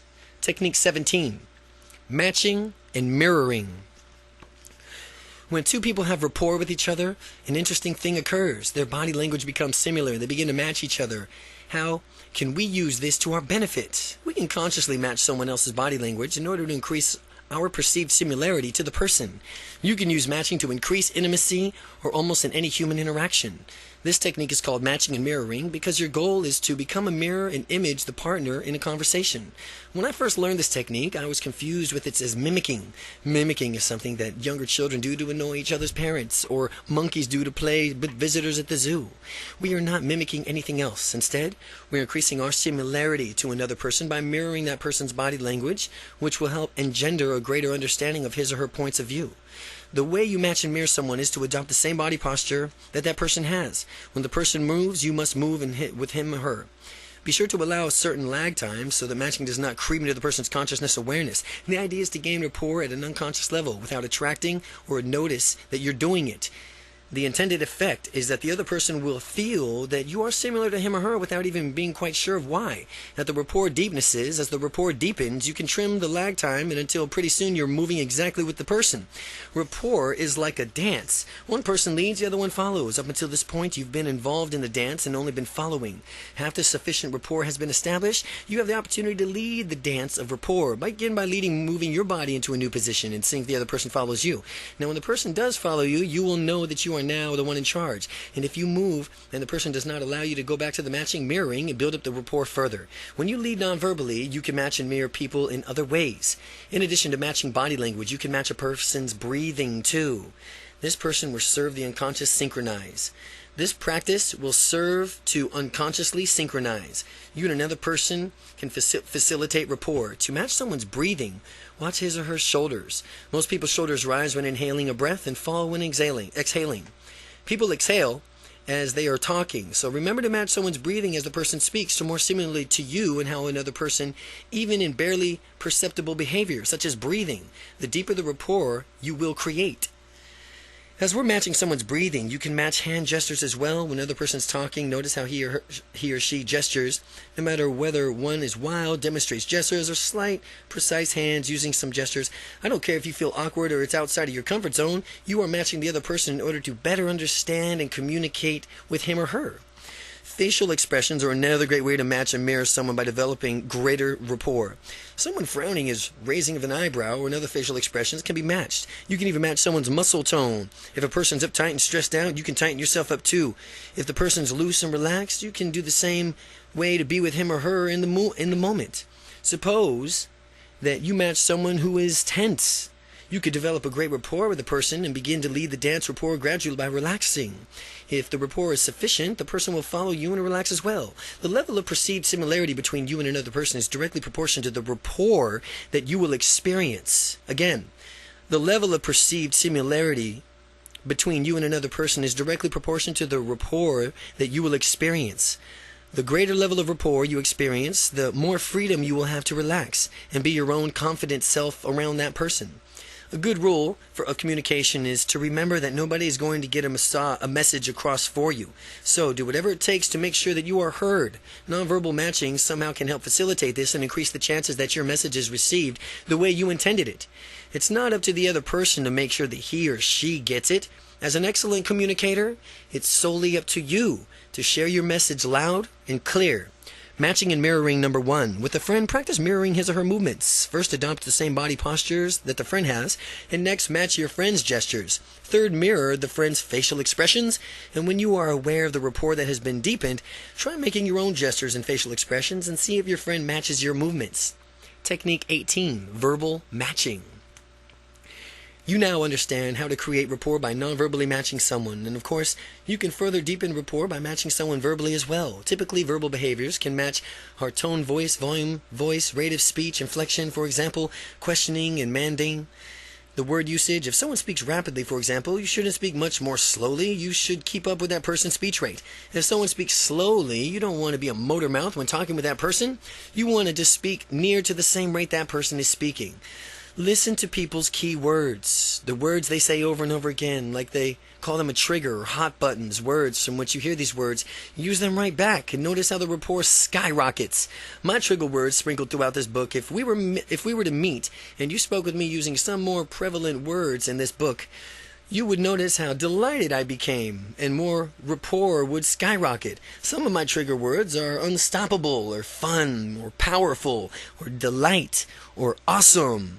Here's an example of how to match someone's trigger words. The conversation between an artist and her friend. The artist may say, "I like my art because it's expressive and freeing. I get to be myself, and the paint landscapes there are breathing, are breathtaking and wide open. It allows me to express myself in a way that I didn't get to before. Painting is liberating because I can see the beauty of things around me and express it to others."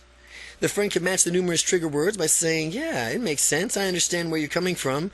It seems like it would be liberating to really lose or express yourself to others, to be able to see a true beauty in things, to point where it takes and how it takes your breath away. That would be really awesome. I can see why you like painting so much." The result of this communication will be that rapport is deepened because of the trigger words. The painter then discusses her passions of painting, elicits someone's passion, listen to the trigger words, and then use those words when you're speaking with that person.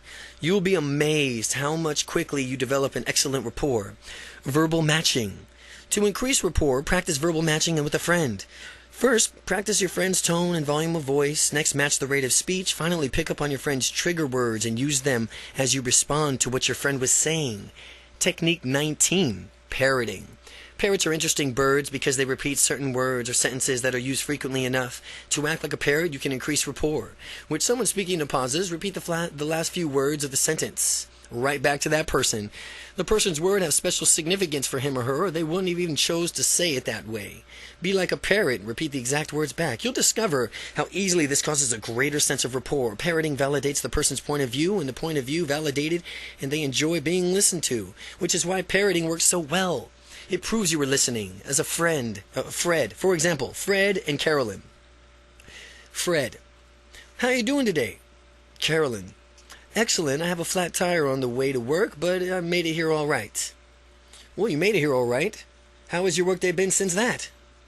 Well, it's been pretty hectic around my office. I've got a team meeting this afternoon at 4. You got a team meeting at 4? Uh-huh. Yeah, I'm really looking forward to it. The product should be unveiled here really soon. Oh, really soon? Yeah, next week is our scheduled launch. We've been working really hard to get this project going. Wow, you must have really been working hard to get this project going. The parroting is delivered as a mere echo of what the person previously said, with the key points echoed back to the person. The speaker, upon hearing his or her own words parroted back, will either say yes or agree non-verbally, perhaps with a nod. When people are in agreement, they generally are in excellent states of rapport. Avoid active listening, which is when you change around what someone said by putting it into your own words and then spewing it back to that person by changing the words. You change the meaning and distort the true message that the person wanted to convey. People like when they get their message across, and parroting their exact words back confirms that you did receive them. So in parroting with a friend, begin conversations and practice repeating the last phrase entirely, word for word, that your friend had said back to him or her. Make sure not to rephrase it in your own words. To rephrase someone's point in your own words is considered rude. They want to hear that their point was given across. Technique 20. Nodding, leaning forward, and prodding. People are masterful communicators. Nods are the listening to others. They're doing so, they invite others to relax and share whatever's on their mind. The next time you're talking with someone, continually nod to open the person up for sharing. To practice this, get a partner and have a conversation. Say as little as possible, nod as often as you can, and this is what effective communicators do. And by nodding effectively, your communication and your confidence and interpersonal skills will dramatically increase. By nodding often, disinterested communicators lean back and slouch. Excellent communicators lean forward and show that they are hanging on to every word that you said. In this exercise, lean forward, and as you nod along, as you're talking with your partner, prod him or her on by throwing in following phrases at the appropriate pauses. Again, when talking with your partner, prod him or her by throwing in the following phrases at an appropriate pause. Uh-huh. Go on. Oh, go on. I understand. Oh, I understand. What makes sense? Oh, that makes sense. Oh, that makes sense. Tell me more. Oh, well, tell me more. I see what you're saying. Oh, I see what you're saying. Oh, I hear you. Yeah, I hear you. Well, that feels right to me. Well, that feels right to me. You'll soon discover how effectively this keeps people talking. I've kept people talking for 30 minutes at a time without me saying anything, just by nodding, leaning forward, and interjecting these phrases at the appropriate times. Nodding, leaning forward, and prodding. Ask a friend to begin telling you a story. Practice nodding and prodding at appropriate points in the story and see how long you can keep your friend talking. Technique 21. Ask open-ended questions. When you realize that you can talk to anyone, anywhere, anytime, you will have more confidence in yourself than ever before. A secret to being a great conversationalist is knowing what to ask questions that show genuine interest in the other person. Quite simply, ask open-ended questions whenever possible. Open-ended questions require more than a simple yes or no response. The person answering has to elaborate and describe what he or she is thinking. Closed questions do not further develop conversations, since they are usually followed by short answers. If someone repeatedly responds to you with one-word answers, there's not much work with developing the conversation. An example of closed questions and responses: Brad, how you doing today? Fine. An example of open-ended question response is: if anything were possible, what would you most like to do right now? Well, I have a passion of sailing. I would love to be sailing in my boat around the world with my friends.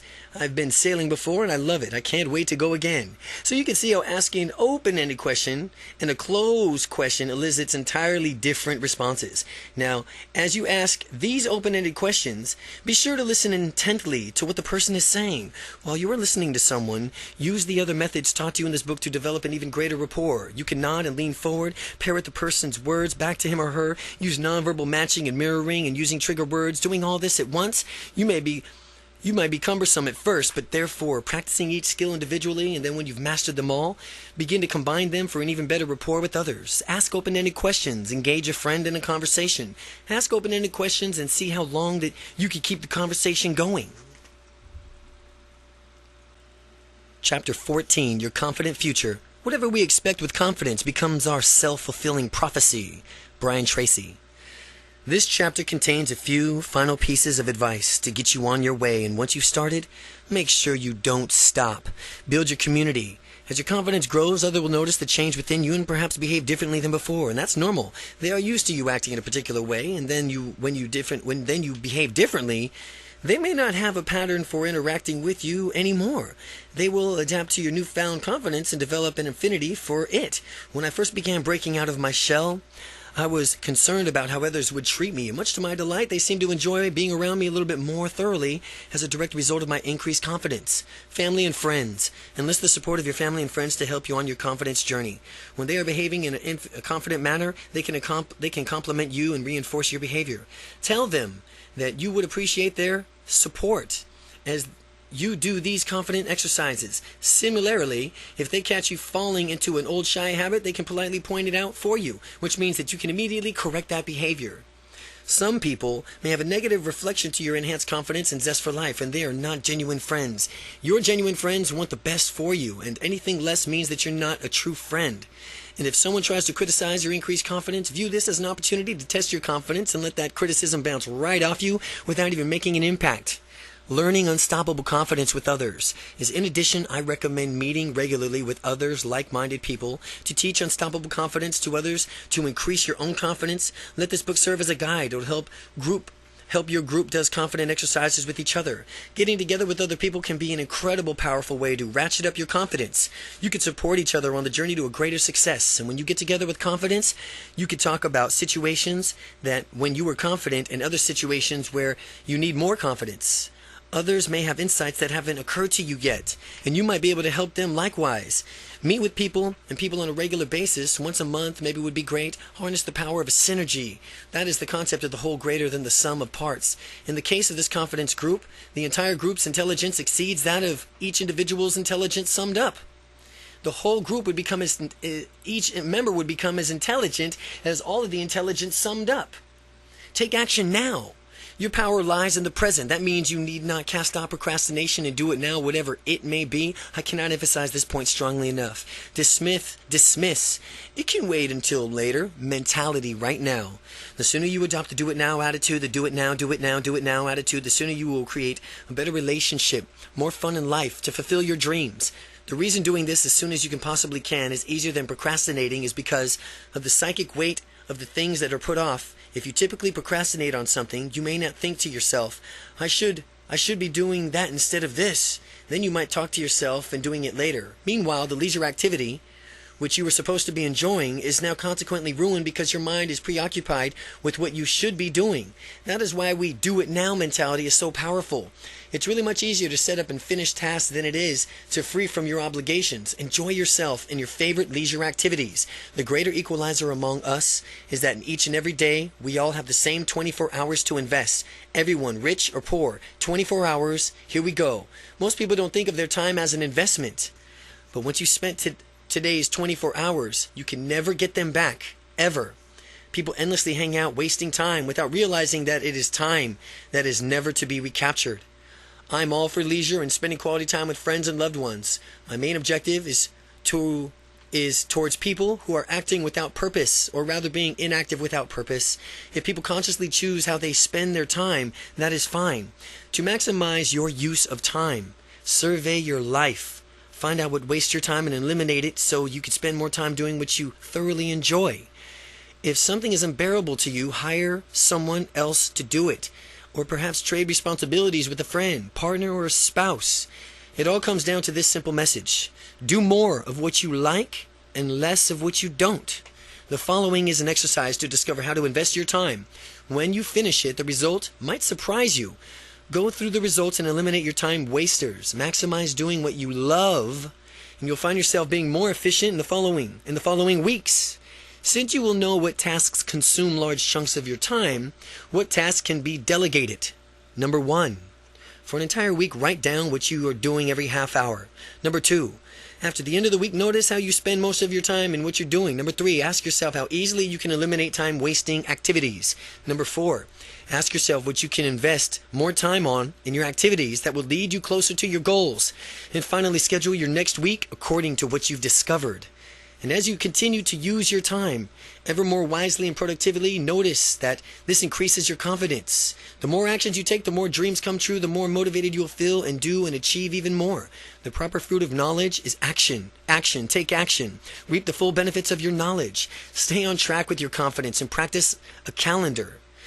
One method to stay on track as you develop your ability to be confident is a confident practicing calendar. You can take an extraordinary calendar and schedule which confident exercises you will do on a particular day. You can also set up milestones that you expect to achieve that journey towards unstoppable confidence and compare your progress against them. One day you could practice speaking confidently. The next day, an exercise, you'll be walking confidently. The following day, exercise gesturing confidently. Going through this book, pick out your favorite exercise and put them down on the calendar. Create your calendar and match your personality. You'll know what will work best for you. Positive reinforcement is a great motivator. There I recommend you that you praise yourself when you find that you're behaving confidently. Although you may not think it's a bit corny, I know I did at first, but I found that following reinforcement method really worked. And when I found myself behaving in a way I wanted and I gave myself small applause, I pat myself on the back, or a self-hug, many people deny themselves their due credit, even when they perform extraordinarily. Give yourself credit by consciously reinforcing your positive behavior. After all, who's the only person you are guaranteed to be with 24 hours a day for the rest of your life? You are, of course. Treat yourself well. Discover how your unconscious mind responds. As you treat yourself better, you'll discover how you're able to access parts of your memory that you hadn't before. You're able to visualize better. Your negative internal dialogue will disappear. Many people do not treat themselves very well. They have a nagging internal dialogue making their lives miserable. They think that people are out to get them. People are causes in their lives, not effects. Disempowered people let things happen to them. Empowered people make things. When people take complete responsibility for their own lives, they become empowered. They realize that they always have a choice. They can act out consciously decisions instead of blaming others and playing a victim role. They can realize that they always will have a choice. They can act out conscious decisions. When you're empowered and acting out of a choice, celebrate your accomplishments by rewarding yourself. Reward yourself in the same way you reward your best friend. His or her accomplishments. Remind yourself that you are wonderful. Sometimes people don't celebrate their accomplishments. They stall or wait for others to do it. Or maybe they wanted permission to celebrate or what they did. I'm not giving my permission for you to celebrate all of your successes. I'm now giving you permission for you to celebrate all of your successes. Live a healthy life. Because in order to be unstoppably confident, you must lead a healthy, fulfilling life. There's 3 components that essentially to leading such a flexibility is a sense of humor and an orientation towards the future. Leading such as a life of flexibility and a sense of humor. Flexibility, if you have flexibility in life, you'll have enough choices to be able to do whatever it takes to achieve your outcome. If something does not work, you'll have a wherewithal to realize that it's not working and admit your behavior. In other words, use flexibility until you eventually get your results. The more flexible people are, the more likely they will get what they want. There is a law of cybernetics, which is the science of effective organization, that states the person or component with the most choices in the system wins. Take a negotiation, for example.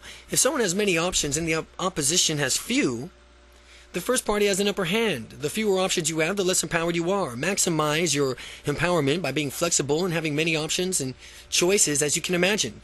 A sense of humor. Having a sense of humor is essential in life. It means that you won't take things too seriously or blow them out of proportion. I'm sure we all know people who take everything too seriously and end up having health problems or smoking or drinking or as an escape from their problems. The more useful way of experiencing life is maybe laughing your way through it. When times are the toughest and you are completely stressed out, the ability to laugh out loud is truly priceless. Laughing out loud will help you center you, which will lead you into a more resourceful, problem-solving state of mind. People are excessively serious and overly formal And it tends to have, they tend to get ulcers and heart attacks, strokes, and other medical maladies because they choose to allow themselves to get stressed out. People who laugh a lot, they're a lot healthier and live a lot longer. Be sure to keep your sense of humor as you continue on through your life's journey. Future orientation. There are 3 different ways that we can explain that we can orient ourselves with respect to time: the past, the present, the future. Each can be a useful outlook, having strong orientation for the best path of living our life's dream. The past could be useful for summoning positive resources from earlier periods in your life, for gathering and tapping into experience, for example. Some people who are heavily oriented towards the past virtually live into the bygone glory days, however, continually rehashing them through the storytelling of other reminiscence. Focusing solely on the past makes it easier for you not to take any action towards building the future. People who get overly caught up in the present orientation live entirely in the moment and fail to plan for the future, and flawed outlooks can be in a direct consequence. These people want immediate gratification without having to think about the negative effects of their decisions. A certain amount of present time orientation is to cherishing each moment of your life and allowing the spontaneity to provide that you still plan for the future. The ideal orientation is to balance the future and the present together. The ideal mental orientation from now on is to balance the future and the present together. Knowing what you want for the future, planning for it, and taking action while enjoying yourself along the way is the ultimate ideal and ideal to strive for. You're constantly living and thinking about the future while still living and enjoying yourself on the way. And by delaying instant gratification and having patience and diligence working towards your goals as you thrive in the present moment, you will still have the ideal time orientation combination. When you find the balance that works best for you, you'll know it. Life is short, and we don't know what tomorrow holds, but we can plan for a wonderful future while we make the most of today. Plan for the future while making the most of today. You can achieve your dreams when you take action and work your plan, and life goes by so quickly that we must remind ourselves to cherish each and every moment. Getting going and don't stop. With your unstoppable confidence, you're going to want to tackle the world at once. When you consider all of what you want and you can achieve in your lifetime, you might want to go out and do it all right now. You can tackle the world, of course, but you should do it in a progressive stages. You will have so many dreams and passions awakened that it might seem overwhelming.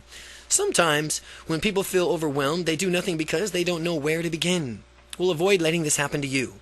Consider your most important immediate goals and pursue those first. Remember to take action each and every day, and no matter how much or how little things brings you closer to fulfilling your goals. A journey of 1,000 miles begins with a single step. Focus on taking the next step every day. Beware, though, that if you focus on the next action as part of a larger goal, you may lose sight of what you're going after in the goal in the first place. The ideal here is to have a balance. Keep the big picture in mind, remembering what's important for you and to you about the goal and why you're even doing it, as you focus on small steps that actually get you there, taking action each and every day. Being unstoppably confident means being proactive. Decide what you want, go after it, and get it. Some people say, someday it'll happen for me. No. Or, I'm waiting for my lucky break. The problem is that those reactive people are waiting forever. Resourceful people make it happen.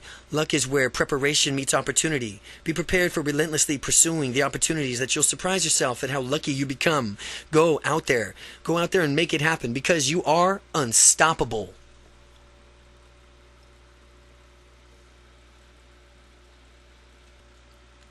Appendix. Qualities to alter your experience and your beliefs. You can work on altering your experiences by focusing on the following qualities. Visual qualities is color. Is the image in color or black and white? Size. How big or small is the image? Detail. How detailed is the image? Focus. Is it clear? How clear is the image? Contrast. Do the elements of the image contrast? Brightness. How bright or dull is the image? Border. Is there a border around the image? Distance. How near or far away is the image to you? Shape. Which shape is the image? Location. Where is the image located? Perspective. From which vantage point do you view the image? Dimension. Is the image flat or three-dimensional? Movement. Is the image fixed or is it a movie playing? Auditory qualities. Location. Where's the sound coming from? Tonality. What's the tonality like? Depth. Does the sound surround you?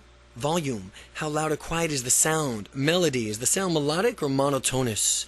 Duration. Is the sound continuous or intermittent? Sensory qualities. Intensity. How intense is the feeling? Location. Where do you feel the feeling? Speed, how fast does the feeling occur?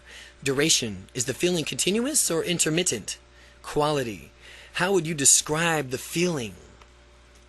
Unstoppable confidence, how to use the power of NLP to be more dynamic and successful, by Kent Sayer. If you're serious about gaining more confidence, you must get this book, Robert G. Allen, The 1 Minute Millionaire. This book will give you a boost towards success that can make all the difference. Brian Tracy, best-selling author of Maximum Achievement. Imagine having the confidence and courage to go after goals, successful careers, rewarding relationships, richer, fuller life. If you could dream it, you could do it. Using the scientific methods of neuro-linguistic programming, NLP.